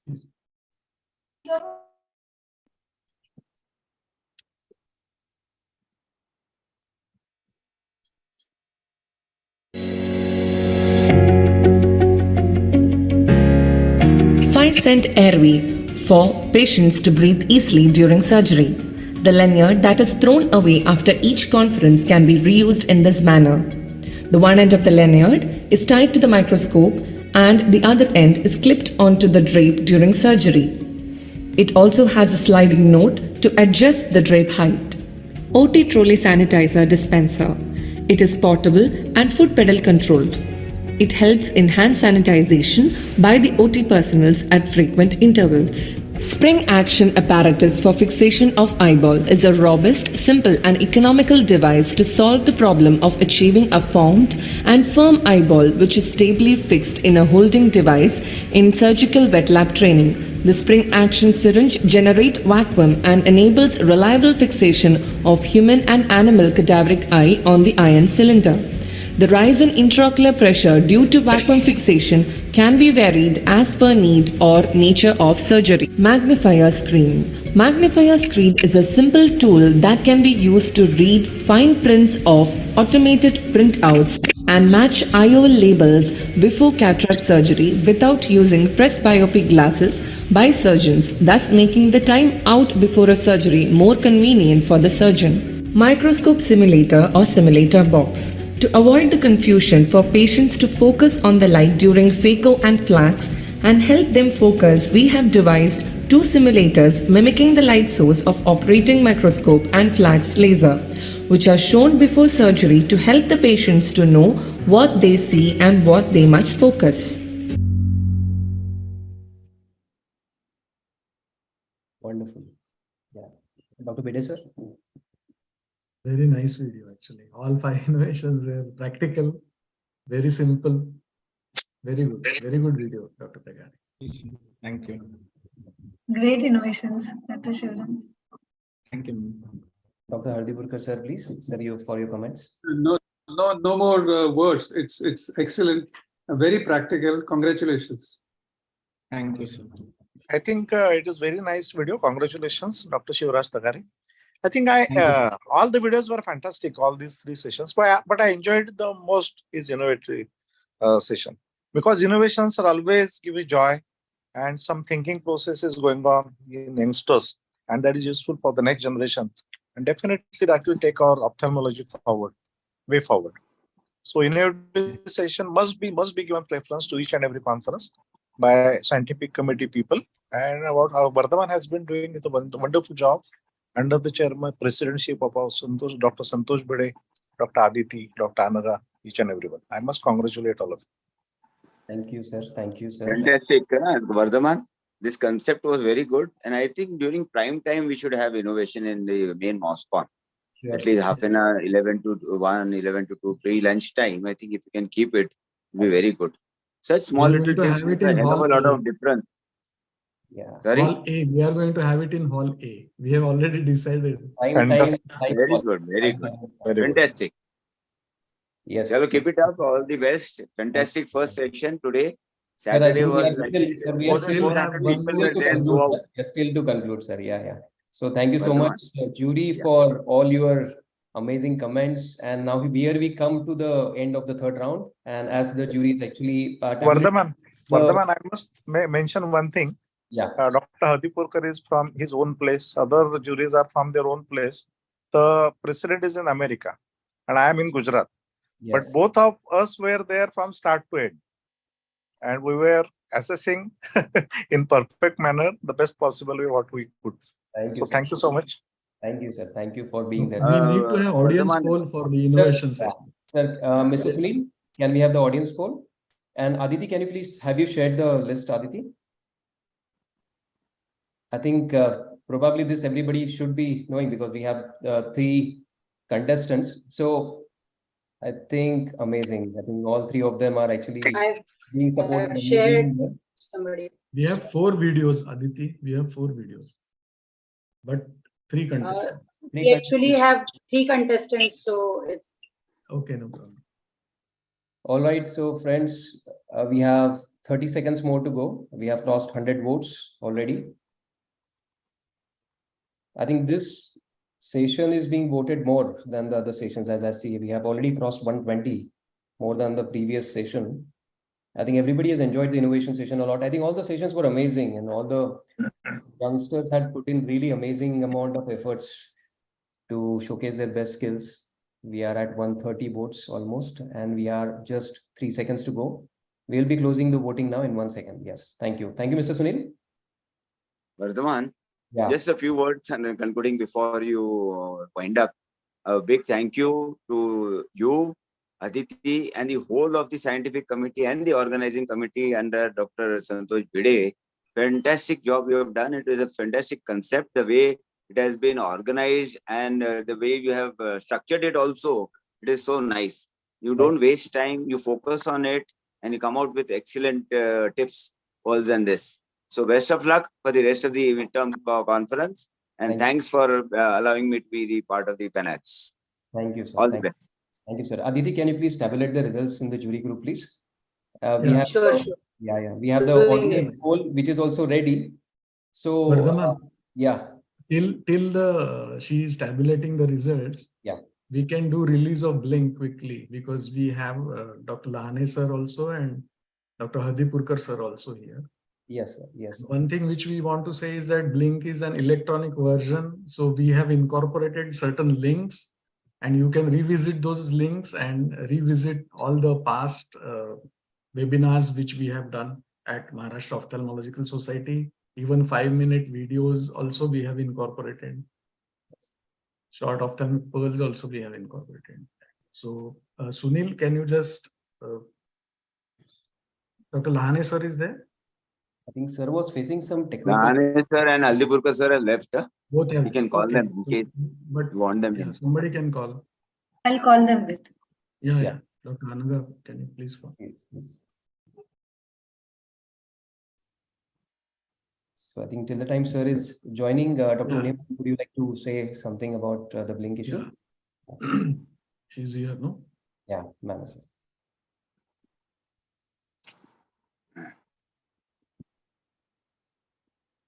Unmute yourself.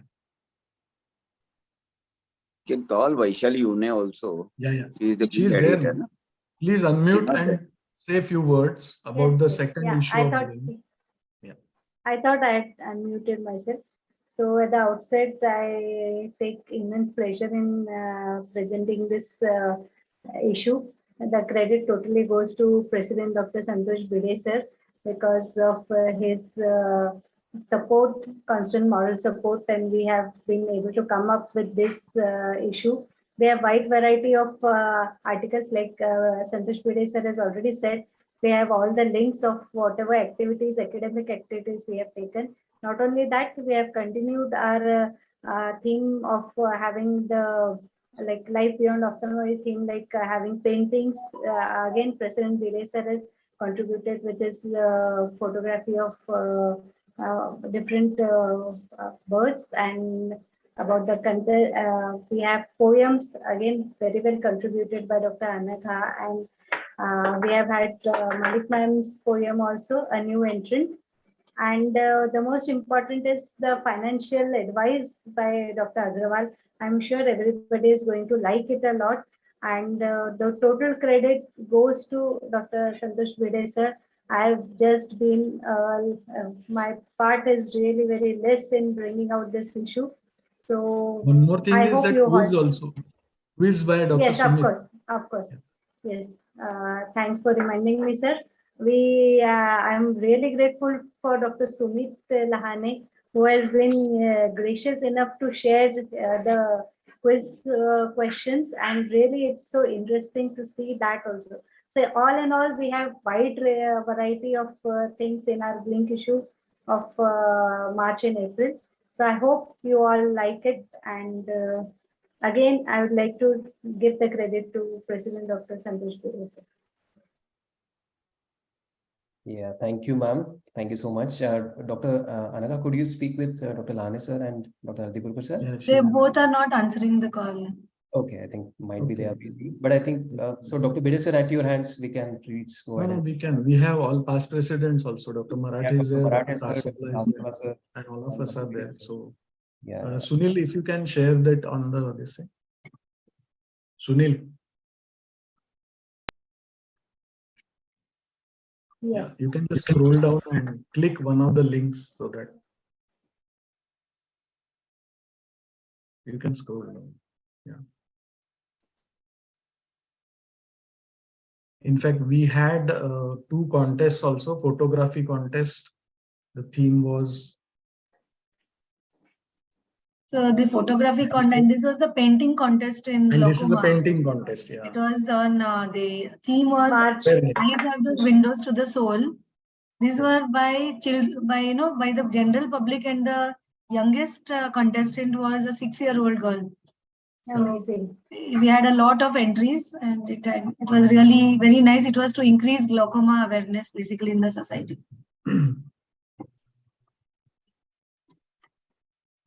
This is about the personal finance. Yeah. And even the photography contest, we have already, the Yes, first one we was have. on landscape, and the second one now, which is now out, is on wildlife on animals. For which Wildlife the animals is still the yet theme. to be, till 15th April is the last date. So request everyone to keep sending your entries. There are amazing pictures even in the first one, landscape one, and we have also declared the results of that. Yes.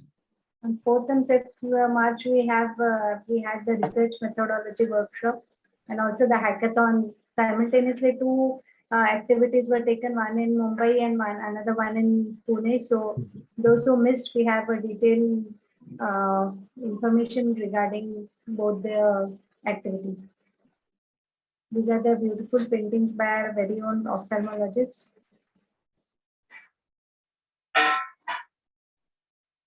And again, photography.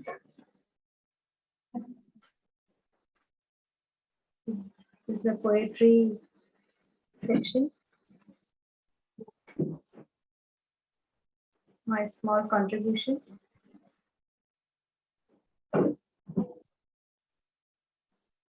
And this was held on 5th March and another CME at Prava Institute of Medical Sciences was on 9th March. It's a proud moment for. Congratulate our young and dynamic players, Dr. Deepthi Purohit Paranspe and Dr. Brushali Patil, and they are going to represent India. So we are really proud of them. Yes, sir. So these are the series of short ophthalmic pearls that we have been running right from the beginning. So these are short pearls which can be covered in just 1 minute and can give a lot of information. So we have been running this for last few months. So yeah, this time the focus was on TAS because of the TAS series that we had. And we have been also running very successful 5-minute masterclass series, which is quite appreciated. We have been receiving feedbacks from many parts of India and also beyond. This month was especially for glaucoma, and we would like to thank all the contributors who have actually chipped in with their 5-minute masterclass videos, and it worked very well. We had series of also a lot of scientific webinars and practice management webinars which were done with EOC as well, and they were also quite a big hit. There were two special things that we did in the last 2 months. One was a Surginar with Professor Palikaris, which was on refractive surgery. This was attended by more than 3,000 people, was one of the widest, let's say, viewed Surginars in AI in Indian subcontinent. And the second one was actually very huge. It was the OT technicians course, which was in Hindi. And now it has actually crossed 10,000 views only on YouTube and more than 15,000 views on all the platforms together. So this has become quite a historic event that was done. And Sunil, you can click on that link of OT technician and even quiz also. The quiz is on Kahoot platform, so you can, yeah, here it is. Yes. So the OT technician is left one. Yeah, this one. Left side up. Yeah. So these are clickable links for everybody. Yeah. So yeah, so as you can see, you can already see 10,000 views there, and a lot of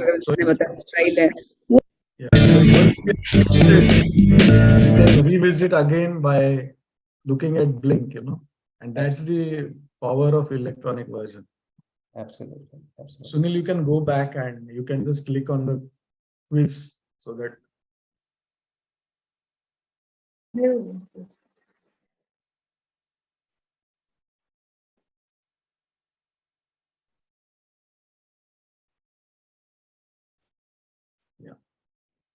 Friends, please wait for the announcements of the results. Please don't leave the group. Yeah. Yes. Yeah, great. Hello, great going. Vaishali and the whole team. Yes, Thank you, sir. I must congratulate Dr. Vaishali Une for the wonderful issue. And I must congratulate MOS also for taking such things like painting, photography. And these things are, though not ophthalmology, but our members are expert in many more fields other than ophthalmology. So their talent is showcased by means of Blink. And I think it has been continued since many more years, and it will be continued in future too. And this team of MOS under the presidentship of Dr. Santosh Bhide has been doing great job for this Blink. And I must congratulate editor Dr. Vaishali Une and the team. Thank you. The great part is to have the links in the soft version. So you can directly go to that video. That is a very good idea. Fantastic. Yes, sir. The credit totally goes to Bhide, sir. दाखवायचा. नाही, जो पोल आहे तो दाखवायचा आहे. आणि anyway, लिहिलेलं आहे. we're waiting for the results. Now we declared.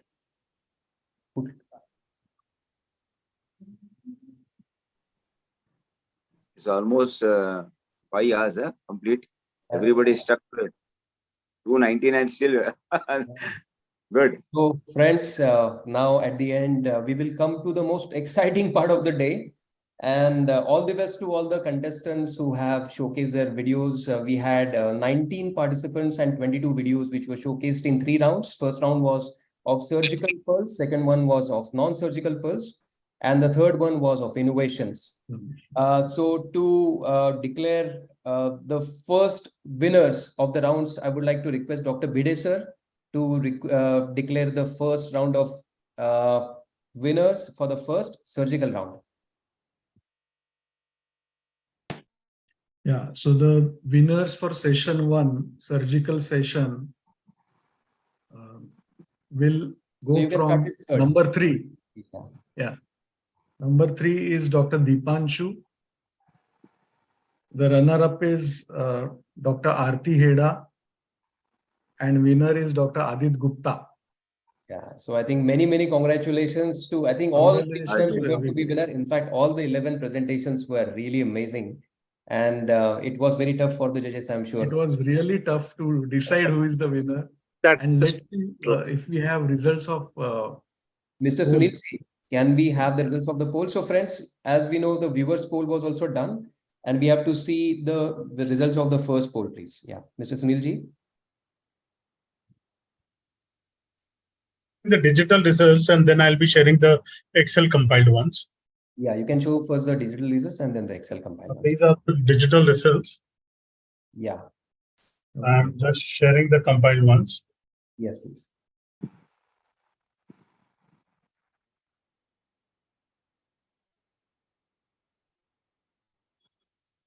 This is the data for Excel for compiled results of the viewer's choice.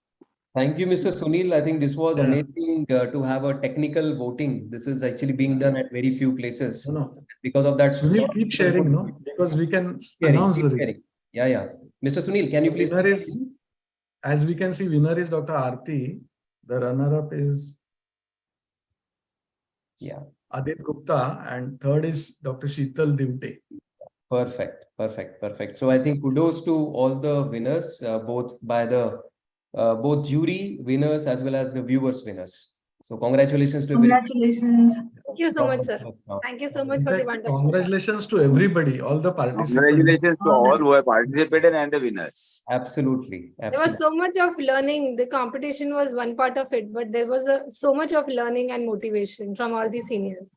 And Thank for you. all the participants, it is not the numbering that is first, second, or third. It is the presentation and the joy and the learning curve what you have experienced in this presentation of these videos. And don't look at the marks and numbers. Just forget about Everybody that. learns Enjoy from the each journey. other. Yeah. Enjoy the Part was journey of that. presenting and enjoy the journey of learning and moving forward.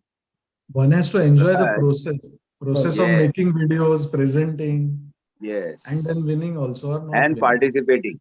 And Participation is very Absolutely. important. There was a Good. huge response for this particular competition. Kudos to Dr. Vardhaman, Dr. Aditi, Thank you, sir. Dr. Anaga, and of course, Dr. Santosh Bede, who is the president, and the team. Wonderful. Next to all time we the have more of presenters. this. So now we have the second stage winners, which are basically for the non-surgical round, which was the medical round, and the diagnostic round. I think this was also very interesting. Absolutely very interesting. This is something which usually again doesn't happen. We'll see a lot of surgical pulse, but I think through this we learned a lot actually. So So all the videos were very educative, and it was really tough for all of us to decide who is the first, second, and third. And we'll start from the third number. She is Dr. Prajakta Paritekar. Second is Dr. Apurva Oza. If you're there, your videos can be on. And winner is Dr. Nishant. Amazing. I think all the participants, if you could start your video, I think that will be better. So many congratulations to all the participants and presenters, and Dr. Prajakta, Dr. Apurva, and Dr. Nishant. Thank you. Heartiest congratulations. Thank you so much. Yes, and now we go to the exciting viewers' choice round for the same. Mr. Sunil, can we have it, please? Yeah, I'm sharing the digital results, then the compiled ones. Yes. These are the digital results as per voting. It's a tough competition between Nishant and Prajakta. Quite tough. Yeah. So we'll now go to the compiled ones of the same. Yes. Yes, Nishant, Prajakta, and Apurva Oza. Okay, Prajakta, Apurva. I think the jury and the viewers both agree strongly. Yes. Both very strongly, and both Apurva and Prajakta, they have both shared second and third place each, and Nishant has been the winner. Many congratulations to all presenters again. Thank you so much. It was really a great all three session. names are common. Only the sequence is different, but the names are common. The names are there. Very nice. Wonderful. Really kudos. And we learned a lot. I think a lot of tips were, I think a lot of learning even for seniors. So I think that was wonderful. I think it was the competition for Everybody us learned, also yeah. as judges. As Vardhaman. judges, it was not easy. As judges, Yeah. it was very difficult to give the marks. We Yeah. were also the presenters and in the competition, like all of you have presented. True, sir. Absolutely. So maybe, sir, can we have Dr. Marathe sir to probably announce the last set of? But I don't have anything with me. I don't have anything with It me is in to. jury, sir, in our jury group, no? Okay, I'll go there. Just a minute. Given. Maybe till the time Dr. Marathe sir is opening, we will first go to the exciting side of the viewer's choice. Then viewer's choice, yeah. We'll go for that. Yes. We'll change the sequence. Yeah. Could I share, sir? Yes, please. Yeah, please. Go ahead. Jury को last रखो पहले ये. Neeraj. Okay, perfect. So Yuvraj. I think there were three, and actually all three of them were really amazing. And here we have the first one is Dr. Shivraj, which is followed by Dr. Neeraj, which is followed by Dr. Pranish. All of them have done a fantastic job. Congratulations to all of you. So, Vardhaman and Dr. Santosh, have you left anything for me really? Yes. After looking at that, let me declare again. The third position is Dr. Pranish Ravi, again the same, which was there announced by you. Second was runner-up is Dr. Neeraj Israni, that is Toric marker, again the same. And the topper is Dr. Shivraj Tagare. So it is same to same to same. Wonderful. So that means that jury is unbiased. Yeah. It means that jury is unbiased. And they have really assessed the news. Yes. So it was a difficult task. Kept on our toes for 2.5 to 3 hours. It was very difficult task, let me say. Yes. I have kept all of my work aside and concentrating on this. It was examination for me. So thank you, sir. I think you have been away and still you have given all the time. We really yes. appreciate it, sir. Thank you so much. Thank you. Thank you. I really enjoyed. So I think with this we come to the conclusion. And thank you, Vardhaman. Thank you for the opportunity given to all of us. This is from all judges' side. I am telling. Thank you, sir. To Very all important. the jury. Please go ahead. Vardhaman has tried to be all inclusive. He has tried to involve right from the senior most to the youngest, the young Turks. Everybody has been involved in this. Great going. Vardhaman and your whole team. Aditi also, and of course Santosh and his team. Thank you, sir. It was decided that we will be all inclusive. We will include all the zones and we will include all the age groups. Absolutely. Dr. Anaga wants to say something? Yes. Yeah, definitely. It has been a fantastic webinar, and I think lots of learning for all seniors also. And this is the first time that the young people have got the opportunity to present their side, because it's not that they keep learning, but now they are on the teaching side also. I think that gives a great confidence boost to all of them. And plus, for the others, it is a lot of motivation and inspiration that next time they will also get and they will also want to participate. So I think MOS for the first time has done this, that it's not just the routine people, the seniors who keep giving the lectures, but also the young people are now getting a chance to present. So this was the basic aim of our midterm conference, because in the routine conference, definitely our seniors are going to give us more and more pearls. So it was a very, very nice experience, and kudos to the entire team for that. Dr. Vardhaman, Dr. Aditi, and the entire team. And of course, our guiding light, Dr. Let me add one more thing. Keeping the junior panelists. Just Jignesh. Let me add one more thing. Most of the times it is a World Cup, Cricket World Cup, and there is under 18 World Cup. So this MOS is like under 18 World Cup, and we have been enjoying this very nicely. So all youngsters are being given the chance. So it is like under 18 World Cup. Jignesh, you can continue. Yeah, best part was having the younger junior panelists. They could open up and really solve. See, juniors presenting is fine. Everywhere we see PGs also presenting, but keeping junior panelists and having their views, it's a very novel idea. They can also open up whatever little pearls of wisdom they have learned it. They have tried to share it. Fantastic. Great going. All the best for tomorrow also. And thanks once more for involving us. Aditi wants to say something. Aditi wants to say. I want to say something. The best part, like for me, was some plastic video getting the first prize when all other anterior segment videos were also there.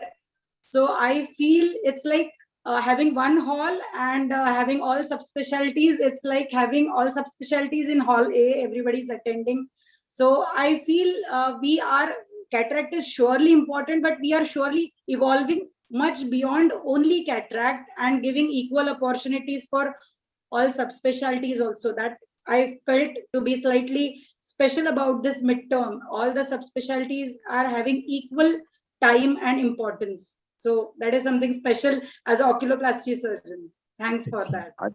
Aditi, the good part is the diagnostic, the surgical part, the medical part, everything was included in this short session of 4 hours. Fantastic. And I mean, most the structuring is very good. specialties were also represented in Absolutely. all videos also. Yes, yes. And Great these are the question. views by Secretary of Scientific Committee. That's very important. Yeah. Again, yeah, the young person. I would like to put on record that Dr. Vardhaman, Dr. Aditi, Dr. Anaga, Dr. Vivek, Dr. Viral, entire scientific committee and managing committee has done enormous job. Dr. Vardhaman and Aditi in a short time have worked very hard for this conference and looking forward to exciting session tomorrow also. So please join for the sessions tomorrow morning. Absolutely, sir. I think we all take look care. See you. Good night, everybody. It has been a wonderful first day. Thank you. Thank you. Good night. Good night. Thank you. Good night, everybody. Bye.